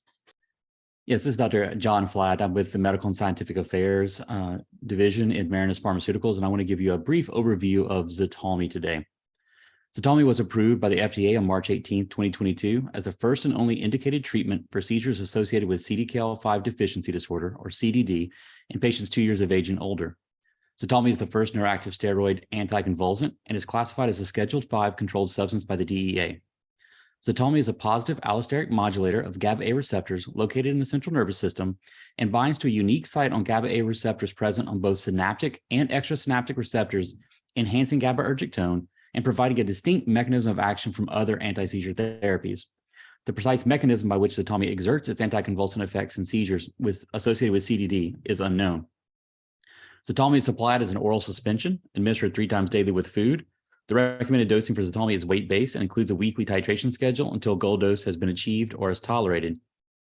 CDD itself is a rare genetic, infantile onset developmental epileptic encephalopathy caused by the mutation of a cyclin-dependent kinase-like 5 gene, CDKL5 gene, located on the X chromosome, which encodes for proteins essential for normal brain function. The incidence is approximately 1 in 40,000 live births, affecting females 4 times more often than males. The diagnosis of CDD is accomplished through genetic testing to determine the presence of a pathogenic or likely pathogenic variant in the CDKL5 gene. CDD is characterized by early onset, difficult to control seizures and is accompanied by severe developmental delay and intellectual disability. CDD-associated seizures begin early in life with a median onset of 6 weeks of age, and 97% of patients will experience seizure onset within the first 6 months of life. The safety and efficacy of Ztalmy were assessed in the Marigold study, a global, double-blind, placebo-controlled clinical trial evaluating the percent change in 28-day major motor seizure frequency in a double-blind phase relative to baseline. Enrolled participants with CDD had previously received a mean of 7 anti-seizure medications and were currently on a mean of 2 concomitant anti-seizure medications at the time of enrollment. Baseline median 28-day major motor seizure frequency was 49 in the placebo group and 54 in the Ztalmy group. In this clinical study of 101 children and young adults aged 2 to 19, Ztalmy significantly reduced the frequency of monthly major motor seizures associated with CDD by 31% compared to 7% with placebo. In the Marigold study, Ztalmy was well tolerated. Most common adverse reactions included somnolence at 38%, pyrexia at 18%, salivary hypersecretion, and seasonal allergy at 6%. In closing, Ztalmy is the first and only FDA-approved treatment specifically for seizures associated with CDKL5 deficiency disorder in patients 2 years of age and older. Ztalmy fills an unmet clinical need in the treatment of CDD-associated seizures, which are highly refractory to currently available anti-seizure medications. For any additional details, please see the full prescribing information for Ztalmy. Thank you. Thank you. Next presenter that we have will be Raj Sandhar of UCB Incorporated. After that will be Kristen Hurd. Hello, can you hear me okay? We can hear you. Go ahead. You have 3 minutes. Okay, thank you. So this testimony will discuss UCB's product Naselam, the first FDA-approved midazolam intranasal spray. Patients who experience seizure clusters represent around 5% of the total epilepsy population. For perspective, Washington has 74,600 residents currently living with epilepsy. Therefore, you could anticipate approximately 3,730 to have seizure clusters. Seizure clusters are acute episodes of consecutive seizures that occur with short interictal periods.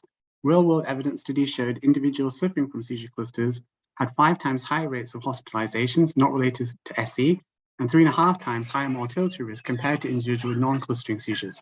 Seizure cluster emergencies require rapid intervention to break the cluster and prevent progression to prolonged seizures or status epilepticus.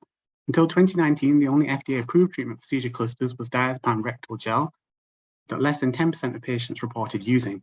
Underutilization of rescue therapies can lead to potentially preventable increased use of emergency care. As we move to the clinical discussion on efficacy and safety of Naslam, we ask you to please consider preferred unrestricted status for all anti-seizure rescue medications, including Naslam, for appropriate Washington Medicaid patients. Naslam is indicated for the acute treatment of intermittent stereotypic episodes of frequent seizure activity, i.e. seizure clusters, and acute repetitive seizures that are distinct from a patient's usual seizure pattern in patients with epilepsy 12 years of age and older. It's the only midazolam-based option approved for the treatment of seizure clusters. In healthy volunteers, Naslam at 17.3 minutes demonstrated a shorter Tmax than Diastat and Valtoco, 90 minutes each. In addition, Naslam has a half-life of 2.1 to 6.2 hours compared to 46 hours for Diastat and 49.2 hours for Valtoco. Please note that efficacy conclusions cannot be made based on this data. Naslam demonstrated efficacy in stopping seizure clusters in a phase 3 double-blind placebo-controlled study of 292 patients, in which significantly more patients received a single dose of Naslam experienced treatment success compared to placebo at 53.7% of Naslam versus 34.3% for placebo. Naslam-treated patients experienced statistically longer time to next seizure and had fewer individuals experiencing seizure within 24 hours compared to the placebo group at 37.3% versus 46.3%. Patients could have received a second dose of Naslam if needed as early as 10 minutes after the first dose. The open-label extension trial of 161 seizure cluster patients 12 years of age and older reported sustained efficacy after repeated intermittent acute treatment with Naslam, with 87.6% of patients having seizure termination within 10 minutes of treatment with Naslam versus 69% with no seizure occurrence within 6 hours. The median time to document return to full baseline functionality was 1.2 hours. Naslam has a boxed warning on the risks of concomitant use with opioids, risk of abuse, misuse, and addiction, and dependence on withdrawal reactions if used more frequently than recommended, as well as other important warnings and precautions. Please refer to the prescribing information. Please consider preferred unrestricted status for all anti-seizure rescue medications, including Naslam, for appropriate Washington Medicaid patients. Thank you. Thank you. Next, I'll invite up Kristen Hurd. Please let us know which organization you represent as well.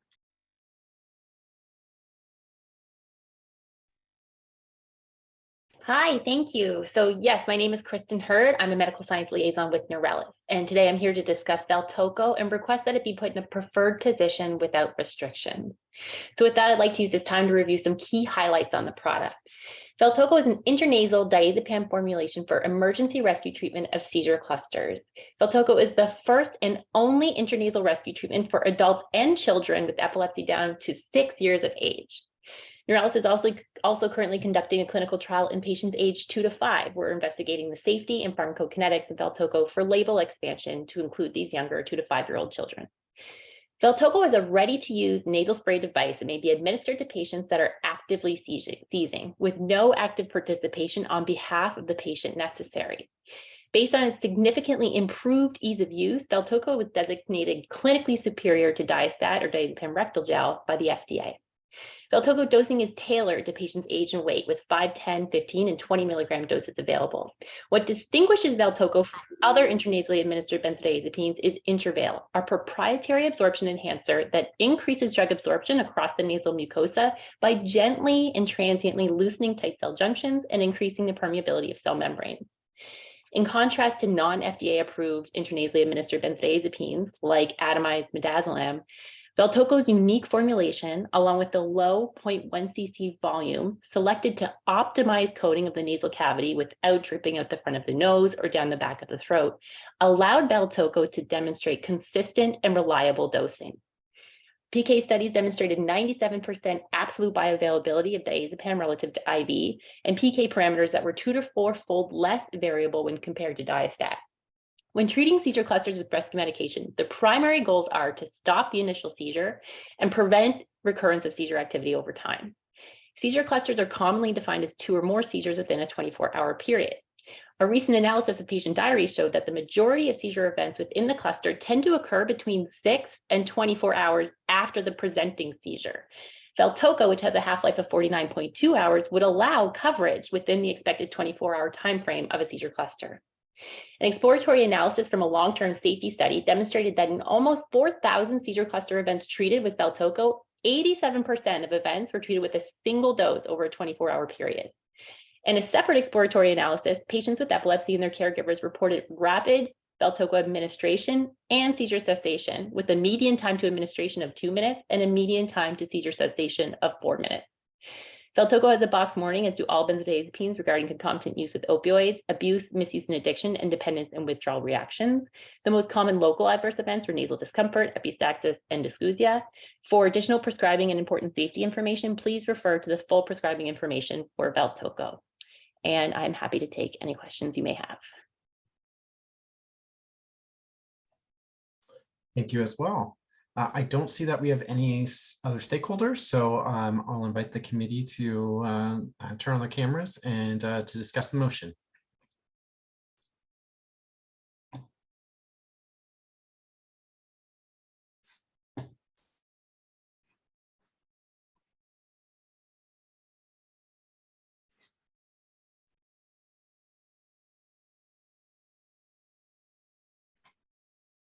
Kavita Chopla here. I guess I'm again kind of struggling a little bit about what is preferred and not preferred, especially for status epilepticus. If I remember that list correctly that Marissa showed, it's primarily like the rectal midaz that is covered.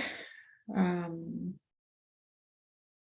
I correct in understanding that? The solutions are the injectable ones? Sorry, go ahead. Yeah, hi Kavita, this is Marissa. Yeah, the solutions are the injectable midazolam, and then we have the diastat rectals that are preferred. Okay, and Kavita again. Yeah, just because of the, I know with patients, that's going to be a very, very low uptake of use because of the per rectum. Is there any recommendations or any leverage that we have in trying to make one of the intranasal formulations preferred? Hi, Kavita, this is Donna. I believe that the midazolam solution, even though it's in the injectable form, it's administered nasally, just like the nasal sprays would be. Yeah, Kavita here, just from the testimony that we received via letter from the neurologists who treat this condition regularly, they do comment on how the intranasal version, it's just a much larger volume, and hence some of it gets systemically absorbed, a lot of it dribbles out, so it's not quite as again, patient-friendly, user-friendly as the nasal sprays are, and it does depend on what the patient who is seizing actively is able to absorb. So hence the question again about efficacy for status epilepticus. Hi, Donna. This is John McKay. I would be hesitant to recommend a solution like midazolam solution off label when we have a nasal formulation available. Is there anything that we can do about that? Yeah, this is Donna. One of the committee members, and I forget who it was, had recommended the midazolam in a previous meeting, and that's why we went ahead with it. So we could consider it. It's also can be used in combination with an atomizer in order to do the nasal spray, and that's one of the reasons why it was preferred. I mean, there is this, again, there is a significant cost, but we can take a look at what that might look like.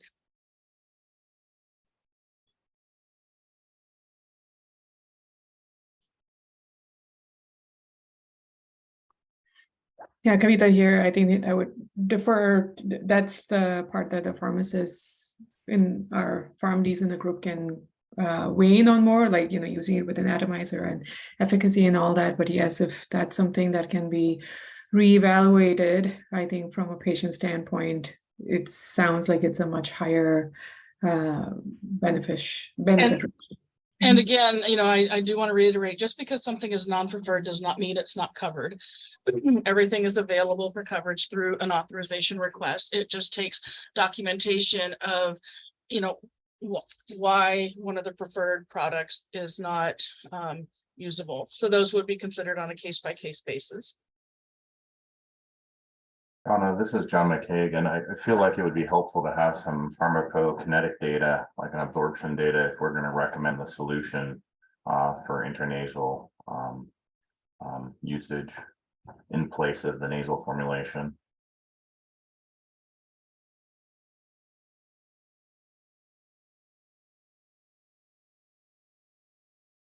And this is Donna. Again, we can take a look at that, and you can make your recommendation as you see fit, and we'll take that into consideration when we're looking at this, as far as requiring tried and failed on the midazolam nasal spray.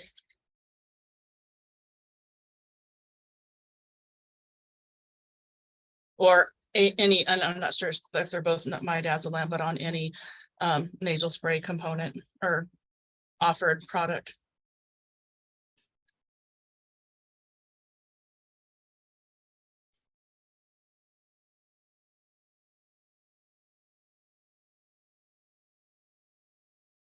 Rita here. So to continue that thought, do we make, if that's number one, what does the rest of the committee think? And number two, do we make modifications in the form of language in this motion? This is Susan Flattable. I would think we would want to have the intranasal formulation available just because of ease of use and administration. The patient or the family member would be responsible for actually drawing up the dose. I would think it would be very difficult. They're probably, during the seizure, they're probably very stressed. And, I would think that the intranasal would just make sense.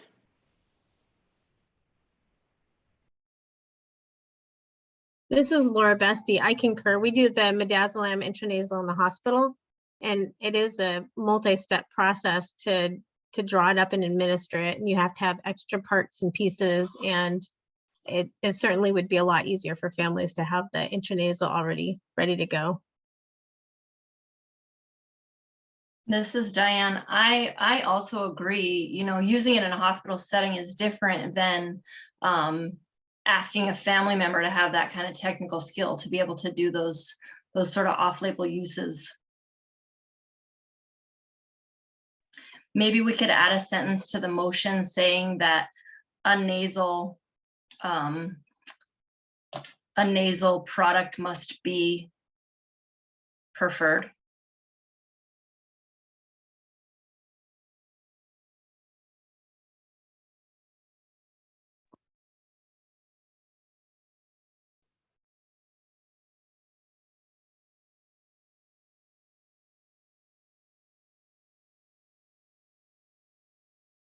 This is Marissa. I was just typing out a sentence, but if anyone on the board would like to wordsmith it, please let me know and I can update it.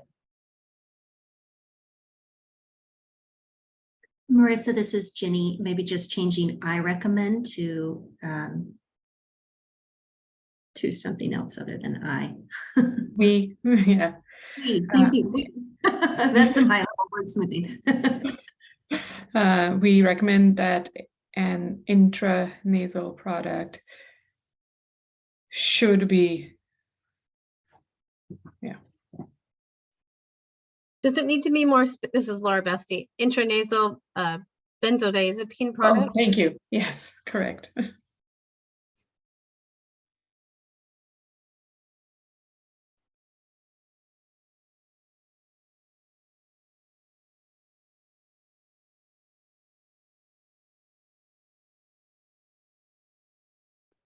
This is John McKay here. Do we need to add an approved intranasal benzodiazepine product? Just so we're not going off label and kind of following in a loop here.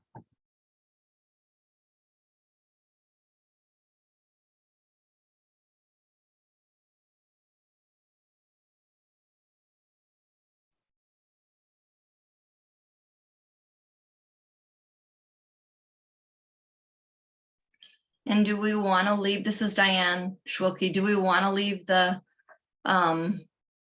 be considered, or do we want to sort of force it here? What does the committee think?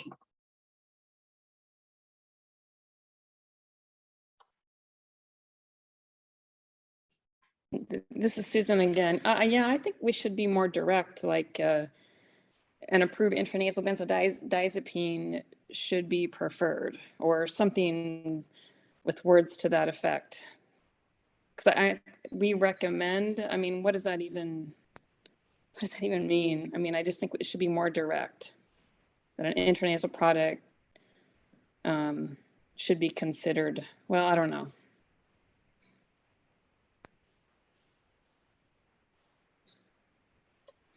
This is Laura Bestie. How much, I want to say weight, but how much pull does this committee have to say that we should recommend, or that we can have this added to formulary? This is Donna. So legally, none of your recommendations or motions are binding. Practitionally and operationally, I can't remember a time we've ever not taken one of your recommendations. So, so I'm not sure what that means, but so probably the recommendation, especially since it's a patient safety issue, would be appropriate.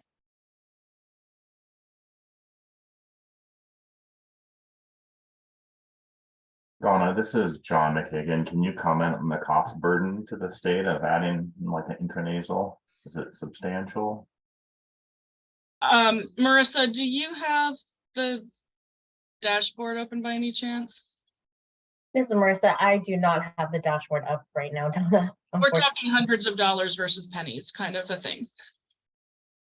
This is Diane Schwilke, and obviously hundreds of dollars versus pennies is significant, but we're talking about a small patient population. Right. Cost of misuse of a non-preferred product that patients' families are trying to fumble with, like overall big cost, I feel like that's not a huge issue for this particular thing. And I would propose that the last sentence say, we recommend that an FDA approved intranasal benzodiazepine product be included in preferred status.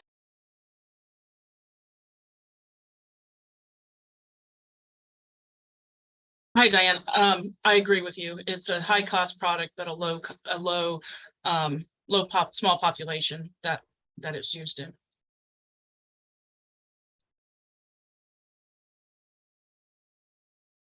Hi, this is Marissa. I think we might actually want to change the we to I, because I think it's one person that moves and then we get a second. So is it okay if I change it back to I? Of course, that makes sense now. Thank you. No problem.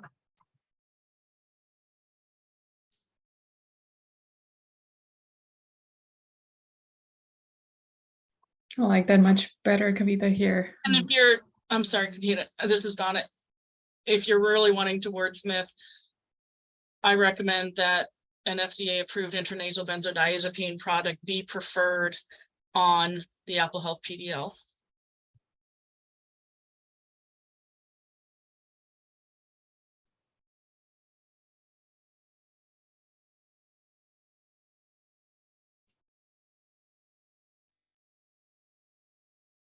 Okay, this is Kavita Chava. I move that all products in the drug classes listed on slide 8 are considered safe and efficacious for the medically accepted indications and are eligible for preferred status and grandfathering at the discretion of HCA. Products in this class may require prior authorization to determine medical necessity. All non-preferred products require a trial of at least 2 preferred products with the same indication before a non-preferred drug will be authorized unless contraindicated, not clinically appropriate, or only one product is preferred. I recommend that a FDA-approved intranasal benzodiazepine product be preferred on the Apple Health PDL. Diane Schwilke, I second. All in favor, please say aye. Aye. Aye. Aye. Aye. Any opposed? All right, so the motion passes unanimously. Our next topic is the endocrine and metabolic agents. So we'll pass it back off to Umang for that presentation. Perfect, thank you. So this one is going to be the androgenic agents, specifically at oral and injectables. This will kind of look at more of the androgen testosterone agents here. So a little bit of background first. Male hypogonadism is caused by insufficient production of testosterone and is characterized by low serum concentrations. It may present as testosterone deficiency, infertility, or both. Symptoms at presentation will primarily depend on the patient's age at the time of disease onset and can include impotence, decreased libido, fatigue, loss of energy, mood, depression, and regression of secondary sex characteristics. Potential risks due to male hypogonadism include osteoporosis, sexual dysfunction, depression, and cardiovascular disease. For 30 years of age, testosterone levels in men decrease at rates up to 2% annually. Causes are classified as primary due to failure of testes or secondary due to failure of hypothalamus or pituitary gland. Either type of hypogonadism may be caused by an inherited, which is congenital or acquired factor. Conditions resulting in primary hypogonadism include cryptorchidism, bilateral torsion, orchitis, vanishing testes, and a litany of other possible conditions. Patients usually present with low levels of testosterone and elevated follicle-stimulating hormone and luteinizing hormone levels. Secondary hypogonadism includes idiopathic gonadotropin or luteinizing hormone releasing hormone deficiency and pituitary hypothalamic injury from tumors, trauma, or radiation. On the next slide here, we see for, again, all guidelines are over a year old, so they can be found in the TCRs or the appendices.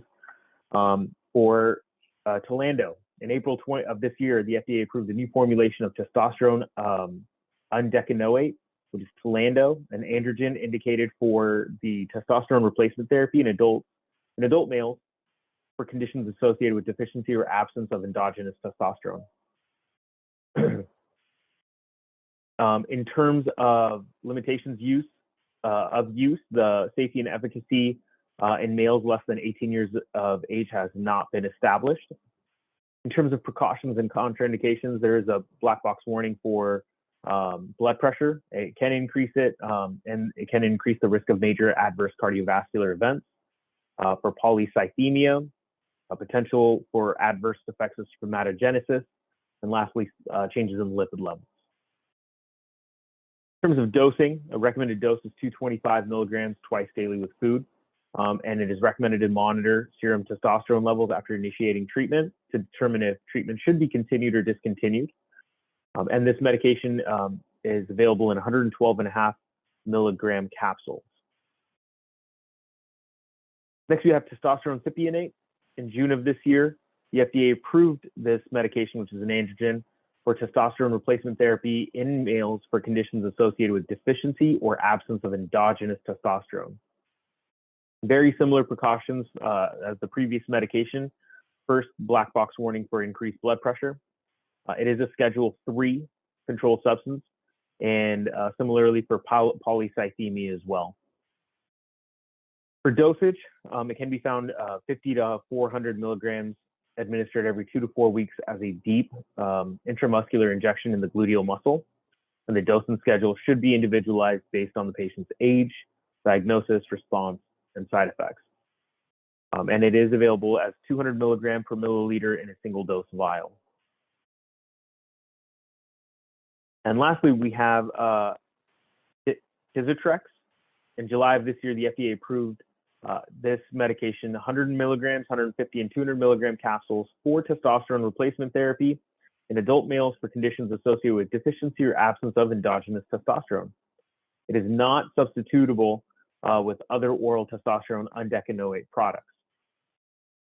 Again, very similar precautions, black box warning for blood pressure, for polycythemia, potential for adverse effects of spermatogenesis, and changes in lipid levels.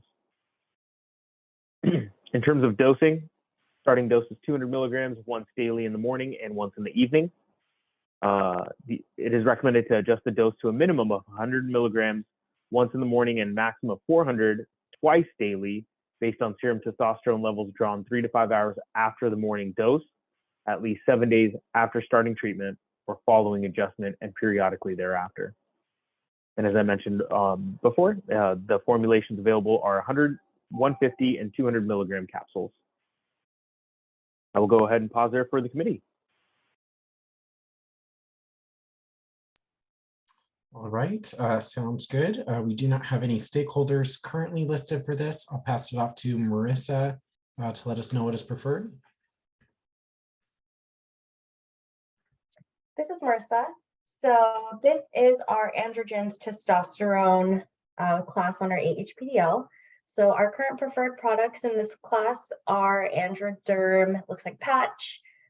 We have Testim gel, generic testosterone gel, testosterone cypionate injection, generic testosterone pump gel, and it looks like those are our preferred products in this class.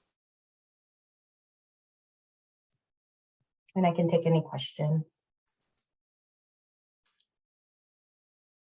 Perfect. I think we're ready for the motion then.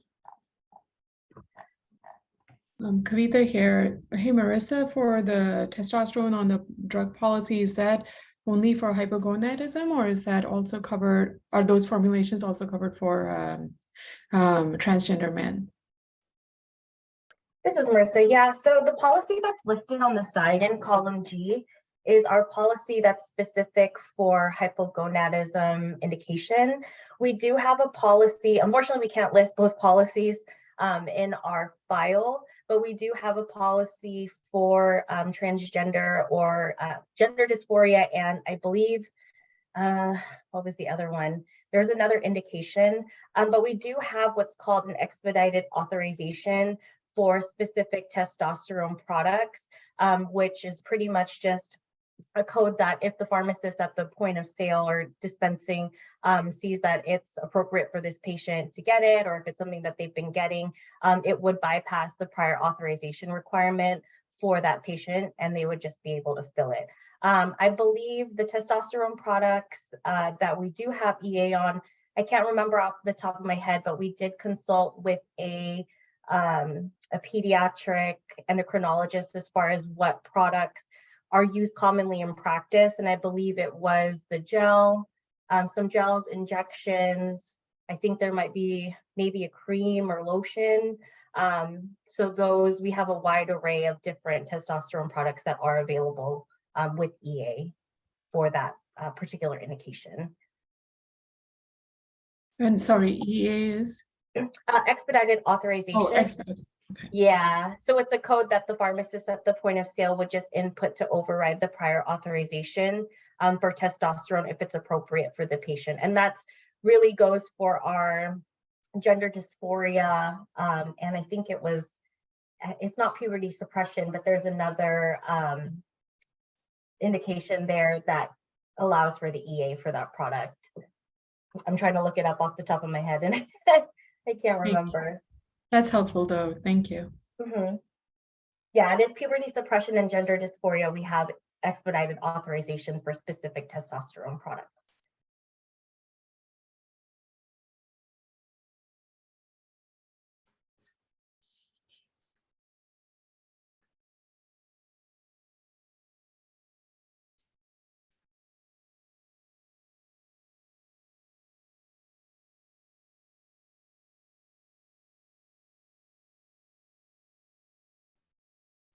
This is Ginny Bucola, and I move that all products in the endocrine and metabolic agents, androgens, testosterone drug class are considered safe and efficacious for their medically accepted indications and are eligible for preferred status and grandfathering at the discretion of HCA. Products in this class may require prior authorization to determine medical necessity. All non-preferred products require a trial of at least 2 preferred products with the same indication before a non-preferred drug will be authorized unless contraindicated, not clinically appropriate, or only one product is preferred. This is Michael Corsillis. I second that motion. All in favor, please say aye. Aye. Aye. Aye. Aye. Any opposed? Okay, passes unanimously. Our next topic is migraine agents. And the first part we'll do for that is get an update from Umang. Thank you. Jordan, can I, sorry, Yeah.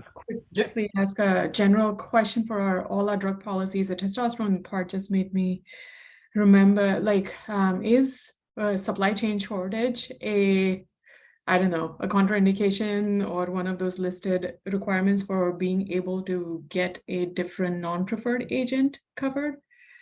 We are seeing this a lot with hormone injectables right now.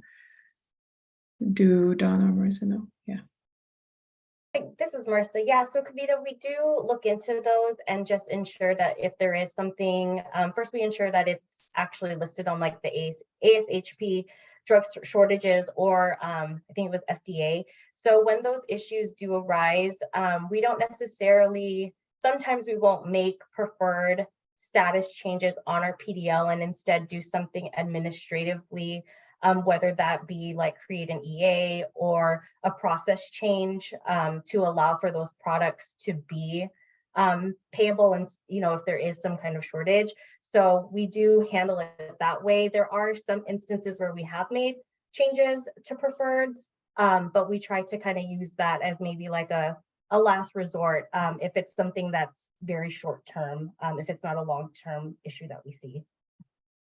I see. And is that something that's, Kavita here, does somebody have to propose that, or that just happens on the back end on the basis of shortage? Kavita, that would just happen on the back end. Okay, thank you. All right, thank you. Umang, back to you. Perfect. This is Lita. Sorry to interrupt. I saw Petra had her hand up.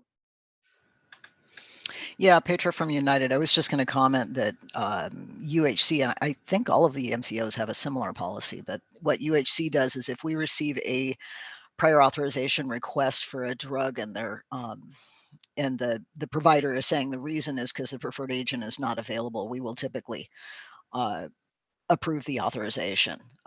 Similarly, if a pharmacy calls in and says that, calls in and talks to the pharmacy help desk, that they can't get the preferred agent in, oftentimes they'll put in a one-time authorization or a one-time override to allow a non-preferred agent to pay. Kavita here, I appreciate that. Thank you, Petra.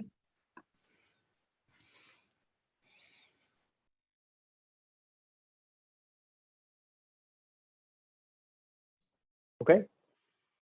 I will go ahead and jump in there if there's no other discussion.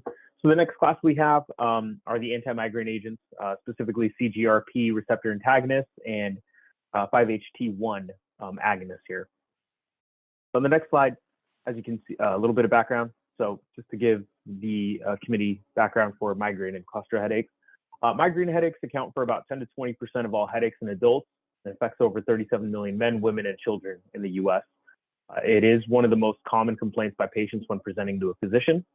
64% of physician-diagnosed patients who experience migraines and 41% of undiagnosed migraine sufferers reported severe impairment or the need for bed rest due to their migraine symptoms. In addition, 21% of women and 10% of men experience migraine, which is an epidemiological profile that has remained stable over many years. About 85% of patients with migraine headaches suffer less than 3 to 4 attacks per month.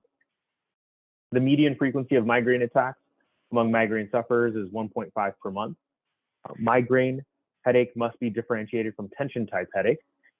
And the key criteria for the diagnosis of migraine headache includes an episodic headache lasting from 4 to 72 hours with at least 2 of the following symptoms: unilateral pain, throbbing aggravated by routine physical activity, pain of moderate to severe intensity, and during the headache, at least one of the following are present: nausea and or vomiting, photophobia, or phonophobia.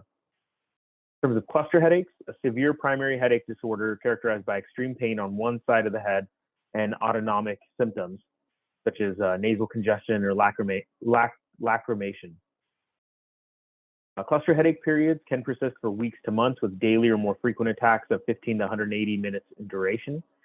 The estimated lifetime prevalence is more than 1 in 1,000, and it can be either episodic or chronic in nature, with episodic being the predominant form. And individuals with episodic headaches experience periods of attack followed by periods of remission, whereas individuals with chronic cluster headaches have minimal to no periods of remission between headache attacks. On the next slide here, the only clinical update, there's a discontinuation for dihydroergotamine mesylate. GSK reported to the FDA the intent to discontinue Emerge 1 milligram and 2.5 milligram blister packs as a business-related decision. It ceased distribution in May of this year, and the generics still remain available. Go ahead and pause there for the committee.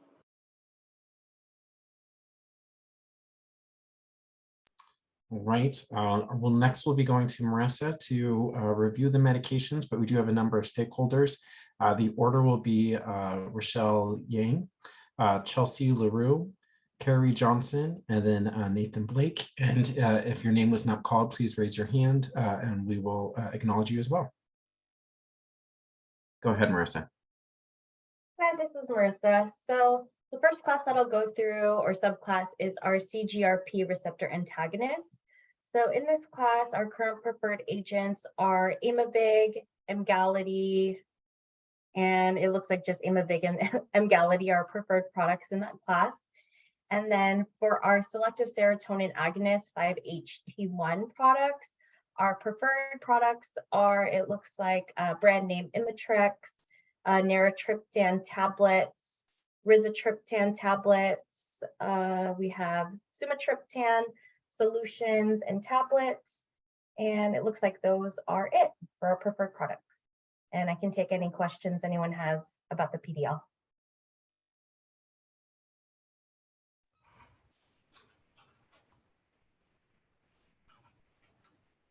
Let's go ahead and go to our stakeholders. Do we have a question? Sorry. Okay, no. So let's go ahead and go to our stakeholders. First of all will be Rochelle Yang of Teva.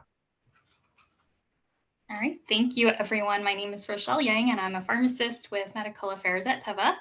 And just as a quick reminder, Ajovy or fremanezumab is a self-administered subcutaneous CGRP inhibitor, and the only one of which is also approved for both monthly and quarterly dosing for the prevention of migraine. In addition to the phase 3 HALO and FOCUS trials, we've also had several different real-world evidence studies that have been conducted and published where Ajovy has been associated with sustained reductions in monthly migraine days. In one study, it was about 9 days from a baseline of 12.7 days after 6 months of therapy. We've also seen high real-world adherence and persistence rates, with 3/4 of patients in a claims review study adherent to therapy based on that PDC of 80% or more threshold.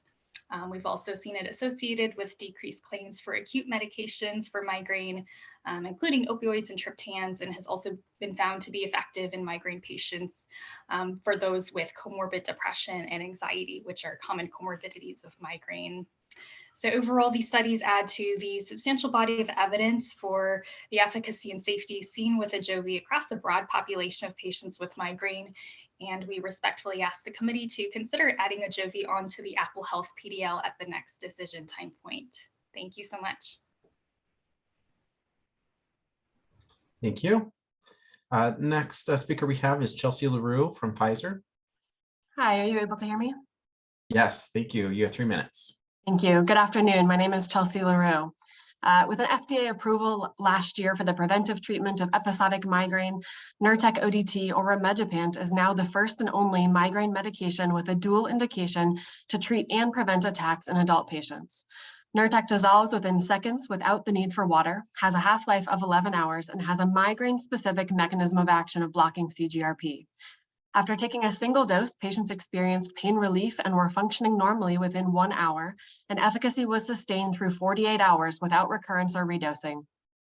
In a 1-year safety study, patients who took rimegepant as needed as acute treatment also experienced the benefit of a reduction in migraine frequency over time, a 50% reduction by 32 weeks, as well as a reduction in use of other migraine medications like antiemetics and analgesics. A recent real-world analysis has shown that among migraine patients with prior opioid use, upon initiation of Nurtec, 40% of the patients discontinued opioid use within 9 months. In the double-blind placebo-controlled trial for preventive treatment, patients took either rimegepant or placebo every other day for 12 weeks. The most common adverse events were nausea at 2.7% and abdominal discomfort at 2.4%. After 12 weeks of every other day dosing, rimegepant-treated patients demonstrated a significant 4.3-day reduction in monthly migraine days, which represents about 40% reduction in migraine frequency compared to baseline. Importantly, there was a rapid onset of preventive benefit with a 30% reduction in migraine days within the first week of treatment. Until now, prescribing preventive treatment for migraine has necessitated polypharmacy because different drugs have been needed to relieve attacks, the acute medications, and to reduce frequency and severity of attacks, the preventive medications. Most traditional oral preventive treatments were developed for indications other than migraine. They typically have suboptimal safety and tolerability profiles, and adherence is generally poor, with less than 20% of patients persisting on treatment after 12 months. Nurtec has a convenient oral administration and a short half-life compared to the CGRP monoclonal antibodies, which may be critical for patients who become pregnant or experience adverse events that might require rapid cessation of drug exposure. In closing, migraine patients now have the opportunity to dose Nurtec as needed for acute treatment or every other day for preventive treatment, offering a simple solution for patients to meet their individual needs without the confusion of multiple medications or multiple dose options. We respectfully ask the committee to consider making Nurtec ODT a preferred agent on the PDL. Thank you for your time and attention. I would be happy to address any questions. Thank you.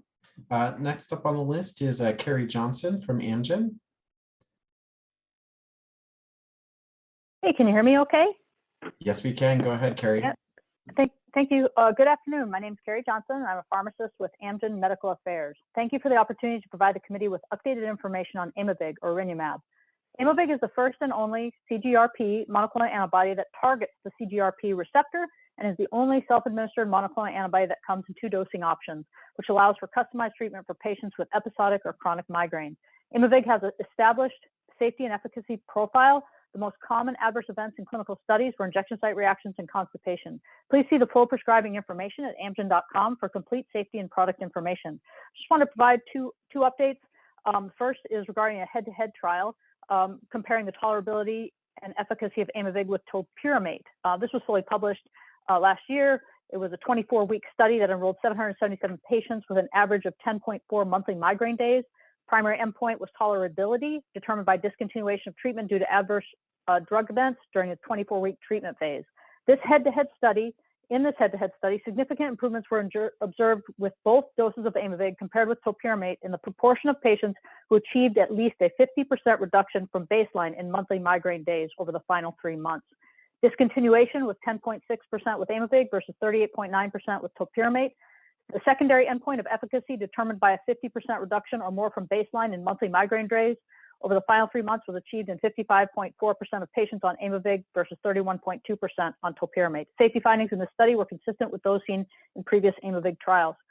Additionally, for episodic migraine, Aimovig is the only CGRP therapy with 5-year clinical trial open label extension data. Results from this study showed that no new safety signals or increased incidence of adverse events or serious adverse events over 5 years exposure compared to the pooled double-blind treatment group data. In addition, 71% of the 212 trial participants that completed the study had a 50% or more reduction in their baseline monthly migraine days. Acute migraine-specific medication days were reduced, and clinically relevant improvements in patient-reported outcomes were also sustained throughout the trial. Migraine pathophysiology is multifactorial and complex. Aimovig has a unique mechanism of action, published head-to-head data, and 5-year long-term data. Aimovig has also demonstrated a high level of uptake and satisfaction by patients and providers. Thank you for continuing to allow Aimovig as an option for your patients that suffer from migraine. Thank you for your time, and I'm happy to address any questions. Thank you. Next, we will have Nathan Blake from AbbVie. He has 2 drugs to speak about, so he'll have a total of 5 minutes. Can you hear me, Jordan? Yes, we can hear you. Go ahead and get started. Okay, perfect. My name is Nathan Blake with AbbVie Medical Affairs. Thank you for the opportunity to speak again, this time on the migraine category. As a reminder, AbbVie has 2 distinct oral migraine products, one for the preventive treatment of migraine and the other for acute treatment of migraine. I'll talk about each of these products separately, starting with atogepant with the brand name Qulipta, followed by ubrogepant with the brand name Ubrelvy. Atogepant is an oral CGRP receptor antagonist indicated for the preventive treatment of episodic migraine in adults. The recommended dose of atogepant is 10 milligram, 30 milligram, or 60 milligram once daily, depending on dosage modifications for drug interactions and special populations as listed in the PI. Atogepant was evaluated in a 12-week phase 3 randomized double-blind placebo-controlled study. The primary endpoint of change from baseline in mean monthly migraine days across 12 weeks compared to placebo was met for all 3 doses. The benefits of atogepant were evident as early as the first full day after administration. All 6 secondary endpoints compared to placebo were met for the 30 and 60 milligram doses, including 3 patient-reported outcomes reflecting improvements in social and work-related function and activities. All 3 doses significantly reduced mean monthly headache days and mean monthly acute medication use days by approximately 50%. During the final 4 weeks of the treatment period, about 60 to 70% of patients experienced a 50% reduction of migraine days, and roughly a quarter of patients were migraine-free during that period. There are no contraindications, warnings, or precautions for atogepant in the PI. The most common adverse events in the trial were constipation, nausea, upper respiratory tract infection. None were considered serious. Discontinuation rates due to nausea, constipation, and fatigue or somnolence were 0.5% respectively. Switching gears to ubrogepant or Ubrelvy. Ubrogepant is also an oral CGRP receptor antagonist indicated for acute treatment of migraine with or without auras in adults.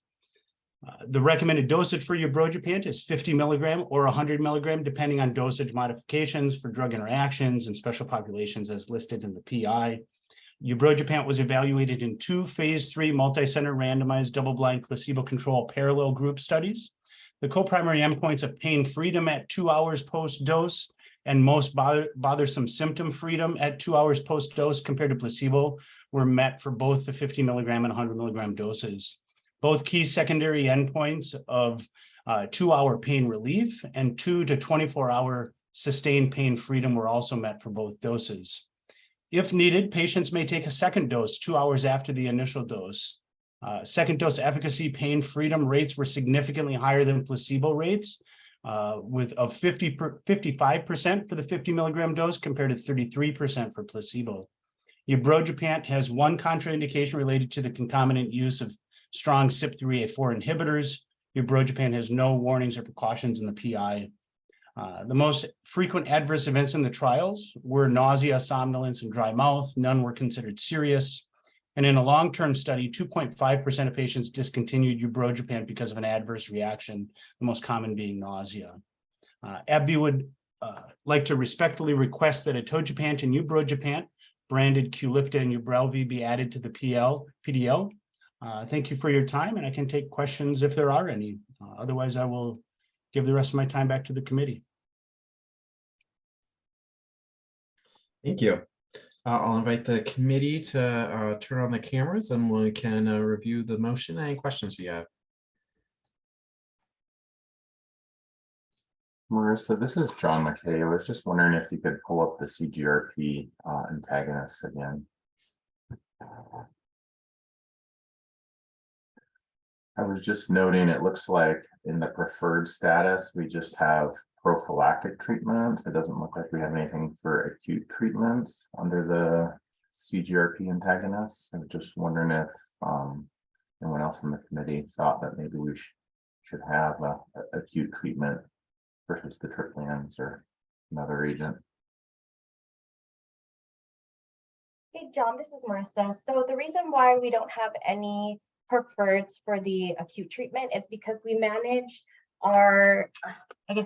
we manage that through a policy which lists out, what preferred products they can get first.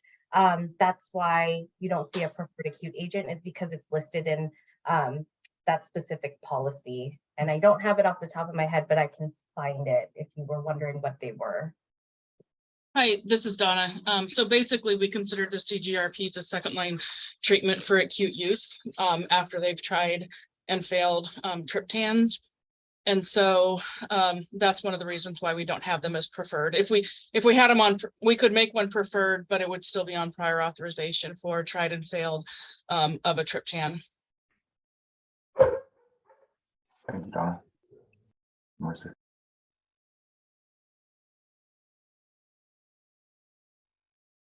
Okay, this is Marissa. Yeah, just to confirm, like Donna said, in our policy, we require trial and failure of a triptan and then also NSAIDs, unless of course those things are contraindicated for patients.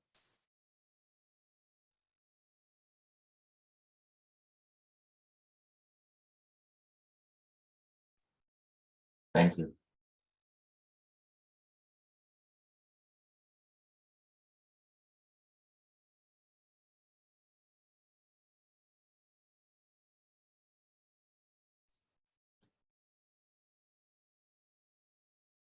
I think we're ready to take a look at the motion.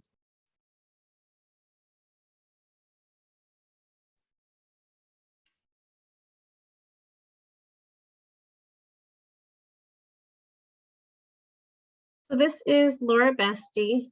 I move that all products in the drug classes listed on slide 11 are considered safe and efficacious for the medically accepted indications and are eligible for preferred status and grandfathering at the discretion of HCA. Products in this class may require prior authorization to determine medical necessity.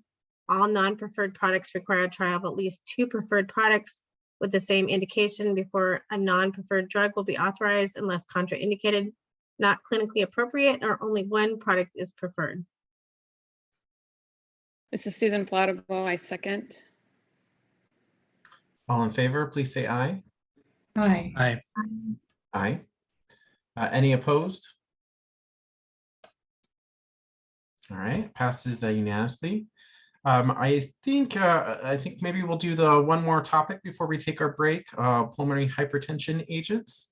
Umang, are you ready for that? Yes, I am. All right, go ahead. Okay.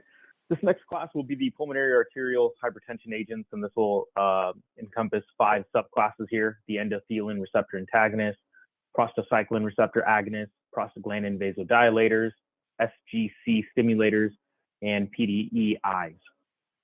A little bit of background for pulmonary hypertension. The prevalence varies substantially depending on the type, etiology, and underlying condition. It is estimated to be about 15 per million people. It's characterized by an increase in pulmonary arterial pressure and secondary right ventricular failure. This is defined as a resting mean pulmonary arterial pressure of 25 millimeters of mercury or greater. Symptoms include dyspnea, dizziness, syncope, fatigue, peripheral edema, angina, palpitations, and other symptoms, all of which are exacerbated by exertion. It does not have a cure, and if left untreated, it is a life-threatening disease with poor prognosis. Management should be limited to specialized centers where clinicians are experienced in the evaluation and treatment of patients with pulmonary hypertension. And although the number of approved therapies has grown in the past years, the prognosis is still poor, with approximately 50% mortality within the first 5 years. There are many, on the next slide here, there are many causes, including idiopathic or underlying disease and hereditary causes. The cellular changes in the walls of the pulmonary arteries, and it appears that mutations in the bone morphogenetic protein receptor 2 gene play a key role in the pathogenesis. Other etiologies include drug, toxins, collagen vascular resistance, HIV, portal hypertension, chronic thromboembolism, and congenital heart disease. The World Health Organization classifies this into 5 groups based on etiology. Group 1 is pulmonary arterial hypertension. 2 is due to left heart disease. 3 is due to lung disease. 4 is due to blood clots in the lungs. And 5 is due to blood and other rare disorders. In 2013, clinical classifications were updated to provide the same classifications for adult and pediatric patients. In addition, the individual categorization of the persistent pulmonary hypertension of neonates was included. On the next slide here, we have Tyvaso DPI. So in May of this year, the FDA approved this medication for the treatment of, there's 2-fold indications here. 1, pulmonary arterial hypertension in group 1 defined by World Health Organization, improve exercise ability, studies establishing effectiveness, predominantly including patients with NYHA functional class 3 symptoms and etiologies of idiopathic or heritable pulmonary arterial hypertension, or pulmonary associated hypertension associated with connective tissue diseases. Or 2, pulmonary hypertension associated with interstitial lung disease, defined as WHO group 3, to improved exercise ability. Study establishing effectiveness predominantly included patients with etiologies of idiopathic interstitial pneumonia, inclusive of idiopathic pulmonary fibrosis, combined pulmonary fibrosis and emphysema, and WHO group 3 connective tissue disease. There are some warnings here. This may cause symptomatic hypotension and may inhibit platelet aggregation and risk of bleeding. In terms of dosage, it is recommended to administer in 4 separate treatment sessions, each day approximately 4 hours apart during waking hours. The initial dosage is 1 16 microgram cartridge per treatment session. Dosage should be increased by an additional 16 microgram per treatment session at approximately 1 to 2 week intervals if tolerated, and to titrate to target maintenance dose of 48 micrograms to 64 micrograms per treatment session 4 times daily. It is available in an inhalation powder, a single dose plastic cartridge containing 16, 32, 48, or 64 micrograms of the treprostinil as a dry powder formulation. And next we have discontinuations and FDA communications. First, for epoprostenol injection, in July of this year, Teva reported the discontinuation of this and the corresponding sterile diluent. No future production is expected for an extended period, and GSK's brand name Flolan remains available. In terms of FDA communications, in May of 2022, for TreClear, FDA changed requirements for their REMS effective June 27th of 2022, after which prescribers may delegate a designee for certain administrative activities, and certain pharmacies can to enter testing and counseling information through REMS website. Changes were made to the outpatient pharmacy operations to verify safe use conditions for the REMS pre-dispense authorization. And I will go ahead and pause there for the committee.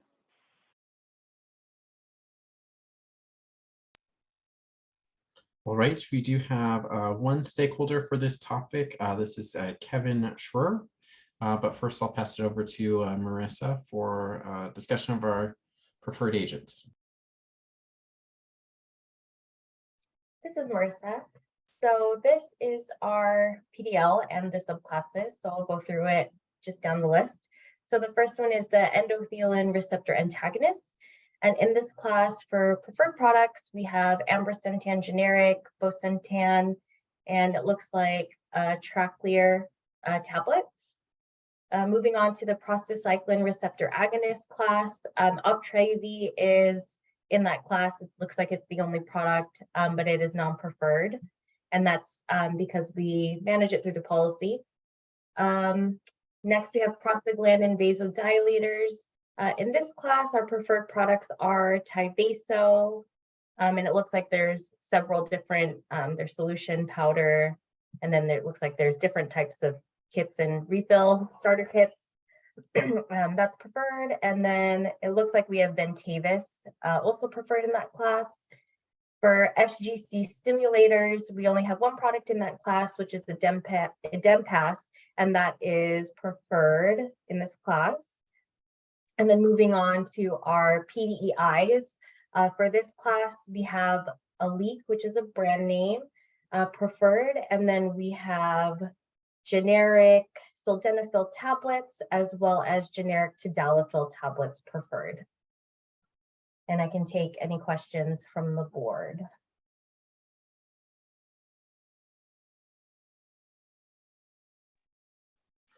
Okay, we'll move to our stakeholders. I just wanted to comment, Sophia Yun, I do see you as well. So after Kevin, we'll have you speak as a stakeholder. But first off is Kevin Schroer from United Therapeutics. Yes, can you hear me? Yes, we can hear you. Thank you.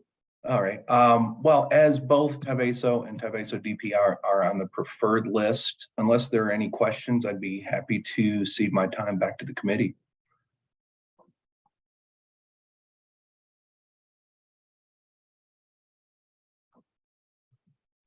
All right, thank you. Sophia Yun, we'll get you speaking next. If you want to just let us know if there's someone you represent as well, we'd appreciate it. Thank you so much. Can everyone hear me? I can hear you, yes. Perfect. Good afternoon, everyone. My name is Sophia Yoon, and I'm a pharmacist with Janssen Scientific Affairs Value and Evidence team. Thank you so much for this opportunity to speak to you about OpSummit or macitentan. OpSummit is an endothelin receptor antagonist indicated for the treatment of pulmonary arterial hypertension, WHO Group 1, to reduce the risk of disease progression and hospitalization for PAH. I wanted to discuss some published data from November of last year in the journal JACC Cardiovascular Imaging, and this was known as the REPAIR study.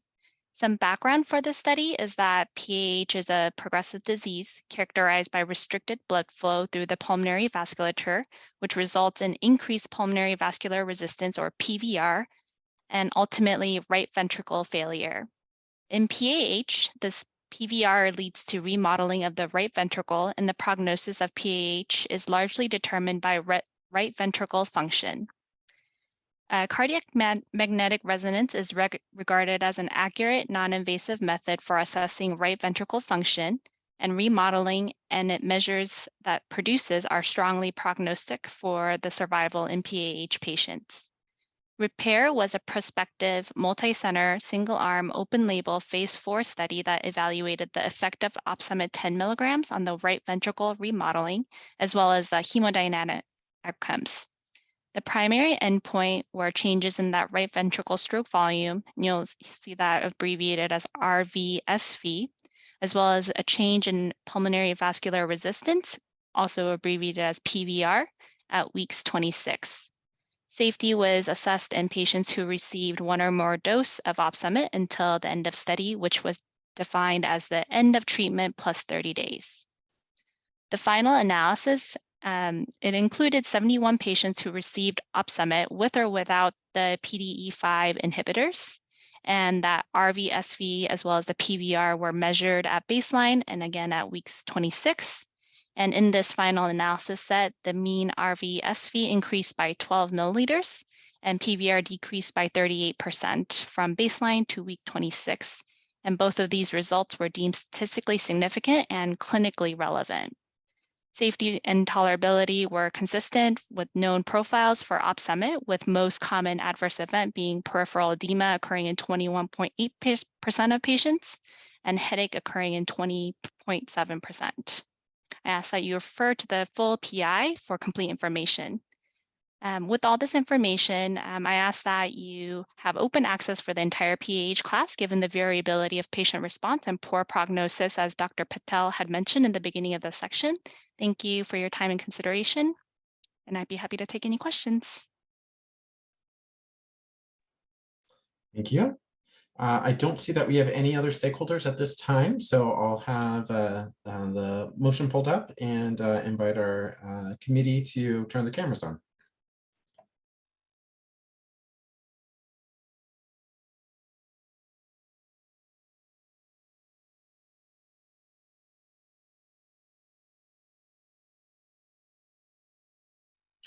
This is Diane Schwilke, and I will go ahead and start the motion. I move that all products in the drug class listed on slide 13 are considered safe and efficacious for their medically accepted indications and are eligible for preferred status and grandfathering at the discretion of HCA. Products in this class may require prior authorization to determine medical necessity. All non-preferred products require a trial of at least 2 preferred products with the same indication before a non-preferred drug will be authorized unless contraindicated, not clinically appropriate, or only one product is preferred. This is Kavita Chawla. I second the motion. All in favor, please say aye. Aye. Aye. Aye. Any opposed? Okay, with that, the motion passes unanimously. I think we're at a good spot now to take a 10-minute break. So let's see, that puts us back at 1:50. Looks like that, and we'll finish off our day.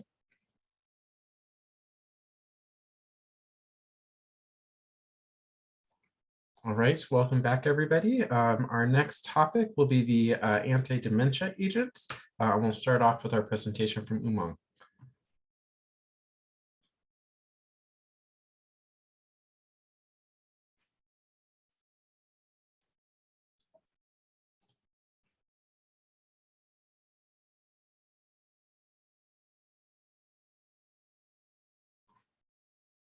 There we go, Umang.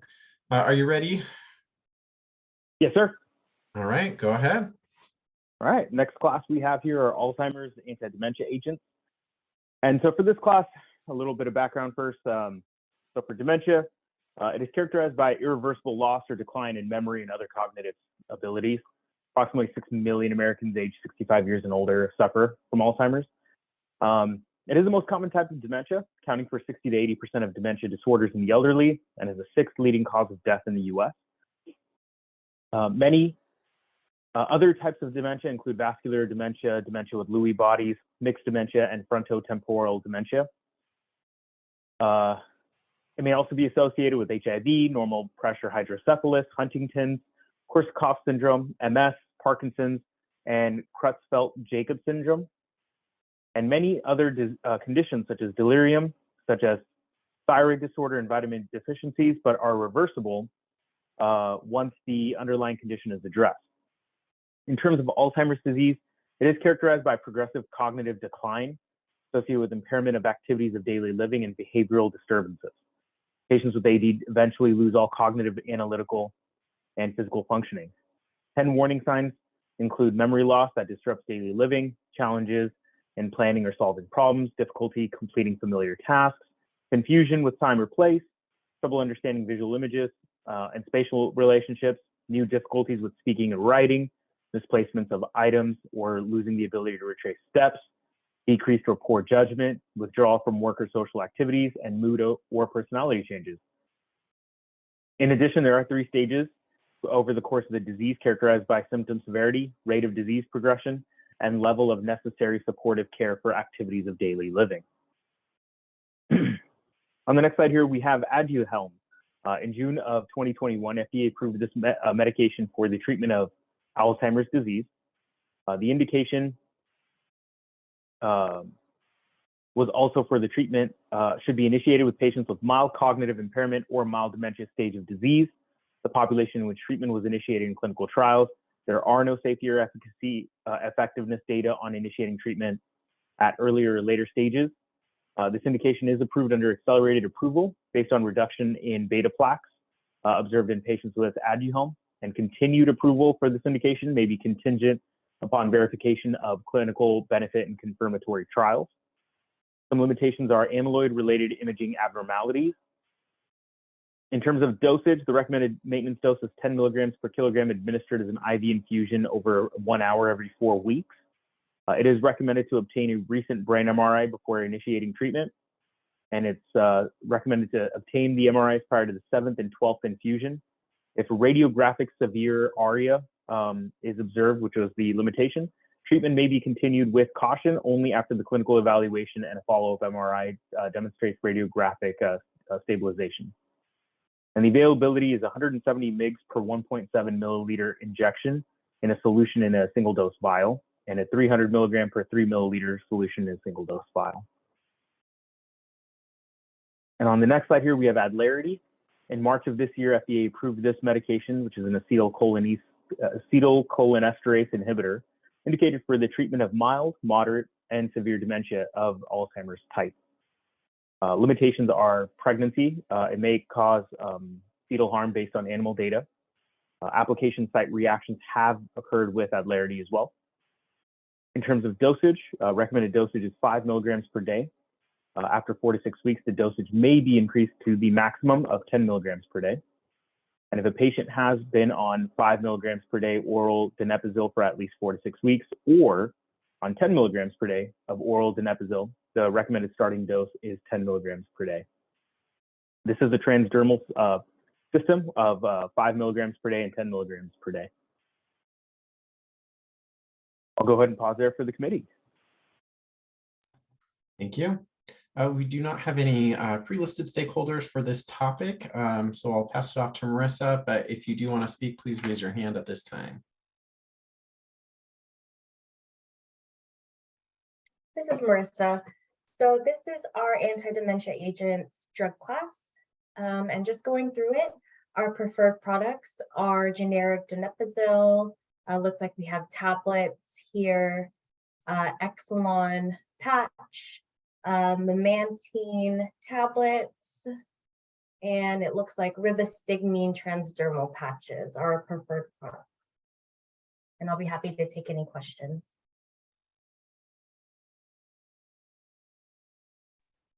I still don't see any stakeholders, so we'll take a look at the motion and invite the committee to turn their cameras on.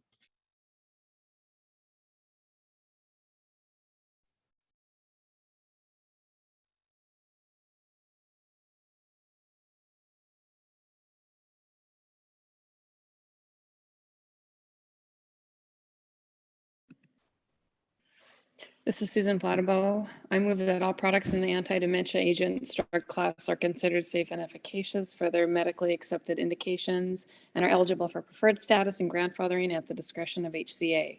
Products in this class may require prior authorization to determine medical necessity. All non-preferred products require a trial of at least 2 preferred products with the same indication before a non-preferred drug will be authorized, unless contraindicated, not clinically appropriate, or only one product is preferred. This is Michael Corsillis. I second that motion. All in favor, please say aye. Aye. Aye. Aye.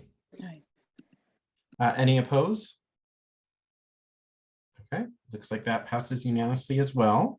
Our next topic is atopic dermatitis. We'll start off with a presentation by Umang. All right. Next one will be atopic dermatitis immunomodulators specifically. And this one here, we are looking at immunosuppressive topical agents, monoclonal antibodies, and PDE4 inhibitors as well. So on the next slide here, just to go over a little bit of background, atopic dermatitis is a chronic non-contagious inflammatory disease of the skin resulting from a combination of genetic and environmental factors. Approximately 70% of patients diagnosed have a positive family history of atopic diseases.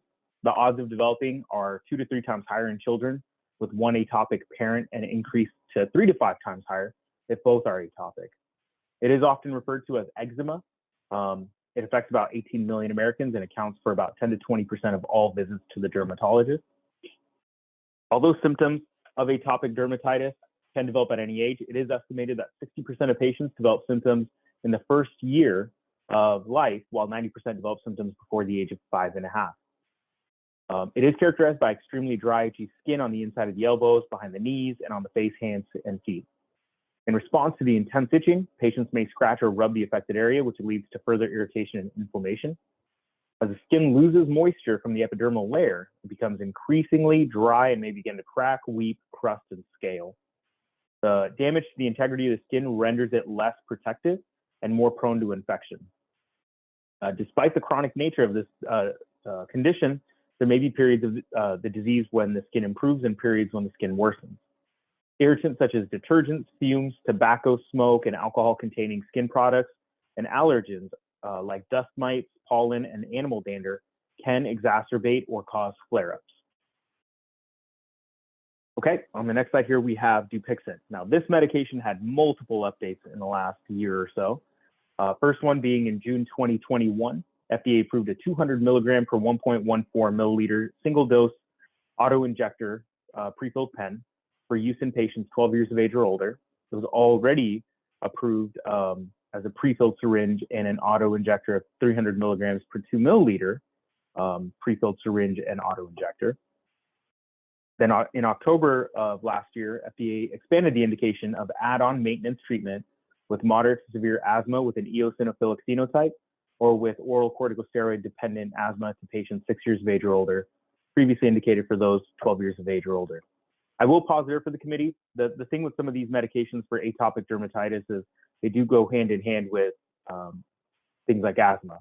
And so although that one indication or disease state doesn't fall under this, it's kind of hard to parse them out. So I'm bringing it to the committee for completeness sake. In September of this year, FDA granted approval under priority review for the treatment of adults with prurigo nodularis at a recommended dose of 600 milligrams by sub-Q injection. And lastly, last month, FDA authorized use of a single-dose prefilled pens in patients 6 months to less than 12 years of age when administered by a caregiver. And this was, the pens deliver 100, 200, and 300 milligrams. The pediatric indications that were impacted by this are severe atopic dermatitis and severe asthma, which are approved for patients as young as 6 months and 6 years respectively. Now, as you can imagine, the dosing is stratified by the indication, the age, and the weight.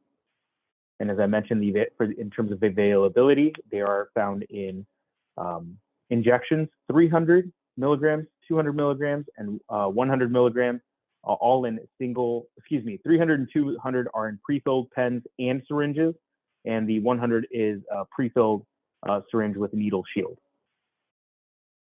On the next slide here, we have Adbry. In December of last year, FDA approved this medication for the treatment of moderate to severe atopic dermatitis in adult patients whose disease is not adequately controlled with topical prescription therapies, or when those therapies are not advisable. Therapy can be used with or without topical corticosteroids. Now, in terms of warnings and precautions, first one being conjunctivitis and keratitis. It is recommended for the healthcare provider to keep an eye on their eye function and symptoms. Second being parasitic infections, specifically helminths. And lastly, risk of infection with live vaccines. The recommended dose for this is 600 milligrams, followed by 300 milligrams every other week, and a dosage of 300 milligrams every 4 weeks may be considered for patients below 100 kilograms who achieve clear or almost clear skin after 16 weeks of treatment. The availability is 150 milligrams per milliliter solution in a single dose pre-filled syringe with a needle guard as well. And the last slide here we have is for Opzelura. In July of this year, the FDA approved a new indication for the topical treatment of non-segmental vitiligo in adults and pediatric patients 12 years of age or older. As you can see, no changes to any of the warnings or precautions in terms of the availability, no changes there either. I'm going to go ahead and pause there for the committee. Thank you, Amang. We do have two stakeholders for this topic. First is Valerie with Leo Pharma, and then Nathan Blake from AbbVie. But first, Marissa, talk about the preferred agents.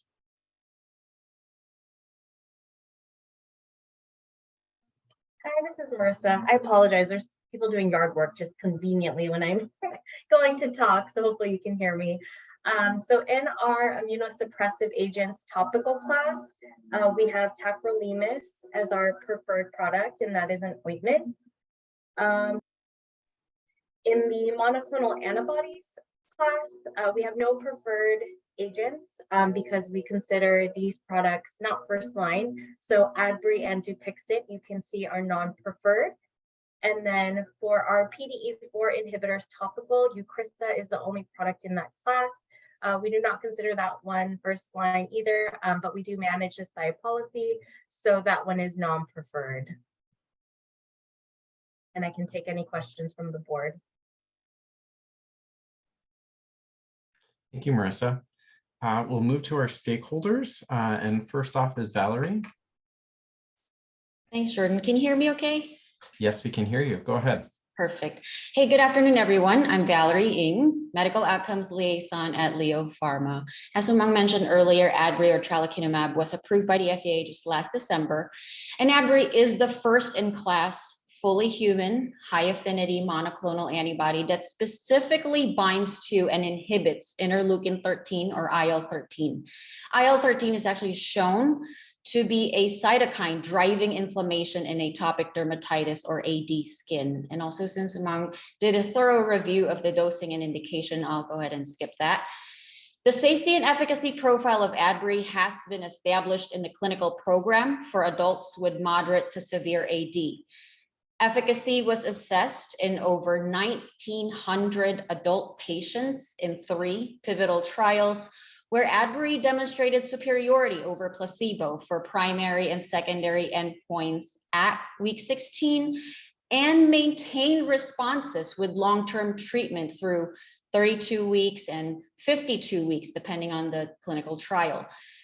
The monthly dosing option for eligible patients was also shown to be effective after 16 weeks of Q2W treatment or every other week treatment, providing that lowest effective dose and fewer injections to maintain control of their chronic disease. Majority of adverse events or AEs reported in the pivotal trials were non-serious and mild or moderate in severity. Overall frequency was comparable across treatment groups and did not increase during prolonged treatment of up to 52 weeks. A long-term extension trial to evaluate the safety and efficacy of Adbry in patients who participated in previous clinical trials is currently ongoing, with interim data available from patients who received Adbry for up to 3.5 years. Would like to ask the committee to consider adding Adbry to the PDL as a preferred agent for adult patients suffering from moderate to severe atopic dermatitis who had an inadequate response to topical prescription therapies. Thank you all very much for your time, and if there are any questions, I'd be happy to answer them. Thank you, Valerie. Next, we'll have Nathan Blake, again from AbbVie. Hello again. Can you still hear me? Yes, Nathan, go ahead. Fantastic. Thank you. Hello again. My name is Nathan Blake with AbbVie Medical Affairs. Thank you for allowing me to speak about upadacitinib with the brand name Rinvoq, which is an oral JAK inhibitor approved to treat patients with rheumatoid arthritis, psoriatic arthritis, atopic dermatitis as it relates to this conversation, but also approved for ulcerative colitis, ankylosing spondylitis, and non-radiographic axial spondyloarthritis. My focus at this time is on atopic dermatitis, with upadacitinib having received FDA approval in January of this year to treat adult and adolescent patients 12 years of age and older with refractory moderate to severe atopic dermatitis whose disease is not adequately controlled with other systemic drug products, including biologics, or when the use of those therapies are inadvisable. Atopic dermatitis, as Umang discussed earlier, is a type of eczema that's chronic, highly pruritic, and characterized by an unrelenting itch that can have debilitating physical and psychological burden on the patient. In 3 16-week placebo-controlled phase 3 clinical trials, upadacitinib met all primary and ranked secondary endpoints. Measure Up 1, Measure Up 2 looked at upadacitinib as monotherapy, and Add Up was a trial that evaluated upadacitinib in combination with topical corticosteroids. Upadacitinib provides a rapid and durable response, with approximately 2/3 of patients experiencing a 75% improvement in skin symptoms after 16 weeks, and a significant reduction in itch only 2 days after the first dose with upadacitinib 15 milligram. In all 3 studies, upadacitinib achieved disease control and statistical significance in the higher clinical thresholds of EASI 90 and 100, as well as investigator global assessment score of 0 or 1, which represents complete or near complete clearing of disease. Upadacitinib has important safety considerations and a black box warning for serious infections, mortality, malignancy, MACE, thrombosis, hypersensitivity reactions, and other serious adverse reactions, such as GI perforations and lab abnormalities. Please read the Rinvoq PI for the complete safety language. Upadacitinib is well studied with clinical trial experience in almost 10,000 patients since 2012 across 6 approved indications. The overall safety profiles consistent for upadacitinib across all indications.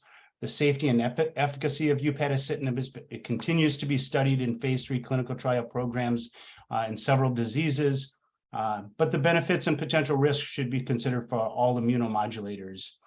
Upadacitinib offers patients who suffer from atopic dermatitis an oral option that provides rapid, deep, and durable response. I want to close by respectfully asking that Rinvoq be added to the state preferred drug list for atopic dermatitis, along with its 5 other indications, which I'll speak to again in the CAM category. But thank you for your time and consideration. I'll be happy to answer any questions.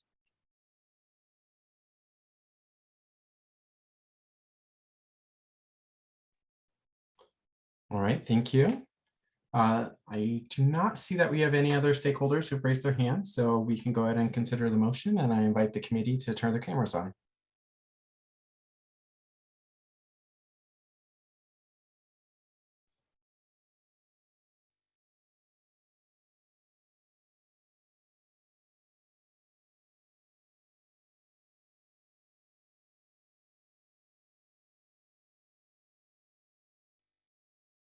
This is Kavita Chawla. I move that all products in the drug class listed on slide 16 are considered safe and efficacious for their medically accepted indications and are eligible for preferred status and grandfathering at the discretion of HCA.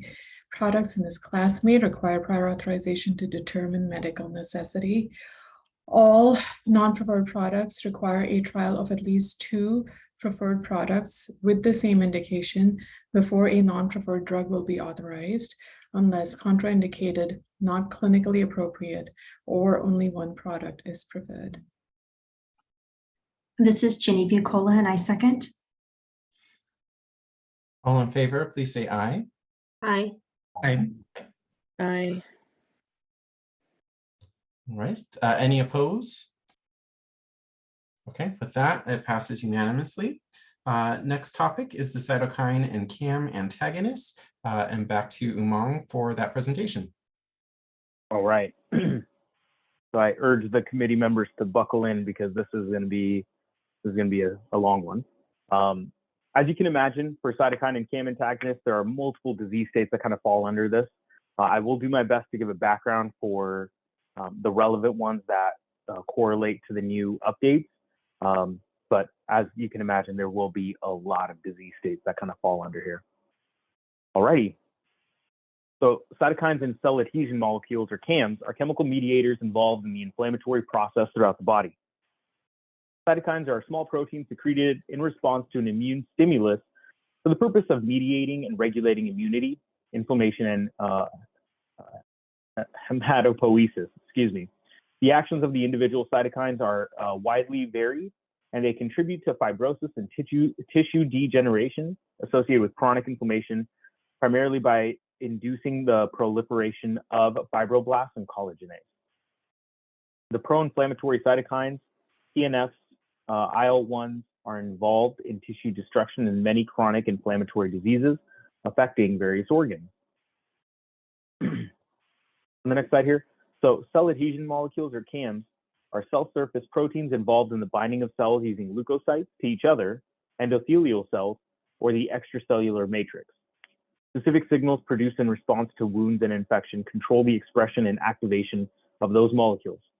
Most of the CAMs characterized fall into 3 general families of proteins: the immunoglobulin, Ig superfamily, and these are the adhesion molecules that bind to integrins on leukocytes and mediate the flattening onto the blood vessel wall.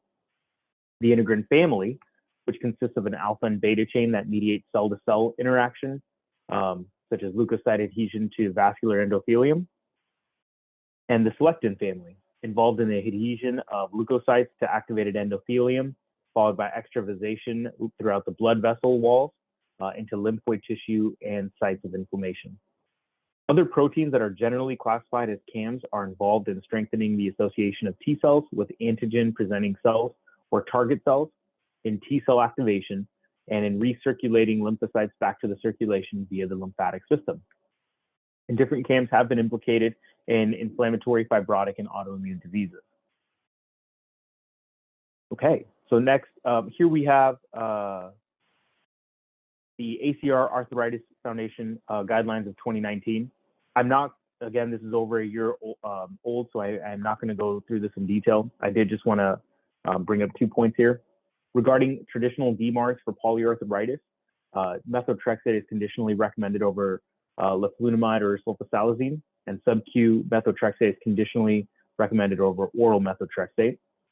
And in terms of biologic DMARDs in patients with polyarthritis, combination therapy with a DMARD is conditionally recommended over biologic monotherapy when initiating treatment with a biologic.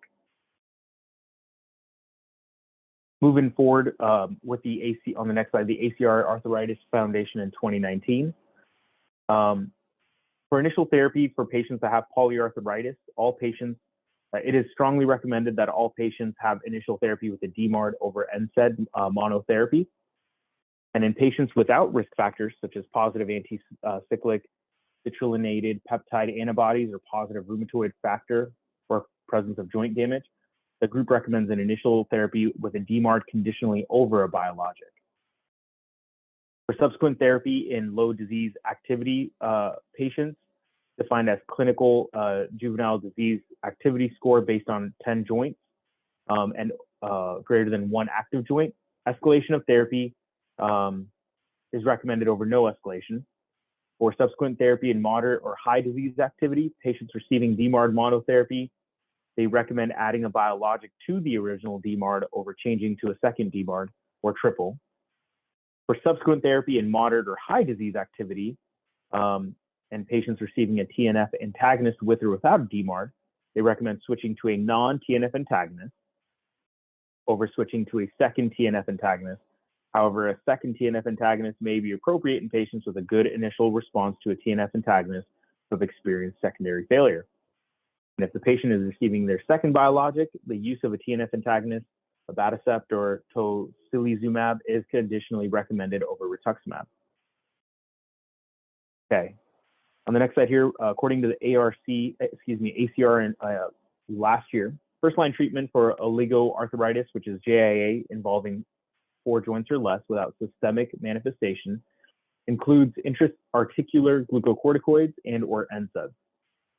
There is an inadequate response, then biologic DMARDs are strongly recommended, with methotrexate conditionally recommended as the preferred agent. If an adequate response is achieved with a non-biologic DMARD, then the guidelines strongly recommend a biologic DMARD with no presence of one agent over another. And for treatments of systemic JIA, a brief trial of NSAIDs is conditionally recommended as initial monotherapy in patients without macrophage activation syndrome. Biologic DMARDs are recommended as initial monotherapy in patients with macrophage activation syndrome, with no preference of one agent over the other.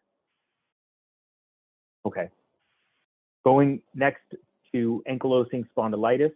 So this is an inflammatory condition affecting the spine and can be further subdivided in ankylosing spondylitis and non-radiographic ankylosing spondylitis. The guidelines, according to the American College of Rheumatology, Spondylitis Association of America, and the Spondyloarthritis Treatment Research and Treatment Network, published guidelines in 2019. Since these are a little bit outdated, I won't be going over these in detail, but they are here for the committee's leisure. On the next slide, we have recurrent pericarditis. Now, acute pericarditis is the inflammation of the pericardium, and symptoms can include chest pain, electrocardiogram changes, pericardial effusion, and pericardial friction rub. It typically can last up to 6 weeks, although symptoms may recur, and recurrence may be as high as 15 to 30% in select patients with idiopathic pericarditis. These symptoms return after a symptom-free period of at least 4 to 6 weeks. And symptoms of recurrent pericarditis include pleuritic chest pain with fever, pericardial rub, ECG changes, new or worsening pericardial effusion, and or elevation of markers of inflammation. Patients may feel well in between attacks, and others may have a more persistent disease course. Studies have suggested that many cases of recurrent pericarditis are caused by an autoimmune disorder, although other causes are possible, such as infection, and there are no well-established predictors of occurrence. In terms of treatment, the pharmacologic treatment is similar to the treatment of acute pericarditis, and it includes NSAIDs or aspirin, plus colchicine as a typical first-line agent. Steroids or combination therapy may also be considered. Other agents that may be used for treatment in late-line therapy include rilonacept and the off-label use of anakinra, azathioprine, or immune globulin. And pericardectomy may also be considered in select patients. Next, we have ulcerative colitis. Now, this is a chronic inflammatory disease primarily affecting the colon and rectum. It affects approximately 1 million people in the US, and the incidence continues to increase worldwide. The CDC estimates the prevalence is roughly 249 per 100,000 adults. It may present at any age, but onset typically peaks between 15 to 30 years of age. The disease is characterized by superficial infiltration of the bowel wall by inflammatory white cells, resulting in multiple mucosal ulcerations and crypt abscesses. The predominant symptom of ulcerative colitis is diarrhea, which is usually associated with blood in the stool. Additional symptoms may include pain in the lower quadrant or rectum, along with systemic features including fever, malaise, and weight loss. The initial attack may be fulminant with bloody diarrhea, but the disease more commonly begins with indolently with non-bloody diarrhea progressing into bloody diarrhea. It can present initially with any extent of anatomic involvement, ranging from disease confinement to the rectum, to the entire large intestine, also known as pancolitis. Most commonly, it follows a chronic intermittent course with long periods of quiescence interspersed with acute attacks, lasting weeks to months. However, a significant percentage of patients suffer a chronic continuous course. Next, we have alopecia areata, and this is an autoimmune condition that attacks the hair follicles, causing hair loss. Patchy baldness can develop anywhere on the scalp, face, and body. Onset can occur at any age. Most patients develop it during childhood, adolescence, or during their 20s and 30s. Approximately half of individuals experience hair regrowth within a few months without treatment.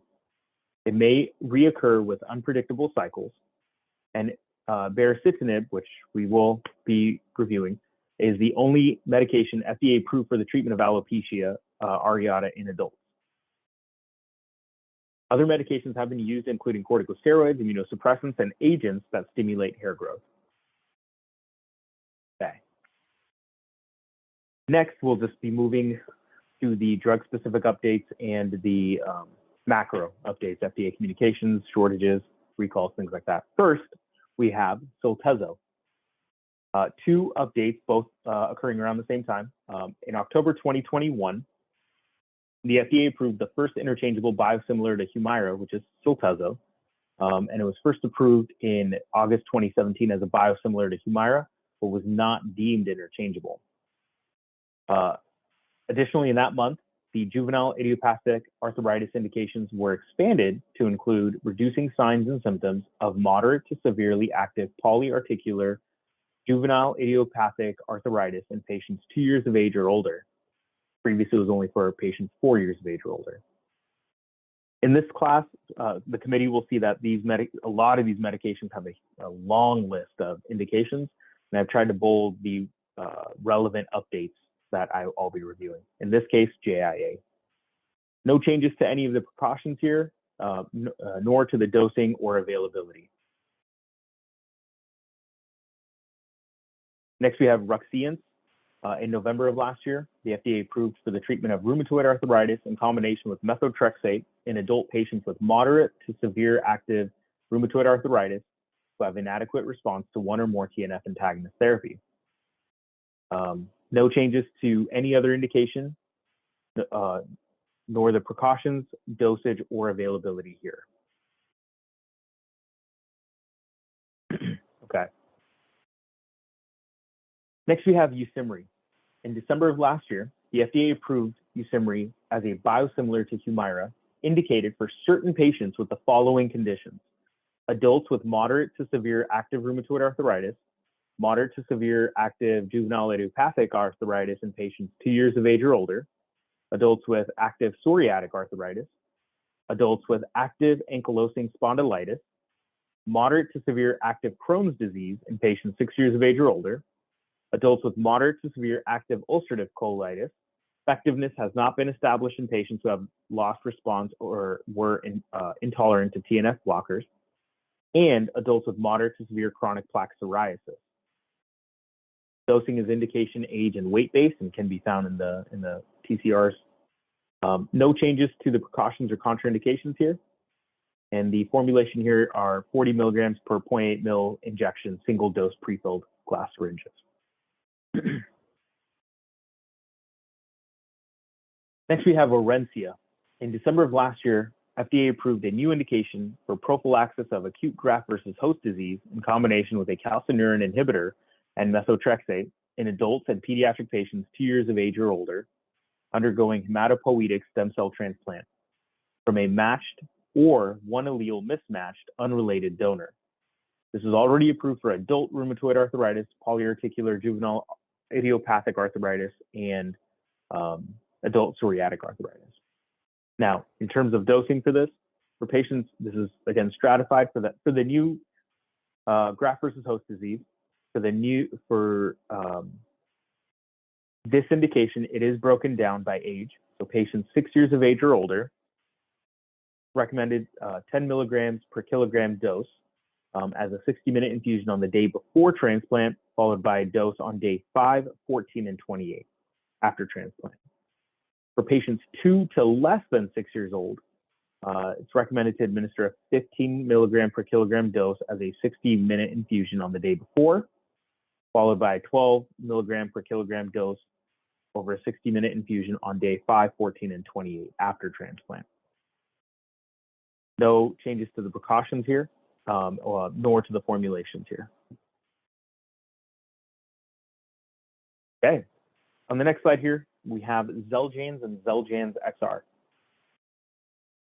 In December of last year, FDA approved an indication for the treatment of adults with active ankylosing spondylitis who have had an inadequate response or intolerance to one or more TNF blocker, and is not recommended for the use in combination with biologic DMARDs or potent immunosuppressants. This is already approved for rheumatoid arthritis, psoriatic arthritis, ulcerative colitis, and polyarticular coarse juvenile idiopathic arthritis. No changes to the precautions here, nor to the formulations. And in terms of dosing for the new indication, it is 5 milligrams twice daily, or Xeljanz XR 11 milligrams once daily. The recommended dosage in patients with moderate and severe renal impairment or moderate hepatic impairment is an adjusted 5 milligram once daily. And the dosing for the other indications is indication and age-based as well. Next, we have Otezla.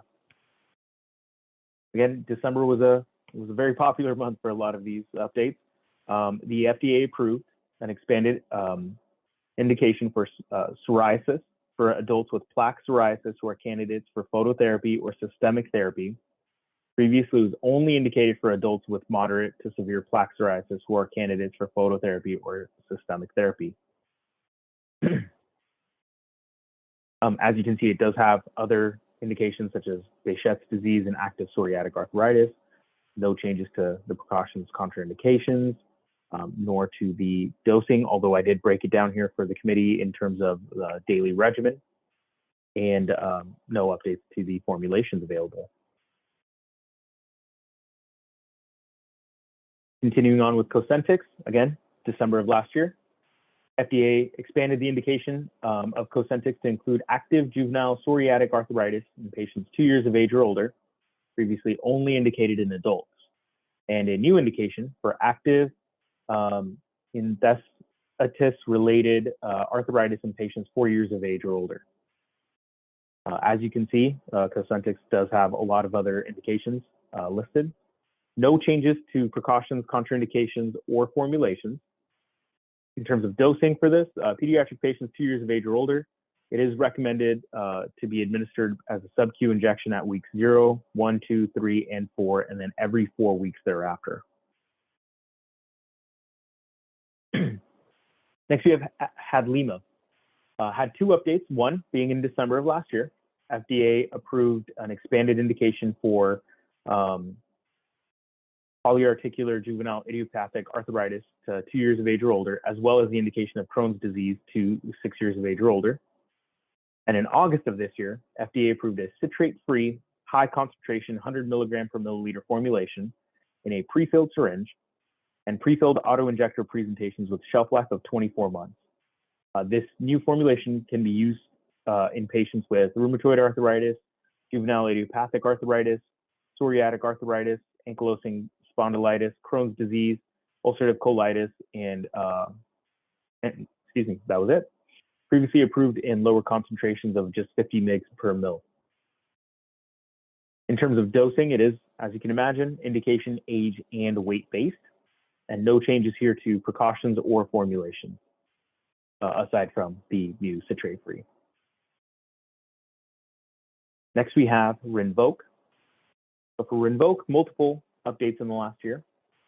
First one being December of last year, FDA approved a new indication for the treatment of adults with active psoriatic arthritis who had inadequate response or intolerance to one or more TNF blocker.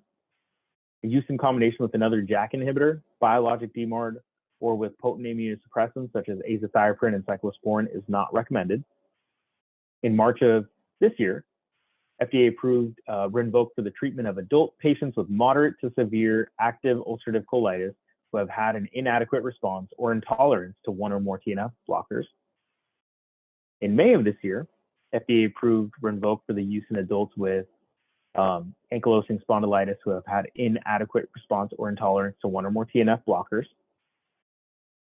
And in October of this year, FDA approved a new indication for the treatment of adults with active non-radiographic axial spondyloarthritis with objective signs of inflammation who have had an inadequate response or intolerance to TNF blocker therapy.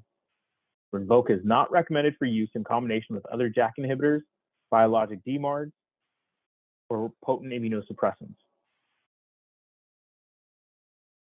In terms of dosing, as you can imagine, it is all indication and age-based. No changes to precautions, which were black box warnings that a lot of these cytokine and CAM antagonists take. And formulation, no changes there. It is cut off on the slide here. I apologize. They are extended release tablets, 15, 30, and 45 milligrams. Alrighty, next we have Cibinqo. We've made it out of December. In January of this year, the FDA approved Cibinqo, a JAK inhibitor indicated for the treatment of adults with refractory, moderate to severe atopic dermatitis whose disease is not adequately controlled with other systemic drug products, including biologics, or when use of those therapies is inadvisable. It is not recommended for use in combination with other JAK inhibitors, biologic immunomodulators, or with other immunosuppressants. Now, because this is a new drug, I'm going to go over some of these other precautions, which you may have seen with their other cytokine and CAM antagonists. First, black box warnings. Cibinqo does carry black box warning for malignancy, thrombosis, and an increased risk of serious bacterial, fungal, viral, and opportunistic infection. In terms of patients with renal or hepatic impairment, it is recommended to avoid use in patients with severe renal impairment or end-stage renal disease, and to avoid use in patients with severe hepatic impairment. The dosing here is, the recommended dosing is 100 milligrams once daily. 200 milligrams once daily is recommended for those who are not responding to 100 milligrams. And the formulation is our tablets in the strengths of 50, 100, and 200 milligrams. Next, we have Skyrizi. Two updates for this medication. January of this year, FDA approved Skyrizi for the treatment of active psoriatic arthritis in adults, previously approved for plaque psoriasis in adults. And in June of this year, FDA approved Skyrizi for the treatment of moderate to severe active Crohn's disease in adults. No changes to any of the precautions or contraindications here or formulations. And the dosing, as a lot of the predecessors we've stated so far, is stratified by indication here. Okay. Next, we have Actemra. In March of this year, FDA approved Actemra IV formulation for the treatment of giant cell arteritis with a dosage of 6 milligrams per kilogram every 4 weeks, administered over 60 minutes, prescribed in combination with a tapering course of glucocorticoids. The previously approved subcutaneous formulation can be self-administered as 162 milligrams once every few weeks. That must be a typo. I apologize. In combination with a tapering course of glucocorticoids, the IV and sub-Q regimen may be used alone after stopping glucocorticoids. IV formulation is also indicated for rheumatoid arthritis, juvenile idiopathic arthritis, and cytokine release syndrome, but not for systemic sclerosis-associated interstitial lung disease, which is only treated with sub-Q formulation. And when switching from IV to sub-Q, administer the first sub-Q dose instead of the next scheduled IV dose.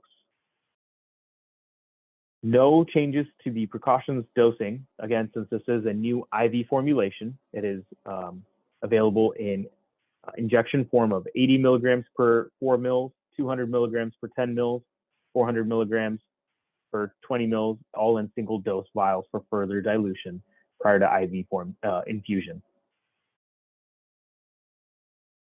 Next, we have Olumiant. In June of this year, FDA approved a new indication for the treatment of adults with severe alopecia areata. It already does carry other indications, as you can see, for rheumatoid arthritis and COVID-19. In terms of precautions and contraindications, there are black box warnings that have not been, there's no changes to. For this new alopecia indication, the dosing is 2 milligrams once daily. It can be increased to 4 milligrams once daily if the response to treatment is not adequate. For patients with nearly complete or complete scalp hair loss, with or without substantial eyelash or eyebrow hair loss, consider treating with 4 milligrams once daily. It is recommended to reduce the dose to 2 milligrams once daily when an adequate response has been achieved. And the formulation, there's no changes, is found in various strengths in tablet forms.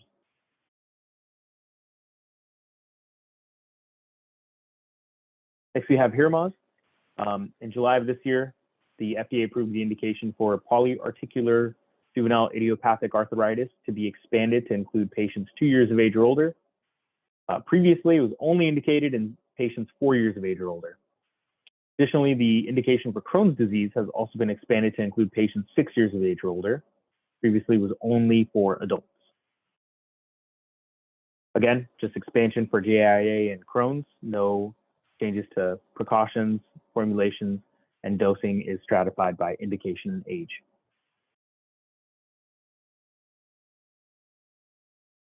Next, we have Julio. The indication in July of this year, the indication for polyarticular juvenile idiopathic arthritis was expanded to include pediatric patients 2 years of age or older. Previously, it was only indicated for patients 4 years of age or older, and the indication for Crohn's disease was expanded to include patients 6 years of age or older, previously only adults with Crohn's. Similar to the previous slide, no other changes to precautions, formulations, and dosing is stratified. Okay. Next, we have Stelara. In August of this year, the FDA approved for the treatment of pediatric patients 6 years of age or older with active psoriatic arthritis. Previously, it was only approved in adult patients with active psoriatic arthritis. This medication does contain a list of other indications, as you can see. No changes to any precautions, contraindications, or formulations here.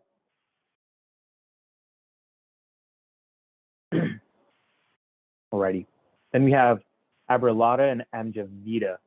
In August of this year, FDA approved for use in patients as young as 2 years of age for polyarticular JIA, previously in those for 4 years of age or older, and in those as young as 6 years of age for Crohn's disease, previously only in adults.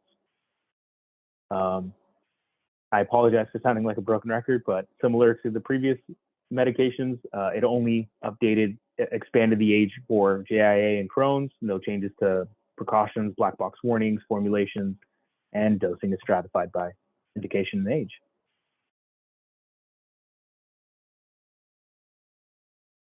Perfect. I am not 100% on how to say this, so I apologize, but I believe in September 2022, Sotyktu was approved by the FDA, which is an allosteric selective tyrosine kinase 2 inhibitor for the treatment of adults with moderate to severe plaque psoriasis who are candidates for systemic therapy or phototherapy. The limitation with this medication, it is not recommended for use in combination with other potent immunosuppressants. In terms of precautions and contraindications, there is one for tuberculosis where patients must be evaluated for TB prior to initiating therapy. Malignancy, including lymphomas, were observed in clinical trial. Rhabdomyolysis and elevated CK. Lab abnormalities, such as serum triglycerides and liver enzymes. And it is not recommended in patients with severe hepatic impairment, defined as child PUC as in Charlie. In terms of dosing, recommended dosing is 6 milligrams orally once daily with or without food. And the formulation are 6 milligram tablets.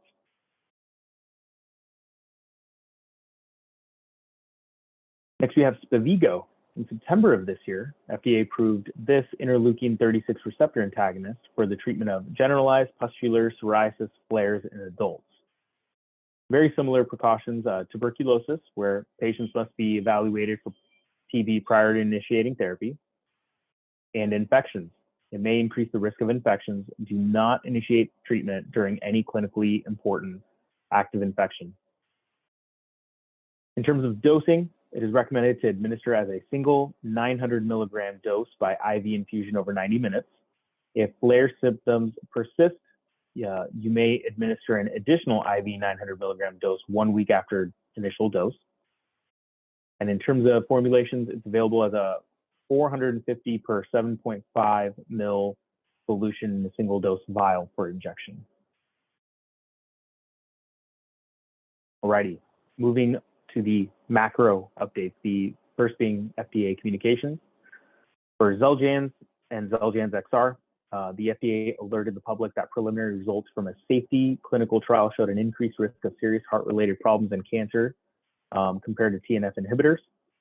The FDA advises patients should not stop taking prescribed Xeljanz or Xeljanz XR without consulting their physician. And FDA will communicate final conclusions and recommendations once their review is complete.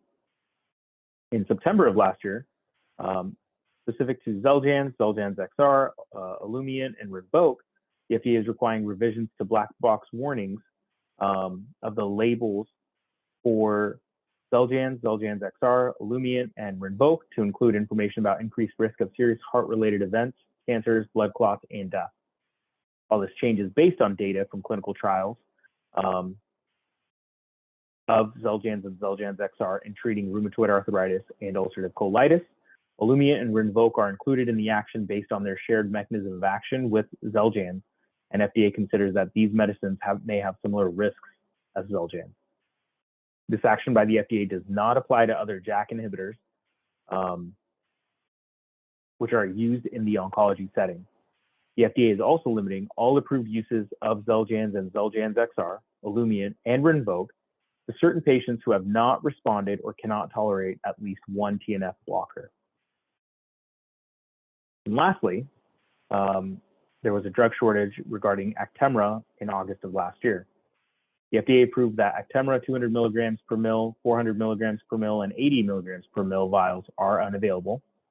ASHP also reported shortages of 162 milligram per 0.9 milliliter pre-filled syringe and 162 milligram per 0.9 milliliter Actipen, and the shortage was due to increased demand. I will go ahead and pause there for the committee.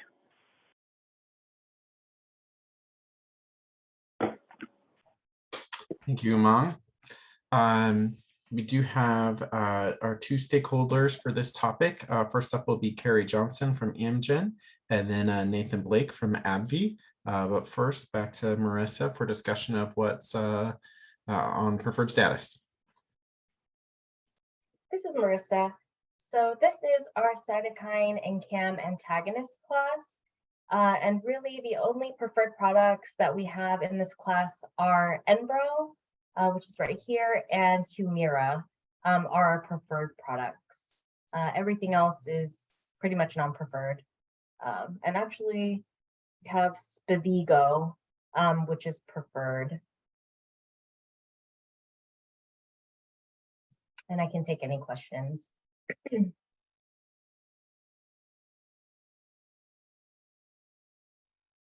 All right, let's go ahead and turn it over to our first big stakeholder, Carrie Johnson of Amgen. Can you hear me okay? We can. Go ahead, Carrie. Okay, great. Okay, hello, Carrie Johnson again. I'm a pharmacist with Amgen Medical Affairs. Thank you for the opportunity to speak in support of Otezla, or Apremilast. Apremilast was FDA approved in 2014 and is indicated for the treatment of adult patients with active psoriatic arthritis, treatment of adult patients with plaque psoriasis, who are candidates for phototherapy or systemic therapy, and treatment of adult patients with oral ulcers associated with Behçet's disease, as noted in the review. Warnings and precautions include diarrhea, nausea, vomiting, weight decrease, depression, and drug interactions. Please see the full prescribing information at amgen.com for further information. A few important reminders. Apremilast is an orally administered small molecule that works intracellularly to inhibit phosphodiesterase 4. This reduces the immune cell's production of pro-inflammatory cytokines and increases the production of anti-inflammatory cytokines. So Apremilast works to modulate the production of future cytokines. Importantly, apremilast has no black box warnings and no requirement for laboratory monitoring or pre-medication screening. Additionally, there are no warnings or precautions related to infection or malignancy. As an oral small molecule, it does not induce the production of anti-drug antibodies. Long-term data are published out to 5 years in psoriatic arthritis and over 3 years in psoriasis. These data show no increase in incidence or severity of adverse events and no new safety signals. An update, as mentioned in the review, as of December 20th, 2021, Otezla is now the first and only oral treatment approved in adult patients with plaque psoriasis across all severities, including mild, moderate, and severe. The FDA approval is based on the findings from the fully published phase 3 advanced trial, in which 5 times as many adults with mild to moderate plaque psoriasis receiving oral Otezla 30 milligrams twice daily achieved the primary endpoint of static physician's global assessment response at week 16 compared to placebo, a difference that was statistically significant. Otezla also demonstrated statistically significant improvements in key symptoms such as whole body itch with a side effect profile similar to previous trials. Summary, apremilast is not a biologic and is placed in a separate category in recent guidelines. It does not have a black box warning and no requirement for medication pre-screening or laboratory monitoring. As an oral smaller molecule, it does not induce the production of anti-drug antibodies. And as of December 20th, 2021, Otezla now is the first and only oral treatment approved in adult patients with plaque psoriasis across all severities, including mild, moderate, and severe. Please consider to support access to Otezla for your members. I'll take any questions.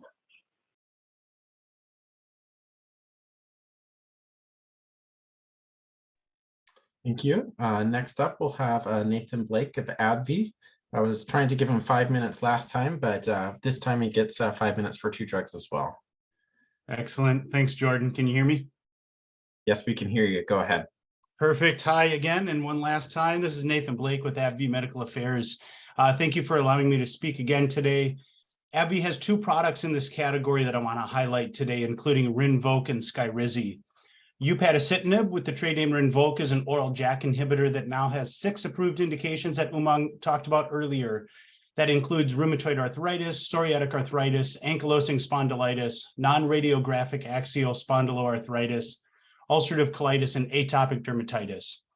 4 of the 6 indications were approved this year, and those are atopic derm, ulcerative colitis, ankylosing spondylitis, and most recently non-radiographic axial spondyloarthritis. I do want to point out that Rinvoq was not included in the earlier review of atopic dermatitis, although I did provide some highlights in my earlier testimony on that condition. I will refer the committee to rxabby.com for the full prescribing, dosing, and safety information. I'm not going to read through all of that in the next 4 minutes. And that includes the complete box warnings. So given the time constraints that I have for this testimony and the abundance of new information in upadacitinib's label this year alone, I'm not going to review the clinical data and details for each indication. AbbVie's ask for the committee is to consider adding Rinvoq to the Washington PDL for all 6 approved indications. I'm going to pause here for a moment, see if there's any questions. Actually, just knowing that the time's running, we'll come back at the end if you guys have questions on Rinvoq. The final product that I want to talk about today is risankizumab with the trade name Skyrizi. This is a different medication with a different mechanism of action. It's an IL-23 antagonist, has 3 approved indications. First approved indication is for the treatment of moderate to severe plaque psoriasis in adults with a dosage of 150 milligrams administered by subcutaneous injection at week 0 and week 4, and then every 12 weeks thereafter. The second indication is for the treatment of active psoriatic arthritis in adults with the same dosage and administration as plaque psoriasis. In patients with psoriatic arthritis, risankizumab may be administered alone or in combination with non-biologic DMARDs. The third indication is for the treatment of moderately to severely active Crohn's disease in adults. The recommended dosage for risankizumab in Crohn's disease is unique, and it starts with 3 induction infusions of 600 milligrams given IV at weeks 0, 4, and 8. And the recommended maintenance dosage is 180 milligrams or 360 milligrams self-administered by subcutaneous injection starting at week 12 and every 8 weeks thereafter. It's recommended to use the lowest effective dosage to maintain therapeutic response. When using risankizumab for Crohn's disease, it's recommended that the provider obtain liver enzymes and bilirubin levels prior to initiating treatment. I appreciate the committee's time today.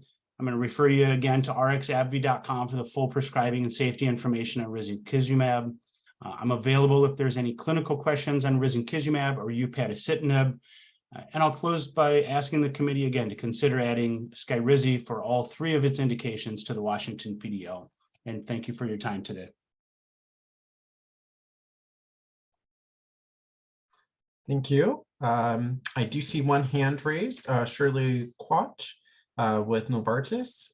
Go ahead. Hi, can you hear me? Yes, we can hear you. Okay, perfect. Well, good afternoon, Washington PNT committee members. My name is Shirley Quach, and I am a population health MSL with Novartis Pharma. I want to first thank you for your thoughtful and thorough review of the CAMS and cytokine class and this opportunity to share some information on Cosentyx. Cosentyx is the first and only fully human interleukin-17 inhibitor indicated for the 7 indications that Umang shared in his review. And all of these indications or diseases are debilitating and related disease driven by interleukin-17A. Novartis respectfully requests that Cosentyx be added as a preferred agent on the Washington PDL. Cosentyx fills an unmet need for underserved pediatric populations. It's now the first biologic indicated for ERA, enthesitis-related arthritis, and the only biologic treatment approved for both ERA and PSA in pediatric patients in the US. ERA and JPSA, they're subtypes of juvenile idiopathic arthritis, JIA, and are autoimmune diseases. ERA is characterized by joint swelling and pain where tendons and ligaments attach to bone and may present with low back pain or tenderness at the hips. JPSA is characterized by joint swelling and skin psoriasis and may present with nail changes, inflammation of fingers and or toes, or psoriatic skin changes. If left untreated, these diseases lead to high levels of pain and disability for patients. The approval for Cosentyx for ERA and JPSA are based on the phase 3 Junipero study, a 2-year double-blind randomized placebo-controlled trial that enrolled 86 children and adolescents aged 2 to 18 years old with ERA or JPSA. This study met its primary endpoint by demonstrating that patients treated with Cosentyx had longer time to flare versus placebo. Safety in this pediatric population was consistent with the known safety profile of Cosentyx when treating of plaque psoriasis, PSA, non-radiographic axial spondyloarthritis, and ankylosing spondylitis. And to date, Cosentyx has been prescribed to over 700,000 patients worldwide since its launch in 2015, with more than 7 years of consistent long-term efficacy and safety data and 7 approved indications in adults and pediatrics. Thank you for your time and consideration, and I'd be happy to answer any questions you have for me. Thank you. All right, I think that was our last stakeholder, so we'll go in and take a look at the motion.